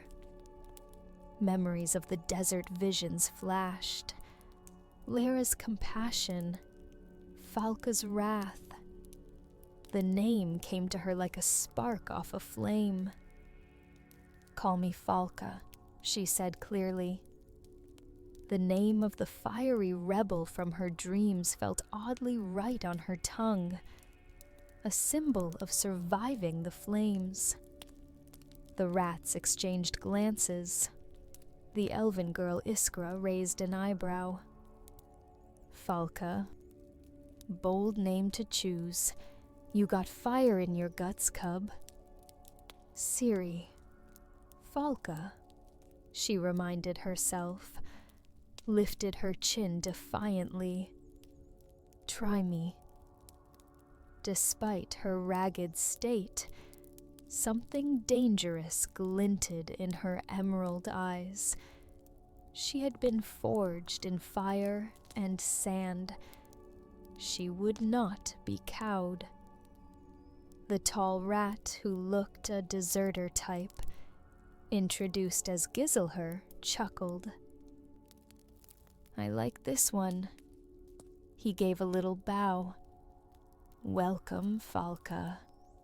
Any friend of Kaylee's is a friend of ours, at least for tonight." And so, without fanfare, Ciri joined the Rats, a band of misfit youths who murdered and robbed for sport, yet shared a fierce loyalty to each other. They spirited her to one of their forest hideouts. There, they offered her food, actual roasted partridge, and a change of clothes from their cache of stolen finery.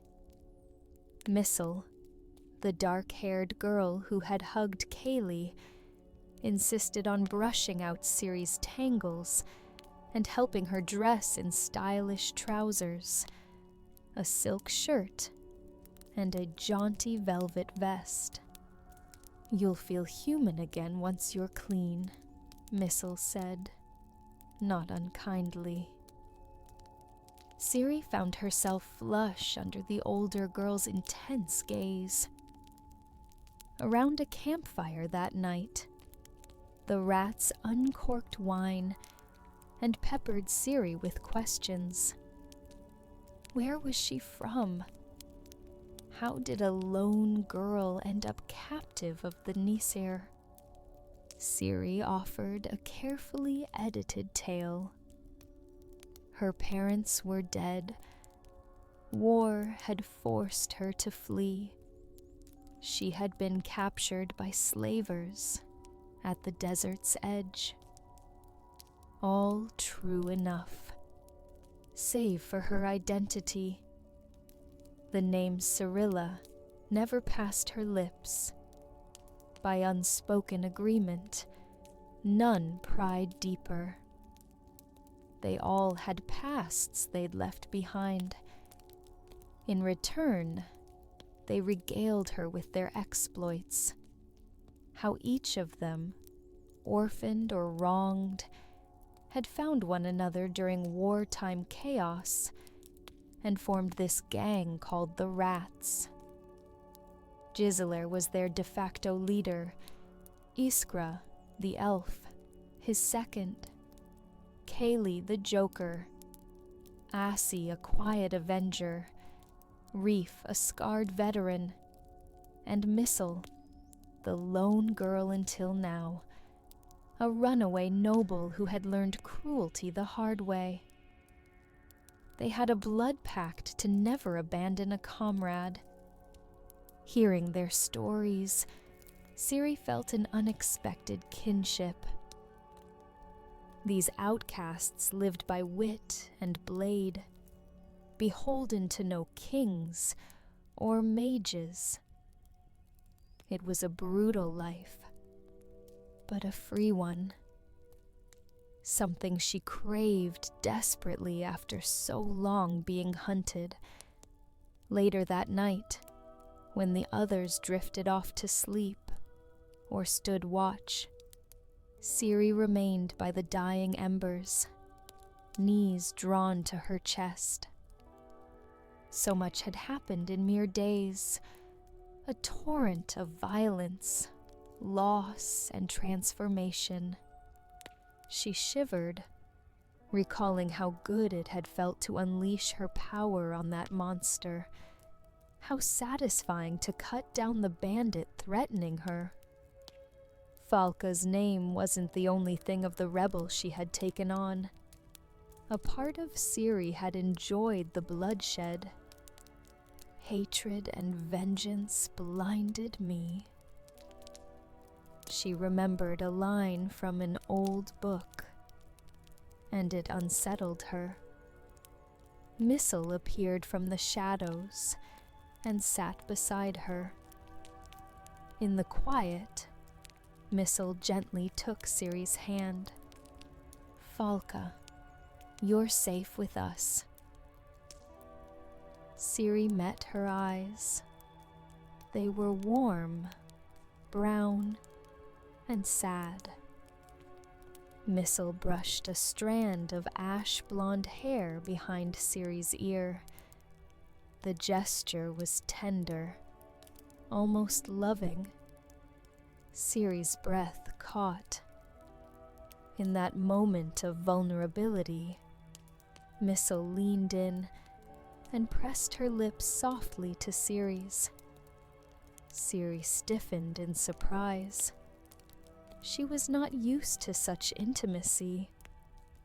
Memories of Yennefer's motherly embraces or Geralt's protective arms were all she knew of affection. This was different, passionate, seeking. Part of her recoiled, and yet part of her yearned for any comfort in the storm of grief and fear that was her life. So she did not pull away. She let Missile kiss her, and even closed her eyes. The older girl tasted of wine and salt tears. When Missile drew back, she whispered, "No one will ever hurt you again. I promise." Ciri could only nod, mute. The promise was impossible, she knew. The world was full of hurt, but her heart seized on it like a lifeline. She fell asleep that night in Missile's arms, feeling for once like a child allowed to rest, all the while telling herself this was survival, not weakness. Come dawn, the rats prepared to move. Giselher said Nilfgaard's agents would scour the area after the brawl in Gliswin. They couldn't linger. They offered Ciri a horse, a spirited young mare freed from a noble's stable. "What will you name her?" Kaylee asked as Ciri stroked the chestnut's neck. "Kelpie," she decided, after a water spirit from Skellige's tales. Ciri smiled faintly. The horse snorted as if pleased. In truth, the name also honored Little Horse, a memory she would guard in her heart. As they rode out, Ciri looked over her shoulder, as though expecting pursuit. There was none, just the dust of their 7 horses. The morning sun painted the sky gold, much like the sun over Korath. But this time, she did not flinch from it. That dawn marked Cirilla's rebirth, the girl who had been a princess, a pupil, a lost child. She had died in the desert. From those ashes rose Falka, a free soul with a sword in her hand and scars on her spirit. She still bore elder blood in her veins and the weight of prophecy on her shoulders. But for now, she spurned those burdens. She preferred the life of a rat, riding under open skies, answering to no one but her chosen family. They raced across the plains in laughter and whoops, 7 juvenile outlaws leaving a trail of chaos and stolen glitter behind them. Ciri's laughter rang out too, wild and fierce. Yet even in joy, she remembered those she loved. Geralt, Yennefer. They remained in her heart, though she tried to bury the ache. Someday, perhaps, destiny would reunite them. But not today. Today, she rode with her newfound pack, the rats, reveling in liberty. Her emerald eyes were hard as jade and bright with unspoken tears as she whispered under her breath a farewell to the past. I shall remember the expression in their eyes. I hope the memory of those eyes will stop me making a similar mistake.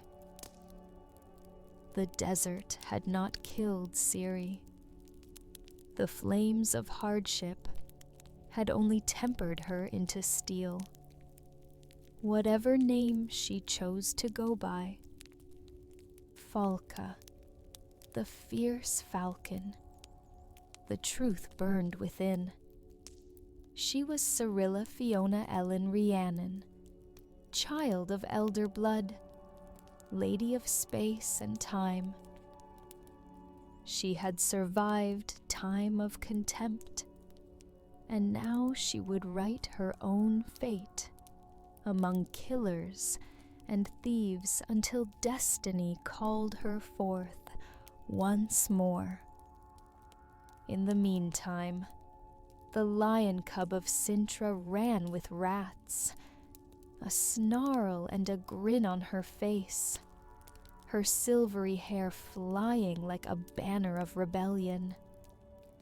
And deep in the shadows of her soul, the wild hunt still roared and Lara Doran still wept, reminders of the path she once walked and the power she yet held, waiting for the day she would need to become something more than a bandit queen. But for now, she was content to be Falka of the Rats, free and alive, galloping toward the rising sun.